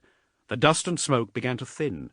The strips of molten rock bubbled and spat, and the roar of the enemy grew louder about them. The titanic steps of the Gargant, the coughing and rumbling of monstrous engines, savage battle cries. Soon the silhouettes of the orc hordes could be made out in the haze. Hulking chieftains towered over their followers, bellowing their alien rage and shooting into the sky with belt-fed weaponry. Bikes screamed ahead. Gun fortresses fired their mighty cannons blind. The sky was filled with a drone of closing aircraft. The cave entrance that the Imperial fists had blasted in their asteroid transport was cast into the shadow of the great Gargant. Shells from both the Titanic Walker and the Orc armour smashed into the side of 44 Thusa. Grit and shattered rock rained from the impacts down onto the Imperial fists, drumming off their plate. "Chapter master, I must insist," High Chaplain Baccarat said, his words bouncing around the mountainous exterior of the asteroid. "Hold position," Thane ordered across the Vox. Gunship-deposited land raiders idled. The powerful engines of Space Marine bikes chugged.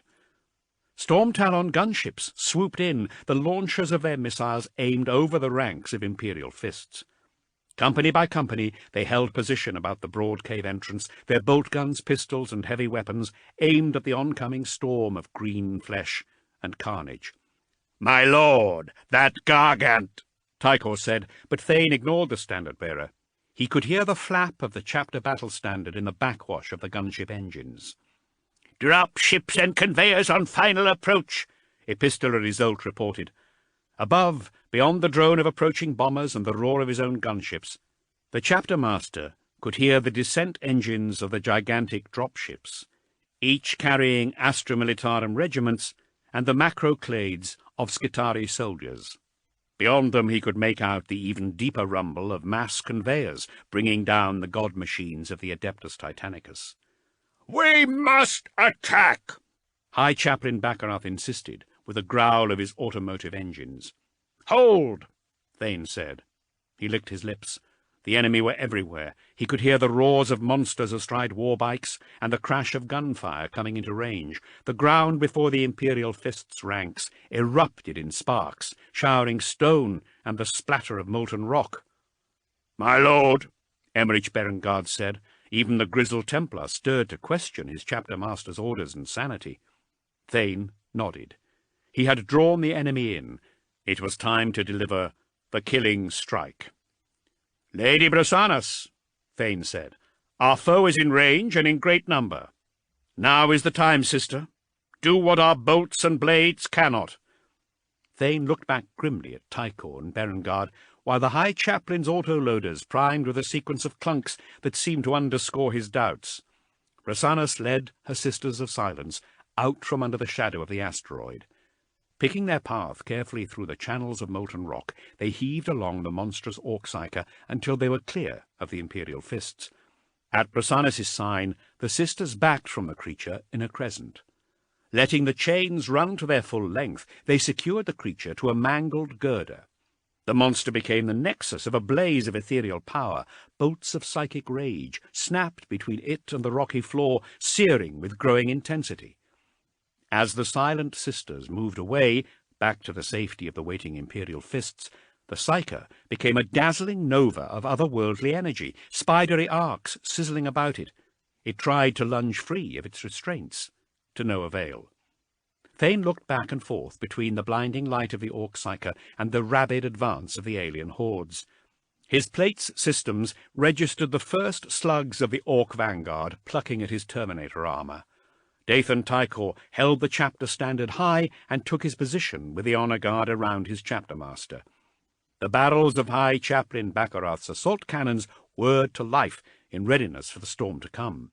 Chain swords growled in unison amongst the battle brothers of the 8th Company. Across the chapter, missiles primed in their launchers, multi-melters and plasma guns hissed to readiness. Heavy bolters and bolt guns cleared with a thunk. First rounds were loaded into breeches. Barrels were aimed. Ceramite fingertips rested on triggers. "Now, damn it!" Thane growled. The words were almost a plea. Suddenly, the intensifying light storm about the psyker died. Thane felt his stomach flip with a backwash of otherworldly emptiness. With tens of thousands of orcs converging on the impact site, their mere presence feeding the psykers with ethereal power, the orc prisoner had become a weapon of mass destruction. Without the intensity of the nullifying field about it, the colossal psychic energies building within the creature blasted the monster's head from its shoulders in a fountain of gore. And then followed the ugly heads of the closing attackers. The crazed warrior orcs on the front line died in droves even as they charged at the Imperial Fists with reckless bloodlust, their boots hammering on several steps more as their bodies crumbled and their heads disappeared in blasts of blood and brain. As orc carcasses crashed down into the dirt, green ethereal energies crackled from the stumps of the necks and briefly across their bodies, before dying away. The effect of the silent sisters' retreat became clearer as the forward ranks of orcs stopped shooting. They dropped their weapons and clutched their heads and tusks.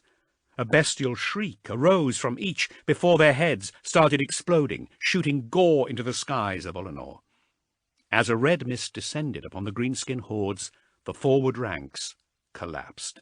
The cacophony of gunfire began to die away. The headless corpses of orc riders fell from careering warbikes. The cannons of battle fortresses fell silent before the tanks drifted into their own allies. Ploughing through mobs of armoured greenskins, the vehicles mulched orcs in their tracks and smashed into each other, resulting in spectacular explosions and a storm of shrapnel. The surviving orcs and their hulking chieftains were at first unperturbed by their falling comrades. It was normal for orc vanguard troops to fall before enemy gunfire. The following warriors barged past crashing corpses to get to the front line, where their savage gunfire or barbed blade work might find an enemy. Instead, they found a furious bolt storm of nearly 1,000 Imperial fists unleashing their blessed weaponry. Missile launchers streaked destruction into the oncoming hordes, while the assault cannons of Storm-Talon gunships chewed through the thinning enemy ranks. Before long, the orc army had stopped in its tracks. The air was heavy with gore, and the ground carpeted with alien corpses. Battle wagons slid down into bubbling hollows of molten rock, melting in the magma, their headless crews still slumped inside. Above the Imperial fists, the great Gargant had frozen. Its colossal workings moaned, the mournful drone of metal upon metal and frozen hydraulics echoing about 44 Thusa. The mighty vehicle tottered. Gravity and the weight of its monstrous weaponry was dragging it over. Without living crew to correct the war machine's fall, the towering effigy of alien ingenuity went over on its side. The titanic walker shattered as it hit the ground, pulverizing greenskin bodies and filling the sky with an excruciating boom whose echoes seemed to hang in the air. With the Gargant toppled and the field of battle a bloody haze of orc bodies, Thane heard the dropships and conveyors of the fleet descend. The landing zone was easy to find, painted red in the gore of warrior foes for kilometers about the crashed asteroid. Silent slaughter greeted the landing gears of the mighty dropships.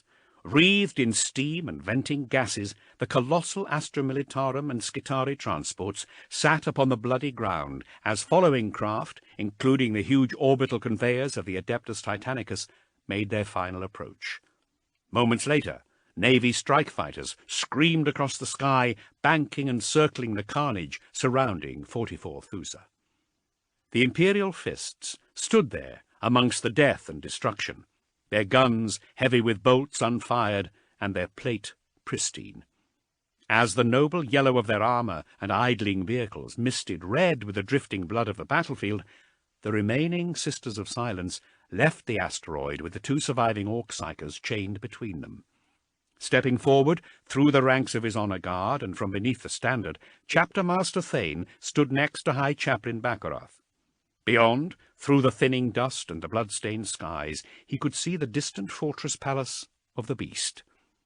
The vast, jagged monstrosity of stone and metal plating appeared to have suffered some superficial structural damage as a result of the asteroid's impact. Gorkogrod still stood, however, its colossal architecture, reinforced walls and fat citadels still towering above the clan lands and desolation of Ullanor. Thane smacked a clenched black power fist against the Chaplain Dreadnought's thick plate. "Now we attack," Thane told him. The chapter master began to issue orders to his captains and companies across the Vox. "Bikes and land speeders to reconnoitre ahead of the main force. Land raider columns to take position along our flanks. We move as a chapter. We move as one. Companies, form up. Captain Carlito, your 2nd Company Centurions are to take vanguard and set the pace. Captain Brondal," Thane said, "the rear guard belongs to the 6th. You are to have the chapter's back." "As ever we shall," Chapter Master Mace Brondal returned. "Lady Brisannas, look to your prisoners," Thane said. "They travel under the chapter's protection until their talents are ready to be deployed." "The plan, Chapter Master," First Captain Berengard said, hefting his mighty blade, "is simple," Thane said. "We are the bolt discharged from the gun, direct and unstoppable. We punch through the alien host, puncturing plate, rupturing flesh, and breaking bone." He looked up at the shapes of black thunderhawks dropping down out of the sky. "The Death Watch will eradicate any orcs that try to close the gap behind us. The Guardsmen and Adeptus Mechanicus will clear anything that remains. Like the bolt, the Adeptus Astartes will fly straight and true. Our target is the great beast of Ullanor, and let no wall, weapon, or creature stand in our path. For we are the Imperial Fists, the living weapons of the Emperor." It was a glorious sight to behold, near 1,000 sons of Rogel Dawn marching to war. With Carlito's centurion setting the steady pace, company upon company held stalwart formation behind. Land raiders rumbled beside the Imperial Fists, mulching through the bodies of headless orcs and barging derelict battle wagons aside. Captain Gortes rose ahead with the land speeders and heavy-set bikes of the 5th Company, while Brondol's tactical squads covered the chapter's rear. All the while, the gun-laden towers and jagged walls of Gorkogrod rose before the Imperial Fists. As Thane trudged through the sea of bodies and the burning rubble left behind by the city-levelling power of the asteroid impact, epistolary Zolt kept him apprised of the status of the various forces attacking Ullanor. The Titans of the Legio Decimata were raining destruction down upon the precincts near 44 Thusa's impact site, levelling cannon-bristling fortresses, monstrous factories, and the shanty workshops that belched smoke in between. Princeps Senioris Grimaldi had managed to field his Titans from mass conveyors and bulk landers that were swiftly overrun by greenskin hordes. At the price of an entire legion of Skitarii soldiers and combat servitorship sentinels, the god machines Deus Domitor, Divinitator Excelsi, and Imperator Ultimatum were allowed their freedom. Although denied the ritual observances that usually heralded the awakening of their machine spirits, the annihilation on offer in the palace precincts was enough to satisfy them. When the Deus Domitor, damaged by enemy bombing runs and the wild strikes of orc artillery pieces, Grimaldi awaited dropships carrying what remained of the 201st Zenobian Regiment of Foot, in the hope that the Guardsmen and those that followed could establish a foothold in the apocalyptic wasteland left behind by his Titans, and retake the landers. Lord Marshal Rothenburg, meanwhile, had managed to unload his armour in the devastation following one of the cataclysmic asteroid strikes, but the terrain in which he had put down was difficult. Lehman Russ variants, heavy battle tanks and bane blades from patchwork contingents of the Delphric cataphracts, the 1st Gorgonian ironclads, the Nimnal Adimatoclax, and Brontagast 4th Armoured had all deployed together to punch through the orc hordes and their inferior battle fortresses. Progress was slow, however, as the tanks became bogged down in the extensive delta system of a heavily polluted river that had run through the devastated precinct. The river was choked with fungus and orc bodies from the asteroid impact, and the going was made worse by the toxic sludge from a vast factory complex further upstream. The delta turned to blood, mud, and mulch beneath the tracks of Rothenburg's armour, forcing the Lord Marshal to deploy the remnants of the 39th Lundran Indentured, the only infantry regiment currently at his disposal, in helping to dig out sinking Lehman Russ battle tanks. Then came the second wave, orcs whose gun fortresses and battle wagons turned out to be no better adapted to the environment than Rothenburg's own division. With both orc and imperial armour intermittently stuck in the heavy metal mire, mud-thrashing tanks became small islands from which guardsmen and greenskins exchanged vicious fire. Like a honey trap, the thunder of imperial cannons drew creatures on foot and within the patchwork plating of battle wagons for kilometres around, turning the engagement into an ever bigger mess. Magos Reductor Omnix was having better fortune in a range of volcanic mountains just to the north. The nest of peaks reached up from the lands beyond the beast's palace. They had been fortified to form a surface-to-orbit macro-cannon emplacement and a line of surrounding strongholds, whose artillery sat in installations carved in the mountainsides. As well as being military fortresses, the strongholds stained the sky with black smoke, belched from workshops and weapons factories, the orcs' colossal forges utilizing the magma chambers of the surrounding volcanoes. Magos Omnix's initial assessment had told him that the embedded fortresses would require days to take even with the small contingent of self-propelled artillery, bombards, and siege mortars under his command. Fortunately for the tech priest, the impact of one of the asteroids had initiated a chain reaction of volcanic eruptions that flooded the interior chambers of the mountains with lava. With hundreds of thousands of orcs already fleeing the stronghold, the Magos Reductor used his monstrous artillery on the mountainsides. Thousands of tons of dislodged rock and debris crashed down the slope, breaking and burying the escaping orcs. Deploying Skitarii Rangers aboard Mechanicus Valkyries, Omnix had his cybernetic soldiers pick off the hundreds of hardy greenskinned survivors that had escaped the disaster. As Grimaldi, Omnix, and Rothenberg attempted to get footholds in the area about the asteroid impact sites, they were followed down by the meagre stream of reinforcement ships sent by Dominus Zokov and Admiral Napier. Colossal dropships carrying Astra Militarum regiments, Skitarii macroclades, and remnant armor formations belonging to both negotiated the storm of atmospheric gun platforms, orc attack ships, grapplers, and fat cruise missiles launched from ground silos on the planet's surface. Legio Cybernetica arc freighters, transporting maniples of battle automata and mass conveyors, ran the gauntlet of crash capsules and ramming craft as they attempted to get their precious few ancient and honoured god machines down to the landing site intact. Even faith ships, carrying the ravening militia armies of the Ecclesiarchy, attempted to run the orc blockade alongside the sleek temple craft of the Officio Assassinorum that were used to a more clandestine insertion. As Zolt's blizzard of reports came in, it became clear to Thane just how far the odds were stacked against them on Ullanor.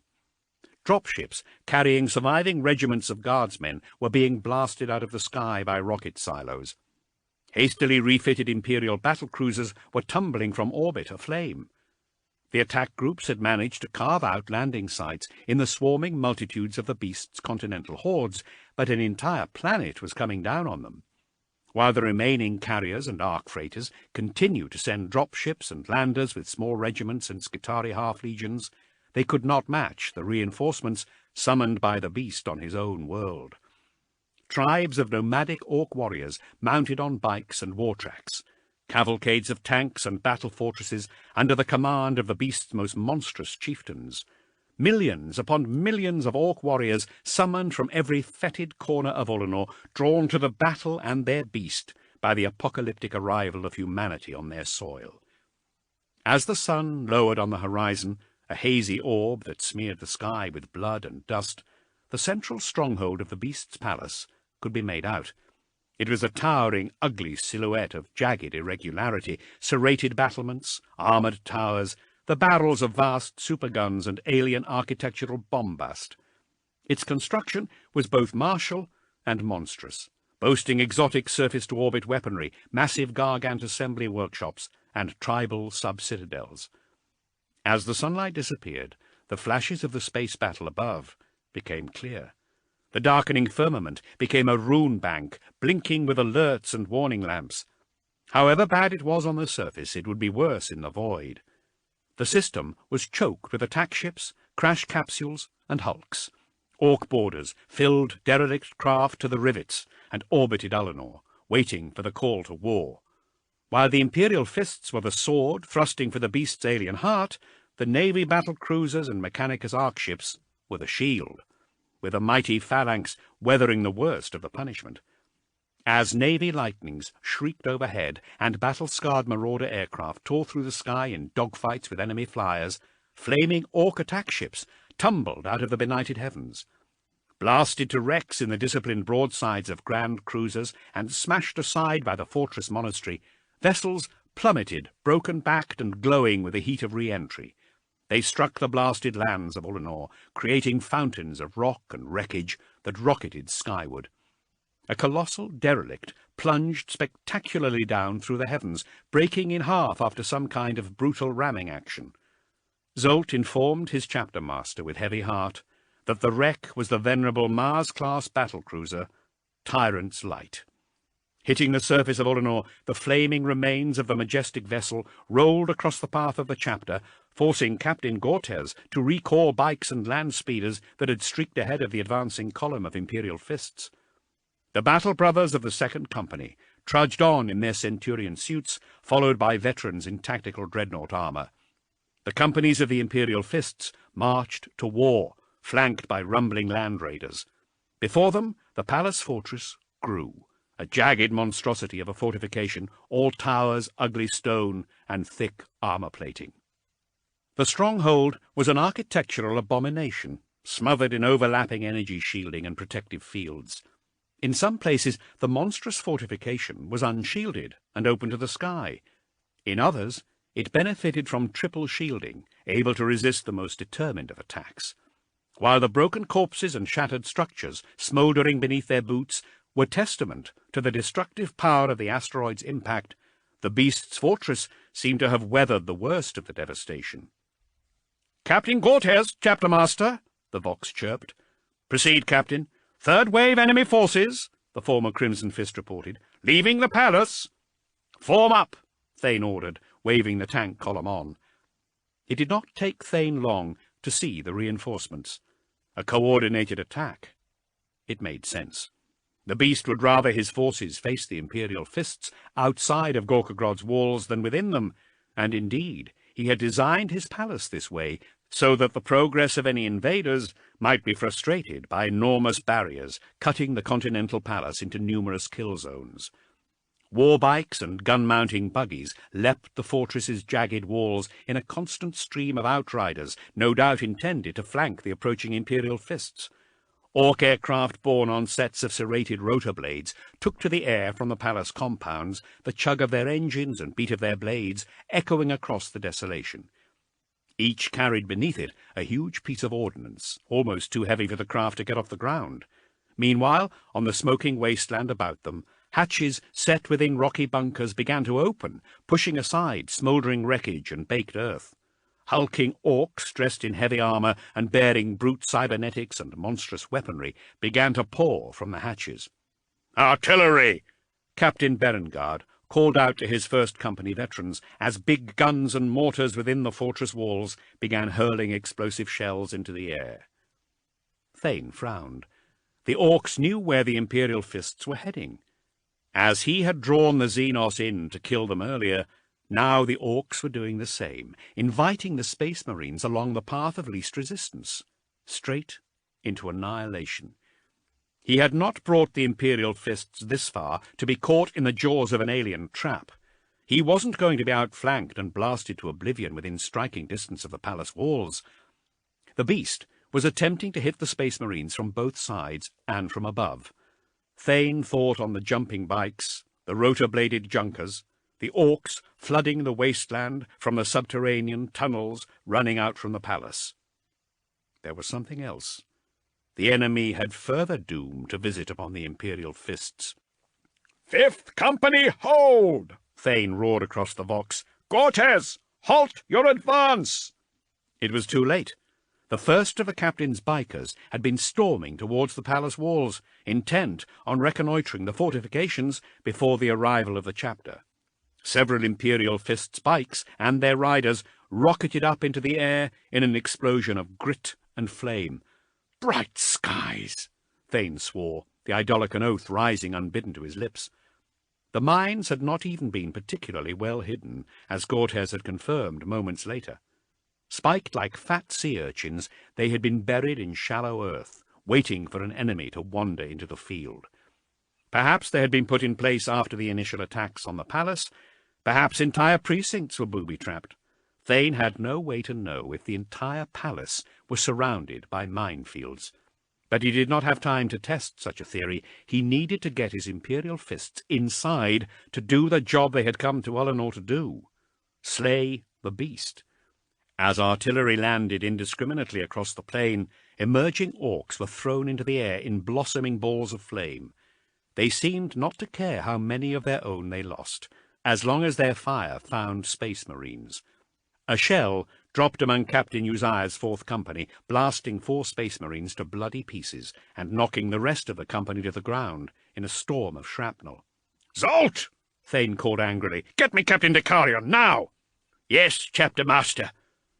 Thane pointed up at the Storm Talon gunships hovering noisily above the companies with their missile launchers armed. Rotating his armoured finger around, and then jabbing it at the Orc aircraft, the chapter master watched the gunships leave their companies and peel off to meet the approaching Junkers in the air. They were overtaken by Thunderhawks painted in midnight black. Hellstrike missiles streaked away from the wings of the Deathwatch gunships, blasting apart Orc bike formations and gun buggies. Heavy bolter fire from the Thunderhawks' flanks tore up the smouldering wasteland, ripping through heavily armoured warriors emerging from hatches in the ground. As the gunships circled the battlefield, rearguard squads of Deathwatch Space Marines ran up behind the Imperial Fists formations. "We have your back, brothers," a Fenrisian voice barked across the Vox, a voice Thane recognized as belonging to Kjavik Stormcrow, whose Deathwatch squad had been instrumental in securing 2 of the Orc Psykers for use in the attack. "Land Raiders," Thane voxed, "you are authorized to offer suppression fire. Companies Oberon and Ullanor to support. Captain Storn, your Devastators front and centre. All other companies, keep up the pace." "The phalanx for you, Chapter Master," Epistolary Zolt told him. "Dicarion, are you on station?" Thane demanded. "My lord, we've had some complications," Captain Dicarion confessed. Over the channel, Thane could hear the sound of combat shotguns. "The phalanx has been boarded?" Thane asked, his voice edged with concern. He saw the helms of other Imperial Fists turn at the prospect. "Status, Captain." "The phalanx has sustained damage, Chapter Master," Dicarion told him, "but it is still operational. The Orcs are throwing everything at us. Literally, they're using their star forts and gun platforms to make suicide runs at the Fortress Monastery as they orbit. While our turrets and cannons kept boarding capsules and ramming ships at bay, we were struck by an orbital shipyard and the alien craft being assembled within. As we became tangled in the scaffolding, Orcs from the vessel flooded the perimeter decks." "Captain," Thane said, "the Imperial Fists need the phalanx. We need her lances for an orbital strike. We need her bombardment cannons to break the palace open.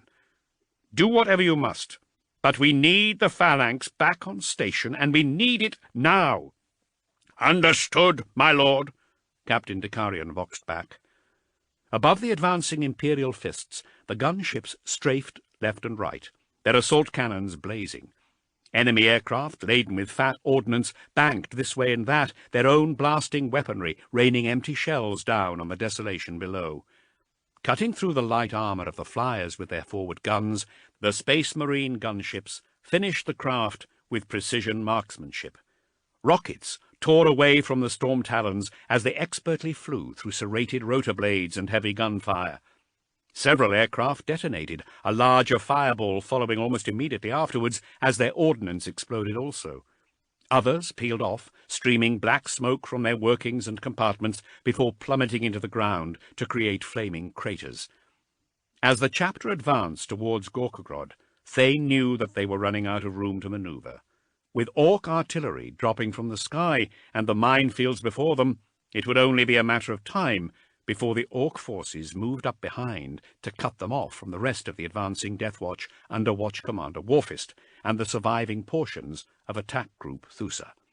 Looking up, Thane saw the sky briefly lit up by a flare in the pinprick darkness of the void. "Zolt," the chapter master called. "Reports confirm it to be the Lex Immaculata fleet carrier," the epistolary told him moments later.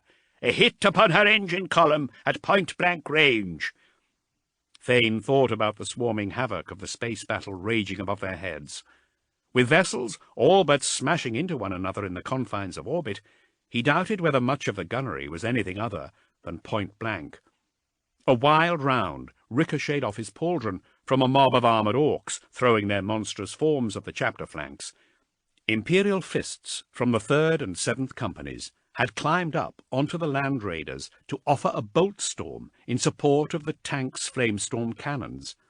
As the rolling Land Raiders presented a curtain of fiery doom to the attacking Orcs, turning towering monsters into thrashing infernos of skin-melting agony, the riding Space Marines fired through the flames and into the creatures beyond. A chance artillery impact turned 2 of the Land Raiders into infernos of their own, blasting the fiery wrecks from the ground to land on their roofs and sides. Imperial Fists ran in to assist their brothers, but both the crews and the Space Marines firing from the roofs were beyond help. "5th Company, withdraw!" Thane commanded as Captain Storn's devastator squads ran up through the ranks of the Imperial Fists. As Gortez and his men rode back to the chapter, Storn's Space Marines took position in their stead with their heavy weapons. As buggies and greenskins on war bikes rode at the Imperial Fists, the 9th Company opened fire. Missiles streaked off into buggies, blasting them apart. Heavy plasma guns sent orbs of superheated gas straight through the engine columns of vehicles, causing them to roll to a steaming stop, while heavy bolters carved furrows across the orcs, tearing their ragged bodies from seats and saddles. Las cannons cut surging war bikes in half, while those that did make it through the storm of destruction were turned into a smeared fusion of flesh and metal by the blast of multi-melters. Tykor ran at his chapter master, the standard-bearer hitting Thane's Terminator plate with the powered force of his own suit. Thane was knocked back as a piece of orc artillery hit the Imperial Fist's front ranks. High Chaplain Bakarath stumbled on his pistons and hydraulics. The bodies of Sisters of Silence were flung into the air in their slender bronze plate and flaming cloaks. The orc psychers went wild, tearing at their chains and the remaining sisters. Chief Apothecary Delgado ran in, his bone-white plate smeared with soot. A second shell, following the first on its random trajectory, came down, blasting Delgado back off his feet. Several 1st Company veterans had parts of their Terminator plate sheared from their bodies, while Berengar's second, Sergeant Eckhart, became an armoured silhouette, writhing in flame. Brother Alvarez, the 2nd Company's apothecary, ran over to check on Delgado, but the chief apothecary was dead, his body a shattered mess. For a moment, a terrible dread crept into Thane's heart. That he had doomed them all with such a bold strategy, this strike straight to the heart of the Greenskin Empire, that the Imperial Fists would be lost again. "Zolt!" Thane roared. "Call it in to Captain Dicarion. Lance strikes. Full spread.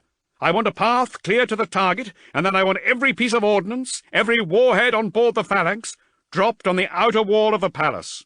Do you hear me?" "Affirmative, Chapter Master," the epistolary said, staggering away from the remains of a land raider that an orc bombard had just turned into a flaming wreck.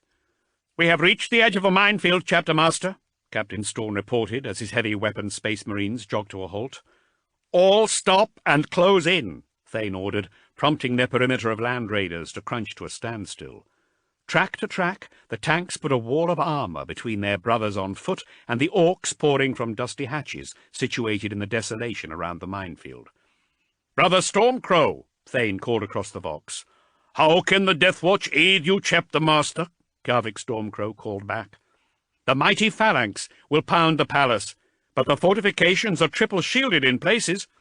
Our Thunderhawks report large generator structures further along the palace wall perimeter," the Fenrisian reported. "Leave it to us." Thane looked behind him as Deathwatch squads peeled off across the smouldering wasteland, protected by Black Thunderhawks making strafing runs along their position.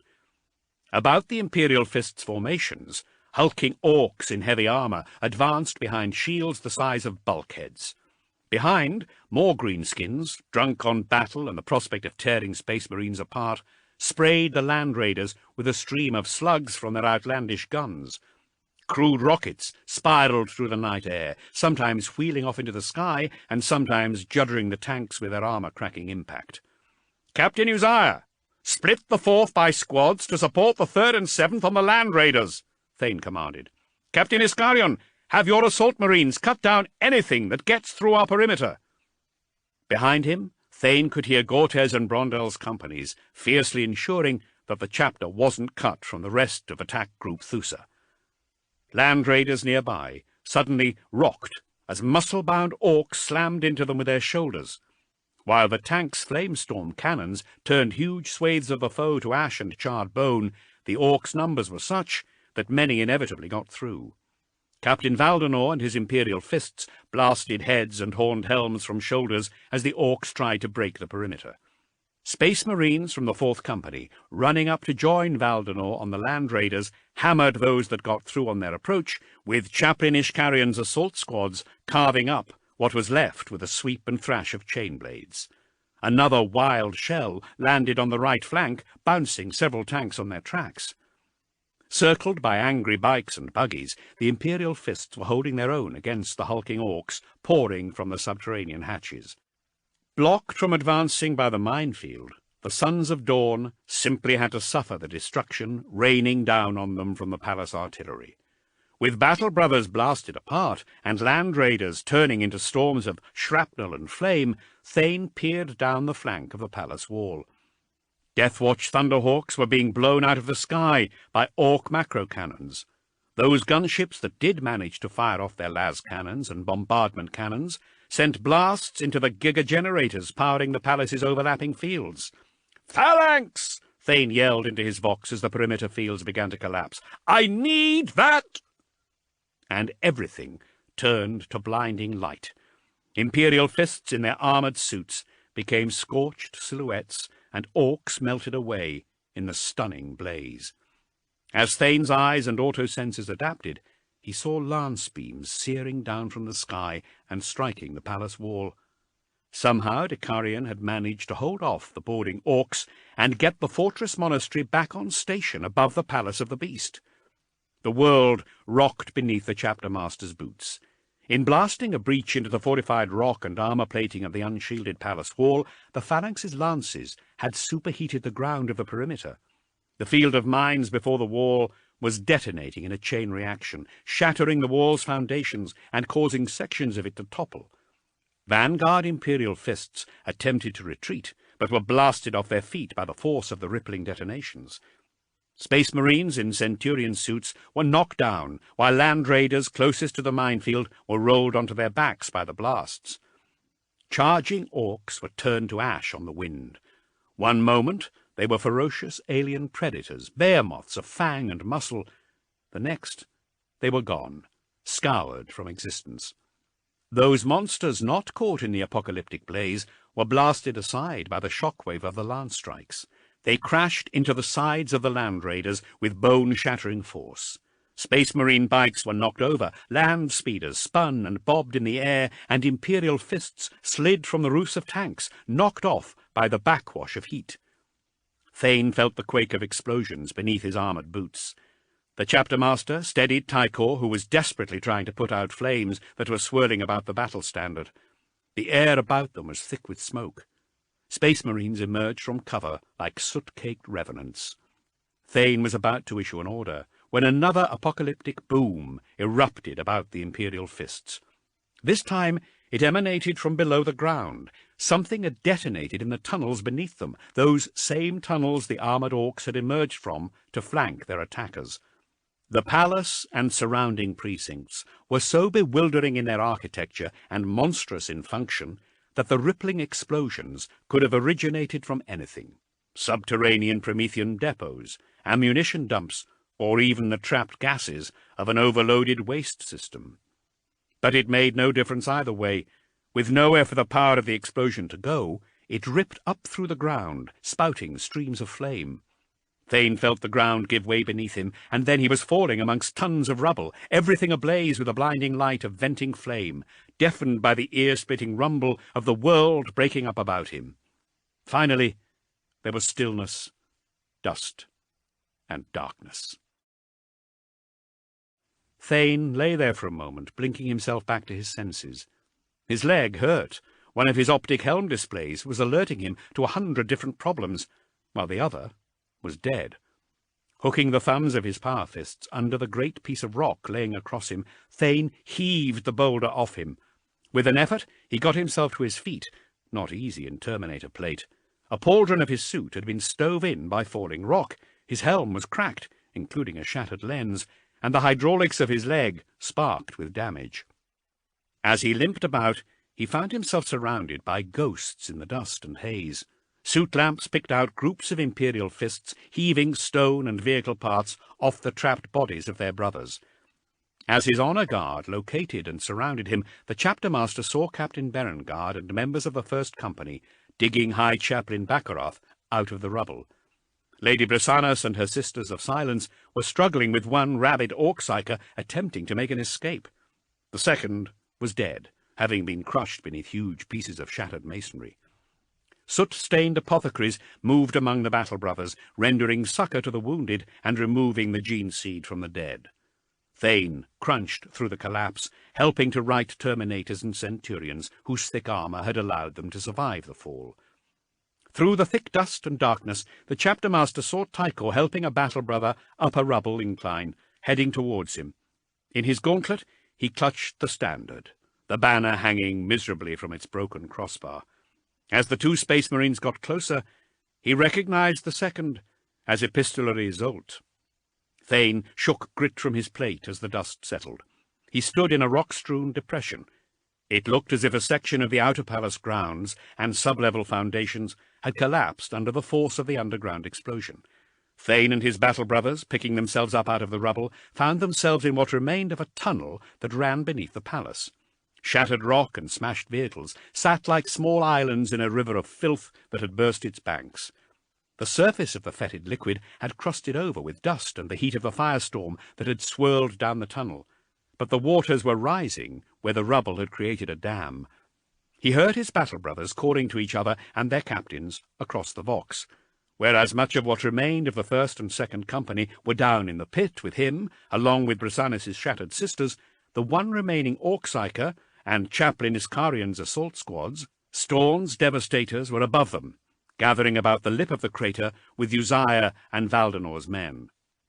Thane stood on the shoreline of a tide of rising filth. They were in some kind of primitive sewer, a network of rough-hewn tunnels that made use of existing cave systems and caverns that ran under the core palace and central precincts. Looking up through the shattered foundations of the palace walls, he could see the thick armour plating, bolted to the exterior, still glowing with the heat.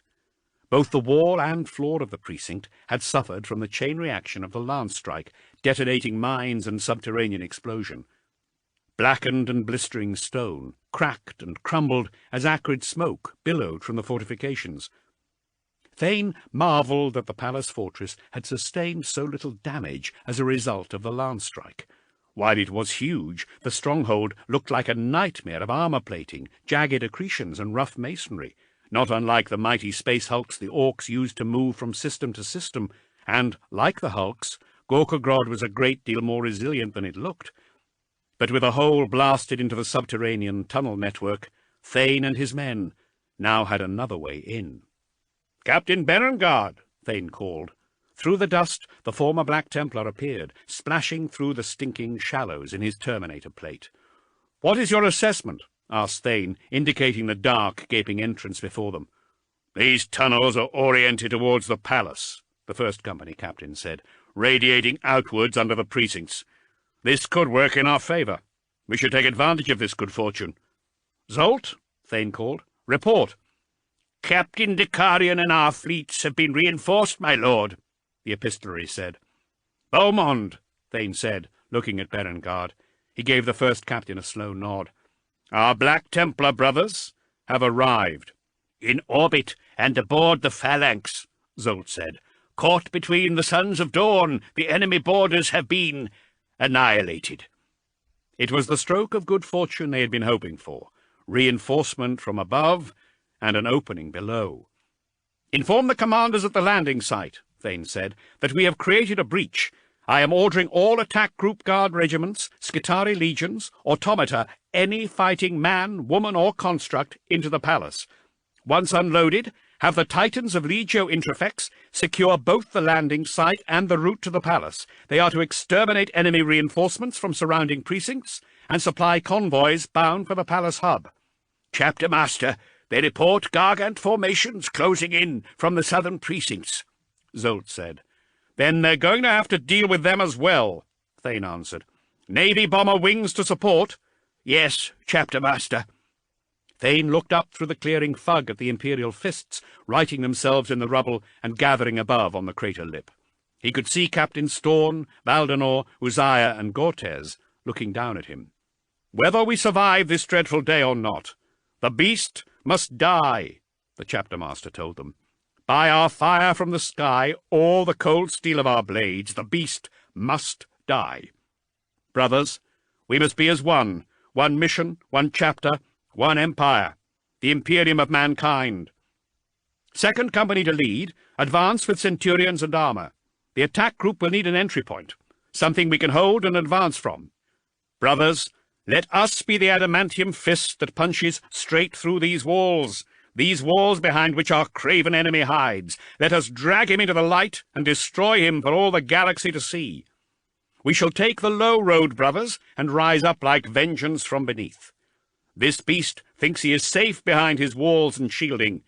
We shall show him how wrong he is.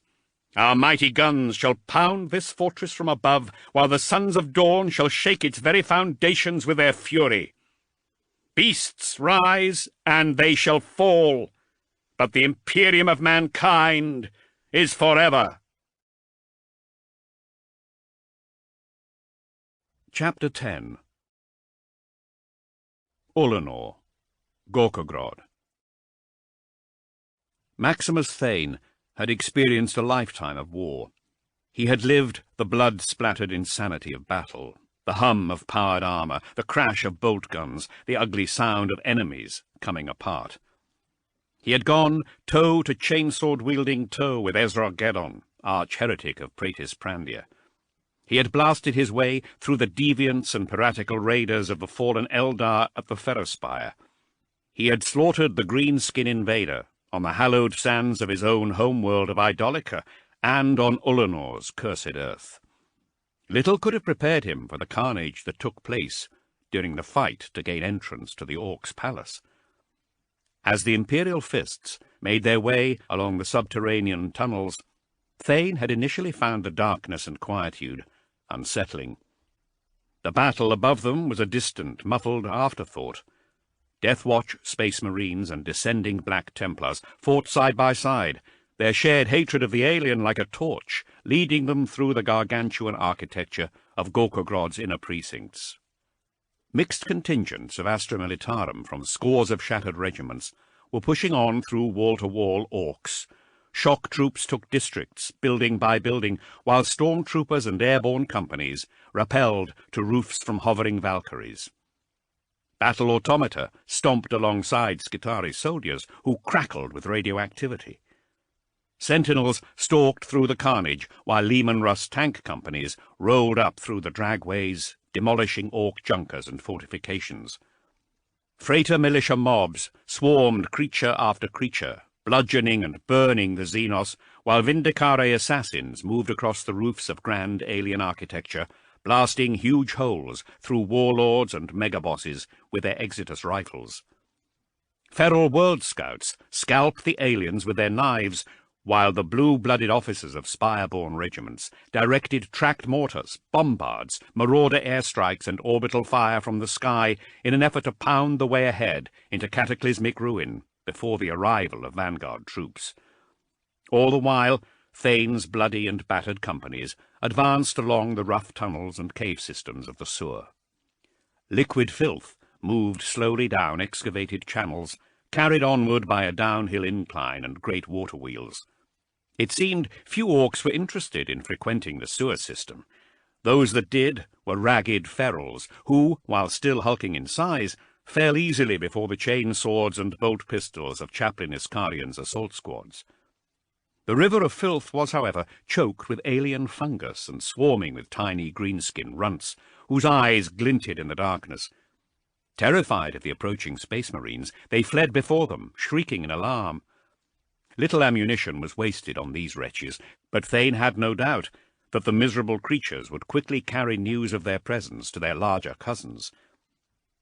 Thane ordered his men on at double time, still hoping to retain the element of surprise. The Space Marines left the rumble of battle above them behind, drawn on instead by the regular pounding of the palace's mighty cannons. Like a beacon, the boom of the gargantuan alien weaponry told the Imperial fists where they needed to be. When they were right underneath the thunder, Thane directed the last of Captain Carlito's assault centurions to lead the way, boring their way into the bowels of the palace with their siege drills. Here they ran into heavily armed Orcs, plated in slab-like armor and wielding monstrous heavy weapons. Working around, Thane directed the 8th Company assault squads to flank the monsters and enter the bloody fighting, while the chapter master led the rest of his force up through the rough-hewn levels of the palace fortress. With bolt guns clunking empty and battle brothers of all companies forced into close combat with the hulking monsters of the palace, Thane's Space Marines fought their way up staircases, through gauntlets and chambers crowded with the most monstrous of orcs. There was no time for thought, for action, or to catch one's breath. Orders were monosyllabic and roared across the Vox amid the thunder of battle. The palace halls were packed wall to wall with frothing orcs, and these were not even the towering monsters the Adeptus Astartes had met off-world, dispatched by the beast to bring death and destruction to every corner of the Imperium. These were greater yet. Warrior greenskins, minor warlords in their own right, who by virtue of their monstrous size and savagery had earned a place at the side of the beast. They were creatures of hulking green brawn and the scars of myriad wars fought across scores of conquered systems, and there were thousands of them. Hundreds of thousands. Their fangs were sharp and their tusks were long. Their flesh was tattooed and dyed with clan colours. Their frames, that dwarfed even Space Marines, were draped in thick and ugly plate, bristling with spikes. Helms were extravagantly horned, and weaponry was obscene in its size and brute design. The creatures bawled their barbarian rage from the black holes of their open mouths, and their beady red eyes burned with territorial fury. Leading from the front, Thane was the battering ram that smashed through gargantuan doors and armoured sentries. Crushing skulls in the clasp of his mighty black fists, he knocked hulking orcs back through walls with a single strike. He smashed snaggle-tusked chieftains into the ground and swung wide, knocking ugly heads clean off shoulders. The storm bolters of the 1st Company veterans thundered about him, forcing the attacking orcs back away from their chapter master. Captain Berengard carved a path of destruction through the brutes with his power sword, while battle brothers forsook their empty bolt guns to team up on the towering monsters, slashing and stabbing desperately at green flesh with their combat blades. As orc dreadnoughts and heavily armed walkers stomped into battle, guns wildly blazing, Storn's devastators answered the call, blasting them back with missiles and blinding fury from their las cannons and heavy plasma guns. Thane's mind was nothing but orc monsters and the deaths he foresaw for them. Swinging the crackling doom of his power fists, the chapter master made such imaginings reality, punching and smashing his way through the beast's palace guardians. He broke monsters and buried killsaw-wielding creatures in the fortress floor. Thane killed without thinking. Like the orcs, the Imperial fists were now acting on primitive instinct, the instinct to survive and see their enemies sundered. Bolt rounds hammered into the iron-hard hides of alien creatures at point-blank range. Pistols were emptied at tusk-filled faces. Heavy weapons lit up the claustrophobic havoc with the flash and thunder of Imperial fists' devastators. Powered plate showered with sparks as the wild fire of greenskin guns sent torrents of slugs at the Space Marines. The proud yellow of Imperial fists' plate soon became a soot-streaked, blood-smeared camouflage pattern of craters where orc lead had burrowed into ceramite. All the chapter master could hear was death, the mindless fury of towering orcs running straight into the blasts of heavy flamers. The screams of his battle brothers across vox channels that sizzled with suffering, the thud of butchers' blades chopping down through plate and gen-enhanced flesh. Thane's captains led their companies through the labyrinth of tribal halls and antechambers. Each pushed his men on to find routes through the carnage, clearing gauntlets and blasting through walls. As each company found bloody success, the others would follow, funneling through body-lined archways before spreading out again through the gunfire-crashing, axe-swinging pandemonium. Orcs burst from doorways about the vanguard companies, roaring their delight as they blasted at the Imperial fists with their belt-fed weaponry. Some even attempted to barge through the Space Marines with their monstrous bulk and huge serrated blades. All they found was death. As the orcs ran at their attackers, the chests of centurions blazed with the hurricane bolters set about their chest plates. Within moments, bounding, blade-wielding warriors were turned to to bloody mulch. It didn't stop the orcs, however. Driven on by primal instinct and the thrill of combat, the hulking monsters just kept on coming. Stamping through the remains of unfortunates who had fallen before them, they charged the Space Marines. The chaos and confusion had been Thane's world for hours. He fought for his life and the lives of his brothers and sisters about him, all of them lost in a deluge of green-skin barbarity. Then, suddenly, there were no more foes to fight. Breaking through the back of their ranks, Thane found himself where he had never thought to be, the throne room of Gorkogrod, the very centre of the Orc Empire. The cavernous chamber was still. 6 thrones towered above Thane, facing outward in a circle from their places on a great dais. Like the galleries opposite each one, they were decorated with rough banners and standards, each stone throne augmented with metal plating and serrations. Each was carved with its own glyphs and sigils, presumably marking out different clans and tribes. Damage from previous engagements within the throne room was evident from the scaffolding that dominated a shattered roof section, but it was still well defended.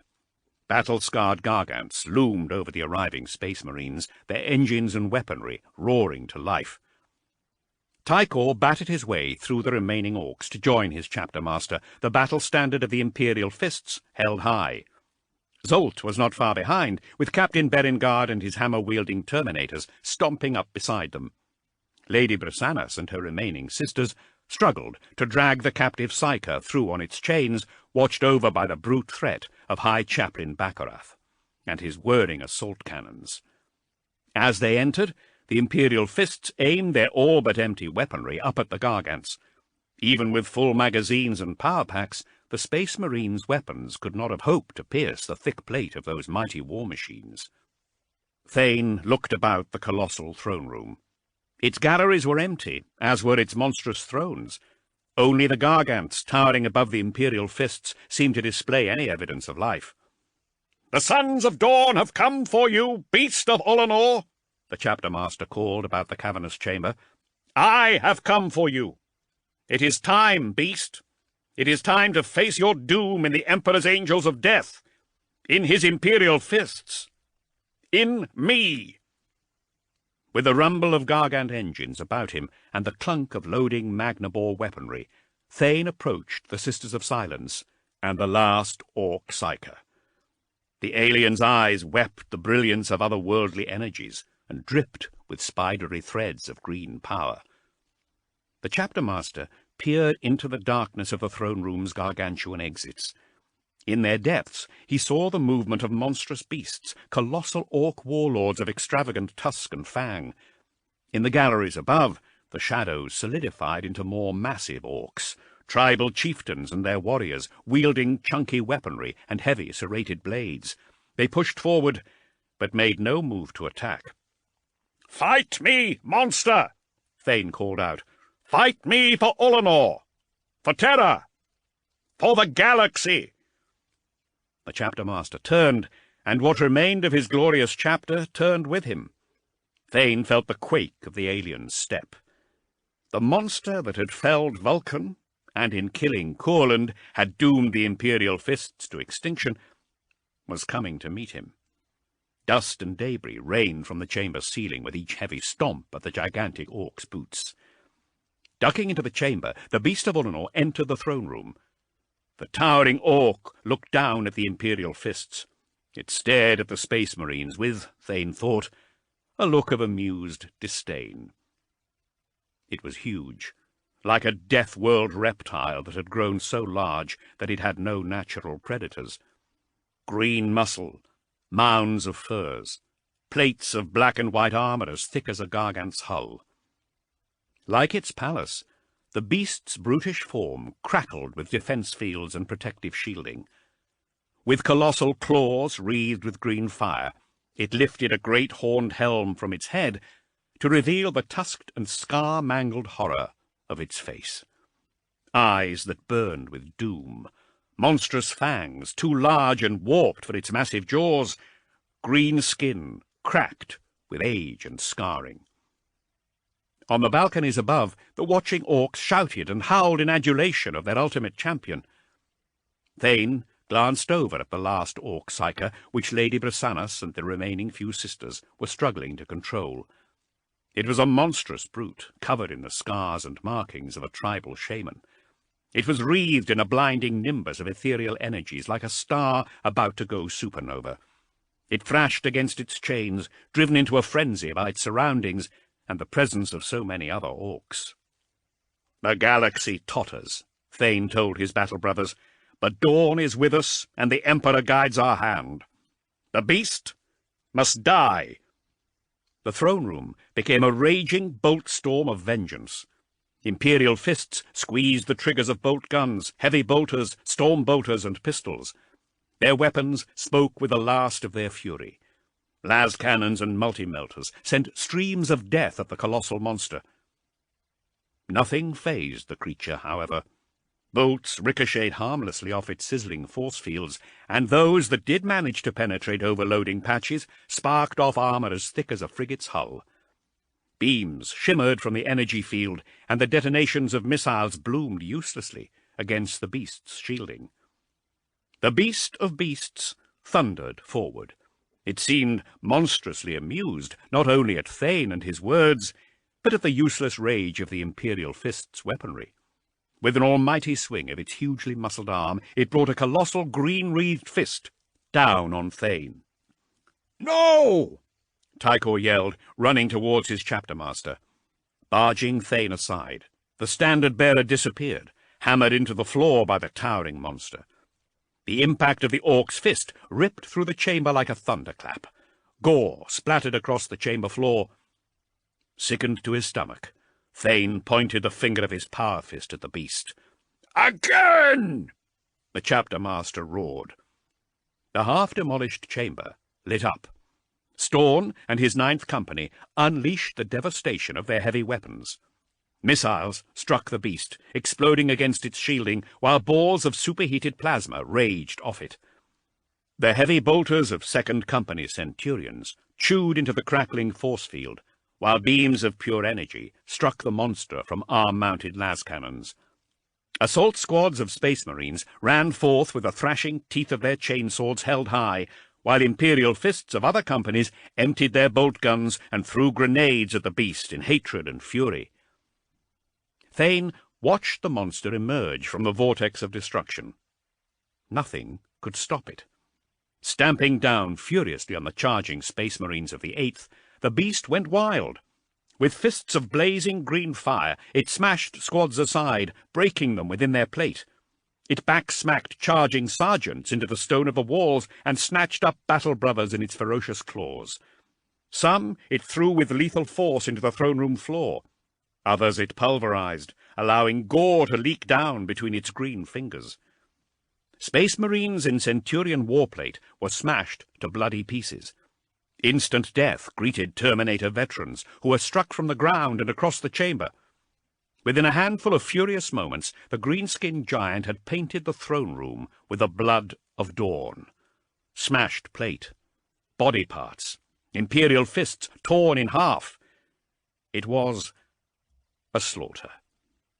One moment, High Chaplain Baccarat was a raging dreadnought, roaring from his voxcasters and emptying his assault cannons at the beast. The next, he was smouldering scrap, as the hulking abomination put its armoured boot straight through him. In a moment of horror, the beast brought his blazing fist around, smashing it through the squad of Sisters of Silence.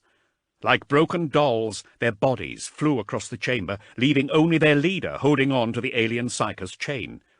The creature tried to break away, forcing the Lady Brisannas to wrap her length of chain about a column for leverage. The chapter-master turned just in time to see the beast's lethal fist hurtling towards him. The bone-shattering impact took Thane off his feet and across the throne room, where he crashed to the ground and skidded through the bodies of dead Imperial fists. He struggled to catch his breath, but even his multi-lung was struggling to sustain him. His armor's diagnostic systems were dead, but he was fairly certain that his arm was broken. The breastplate of his Terminator armor had been smashed open down to his black carapace. Within moments, the beast was looming over him. It stared down at him with the contempt of a barbarian god, and brought its flaming fist around to deliver one last crushing blow. Thane did the only thing he could. One half of his cyclone launcher was a crumpled mess, but the other was still functional. Arming its remaining missiles, the chapter master blasted them ceilingward. They struck the partially demolished roof of the throne room, and rock and scaffolding crashed down upon the beast. With debris raining down about him, Thane tried to roll over and crawl away. One of his power fists was smashed, and the chapter master had to fire the locks and purge the weapon. Clawing at the chamber floor, he fought to haul himself out of the path of the collapsing ceiling. Rising like a bear moth of the deep, the enraged beast shrugged off the mound of masonry in which it was buried. Still aflame with green brilliance, the giant orc reached out with its colossal claws. Snatching up Thane, the monstrous beast lifted him up to its furious face. Green flame raged about him as the monster's claw tightened, crushing plate and bone. With a bellow of alien rage, the monster prepared to slay a second chapter master of the Imperial Fists. Squeezing his hand down between the beast's titanic grip and his ruined plate, Thane got his fingers to the sword of Sebastus, where it sat maglock to his belt. Resting his palm against the Dawn's blade, the weapon wielded by the Primarch himself, Thane pushed the blade down into the flesh of the beast's palm. The ghost of a snarl passed across the monster's mouth, and Thane felt the grip about his waist slacken slightly. Tearing the sword of Sebastus up, he thrust the weapon at the creature's face. The tip of the blade thudded into one of the beast's blood-red eyes before Thane tore it free of the ruined socket. The monster shrieked. Its grip tightened once more with pulverizing force as the pain broke its concentration. It howled at the chamber ceiling, a terrible sound that shook the very foundations of the palace. The beast's claws suddenly opened, allowing Thane to crash to the floor. It was an ugly fall, but from the ground Thane watched the beast of Ullanor stumble back. It clawed at its face and blinked gore from its punctured eye. Looking around, the chapter master saw Lady Brasanus. She was heaving at the heavy chain, the links biting into the column like a pulley. Her movements were restricted by the armoured bodies on the ground and the stumbling footfalls of the beast. It was clear to Thane that she and the captive orc were locked together in a dance of death, neither able to escape the other.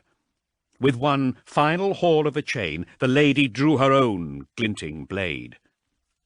As the last Sister of Silence slid down onto her knees, she momentarily locked eyes with Thane. In that moment, the chapter master understood what she was going to do. The Orc Psyker needed to be activated, right here and now, right next to the alien abomination that held the Imperium in its bloody claw. Thane nodded grimly to her. With the determination of a true servant of the Emperor, Lady Brasanus nodded back and made the sign of the Aquila. Grasping her knife, she turned the hilt about in her gauntlet and rested the tip of the blade against her stomach. She closed her eyes, and with a supreme effort of will thrust the knife into her abdomen. Even in her last moments of agony, the silent sister never uttered a sound. Thane knew she was dead when the orc shaman fell to its knees and clutched its grotesque skull. With the nullifying effect of the sister's presence gone, and being in such close proximity to the beast and so many of its brother greenskins, the Psyker's head blasted apart with the force of a small bomb. The beast of Ullanor felt the effects of the psychic backwash immediately. Forgetting about the agony of its eye, the warlord grabbed at its head and fell back into the ruin of a throne. It bellowed, it raged, blood gushed from its nostrils and ears. Then, incredibly, it died. With a fountain of gore and colossal shards of skull, the beast's head exploded. Its arms fell down at the sides of the throne with a thud before the hulking body of the monstrous warlord fell still. The effect beyond was instantaneous. Shrieks could be heard from within the Gargants as the crews of the war machine succumbed to the psychic backwash of the Psyker's overload. The barrels of gargantuan weaponry drooped, and the walkers' engines died. In the galleries and chambers beyond, Thane heard greenskins die horribly as the feedback effect blasted their ugly skulls from their armoured shoulders. In the darkness beyond, the remaining lesser beasts were rocked by the resonance, clutching their heads before the great ugly skulls detonated in their grasp. A psychic shockwave ripped through the chamber, the palace, the planet. Feeding back through the monstrous connection the beasts had with their savage hordes, a chain reaction of gore-fountaining destruction rolled through the orc war-host. Thane lay for a moment in the silence, his only movement the rise and fall of his shattered chest. It was over. The beast of Ullanor was dead. He felt nothing. Slowly, he became aware of sounds coming across his vox. Across the crackling channels he could hear shouts and cheering, faint at first, then becoming louder. The battle was over. The Imperial forces fighting inside the palace and beyond had witnessed the heads of their enemies explode in an endless chain reaction that stretched across the whole planet, leaving their headless bodies crashing to the ground. Thane could not find it in himself to indulge in such jubilation. The Orcs' leader was dead. The Imperium was saved. That was enough for a son of Dawn. With excruciating agony, he forced his body and shattered plate up. The throne-room floor was covered with the armoured bodies of Imperial fists, the dead, the dying, and the broken. Holding himself awkwardly, Thane limped towards the body of Lady Brisanus and knelt beside her, resting the tip of his blade on the ground for stability. There he waited, and became one with his pain. Chapter 11. Terror, the Imperial Palace. Dawn broke over the Imperial Palace, and once more Drakan Vangerich found himself enjoying the feeble rays that felt their way through the hive-world smog of the capital. Another dawn meant that he was still breathing. He had lived another day, and might live through another still.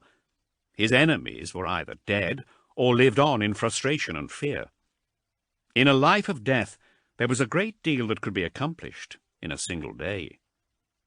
Vangerich sat for a while. Somewhere above his head, across the vastness of the void, men and supermen were dying.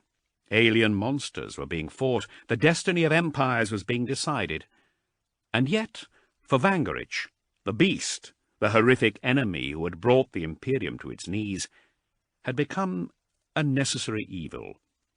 The greenskin apocalypse was a warning to humanity not to become complacent, that the Imperium of mankind was but one of many powers vying for control of the galaxy. There would only ever be war, and the Imperium had to be ready for such challenges, with capable leaders worthy of the God Emperor's trust. Men like Thane, like Kurland, like himself. Men who would not flinch from doing what had to be done. The Imperium had always been an unwieldy entity. Even with his warlord sons to oversee peace across his realm, the Emperor had allowed his people and his domain to slip away from him. And now, barely 1,000 years since the terrible civil war that had turned the Imperium into a galactic battleground, the rot had returned. A self-righteous torpor dominated everything. Terror had long been buried in scrolls, reports, and data slates burdened with more information than could ever be read or responded to. Mars was a runaway monitor train with no one at the controls. The planets of the Imperium were like fruit spoiling on a tree. Heresy and mutation were a canker running wild. One by one, worlds and sectors were forgotten and allowed to shrivel on the stalk. Meanwhile, the aggressive alien species of the galaxy would routinely tear through the branches, gorging themselves on the precious fruit. Species like the Orcs that had been forgotten as backwater barbarians until the beast had arisen to lead them. Whereas Horus had been the half-forgotten threat of the past, and the beast the peril of the stormy present, Vangerich wondered what other dangers lay ahead for humanity. What revenants and warped monstrosities might the dread eye of terror vomit forth? What of the Xenos? The Orcs had smashed the Imperium into a flaming wreck. What alien civilizations, forgotten, long dead, or dying, were awaiting a cataclysmic resurgence? What of the species yet to achieve sentience, and monsters of the void yet to be discovered?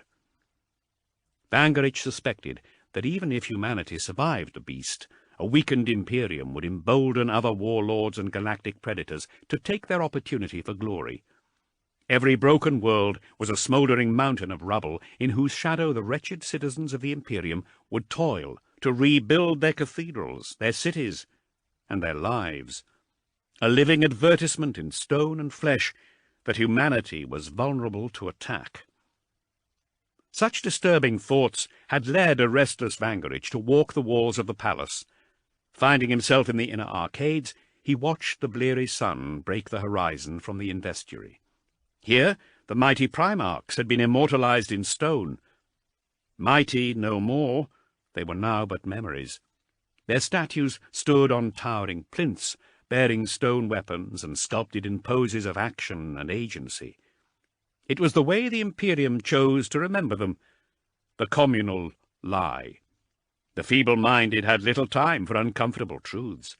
From the lowliest gutter wretch to the lords of surrounding smog-wreathed spires, all carried the memory of the Primarchs with pride. They were the sons of the Emperor, the warlords responsible for a golden age. Their shoulders, like pillars, had held the Imperium up above the flood of alien filth that washed through the galaxy. They did not remember them as the squabbling siblings they had truly been, their hearts beating with jealousies and resentments that ran even deeper than those of mortals. They saw them as the pinnacle of human development, magnificent specimens with minds of tactical superiority and the engineered bodies of demigods. That everything about them had been superhuman, including the bitterness and hatred they harboured for one another.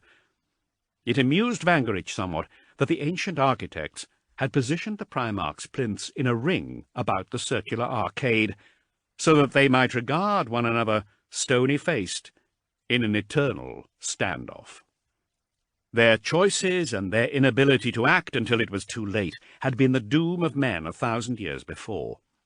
The Primarchs were gone now, all of them, and in their place sat pompous oafs on thrones, great not of mind or body, but of reach. The high lords of terror had unrivalled power and influence. Like the Primarchs, the lords could damn the Imperium with a single decision. The galaxy was theirs to neglect. As the rising of the beast had proven, their hunger for power and petty politicking had made the Imperium vulnerable. They had made humanity weak. Their existence had been, was, and would continue to be, a threat to everything the Emperor had worked so hard to build. Lansung and Veriold held the Imperium to ransom with their ships and their soldiers. Kubik's true allegiance belonged not to the Imperium, but to the machine god and Mars. Venand was free to pursue any dark agenda she wished, ready to see corruption in all who stood in her way, while Werner Zek was content in his blindness to the actual corruption before his very eyes. As for Gibran, Sark, Anwar, Tull, and Eckharth, their crimes were dangerous incompetence. Their entangled institutions were a house of tarot cards upon which the future of the Imperium was written. When they were at their most needed, their structures had nearly collapsed, and the dominion of mankind with them. This category would no doubt also include whoever was elected to fill the seat of ecclesiarch, for there were only such men to choose from. Who could know which of these parasites would be chosen for the seat of Lord Commander? All would crave such a position, for leeches always sought out the richest veins from which to feed. This would not stand, Bangerich decided. He would not be remembered by history so. He would not be some footnote at the bottom of a vellum scroll, buried in a dusty vault. He would not be cursed for his inaction. He was there, a frequenter of the palace, a member of the council, an entrusted servant of the Emperor. He could achieve more in a day than even the most powerful imperial subjects could in a score of lifetimes. The Imperium had been brought to its knees and might not survive at all. Even if Thane returned victorious, it could not be rebuilt upon the weak foundations the High Lords of Terra would provide. The Emperor's dominion in the galaxy had to be inviolable and absolute. It had to be strong, and such strength came from an adamantium will, the will to act and see the Imperium's future preserved. Bangerich stopped to look up. Mighty Vulcan, cast in stone, stood above him, his hammer held high. The expression on his face was one of potent resolution, like a smouldering volcano building to blow. On the next towering plinth along, Rogel Dawn cast his grim, unsmiling visage down upon the Grand Master, dour, intractable, indomitable. So many of his sons had been lost in the war against the beast. Those of Dawn's bloodline, more than anyone else, had paid for the High Lord's abuses. Looking up at him now, Bangerich found it uncanny how closely Courland had resembled his genic father. Bangerich thought on Courland's execution of Mesring and nodded to himself. He considered Vulcan's wise words and his condemnation of the High Lords. A Primarch had denounced the Council as unfit for purpose. The son of a Primarch had demonstrated how such a problem might achieve resolution. They were not traitors to the Imperium, or madmen. They were heroes. The Grand Master of Assassins shivered as the last of the Dawn's scattered rays penetrated his deep hood. A cold front had moved in over the palace, carrying with it dirty clouds and acidic rain that sizzled upon the marble. The capital was in for a storm, it seemed. It might have been a new dawn above the palace and for the Imperium, but thunder was rolling in. That was Shadow of Ullanor by Rob Sanders, read by Gareth Armstrong.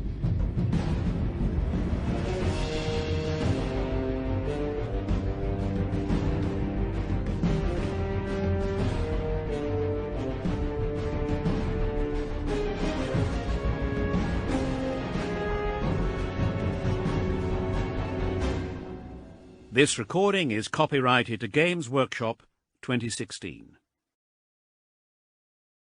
Audible hopes you've enjoyed this program.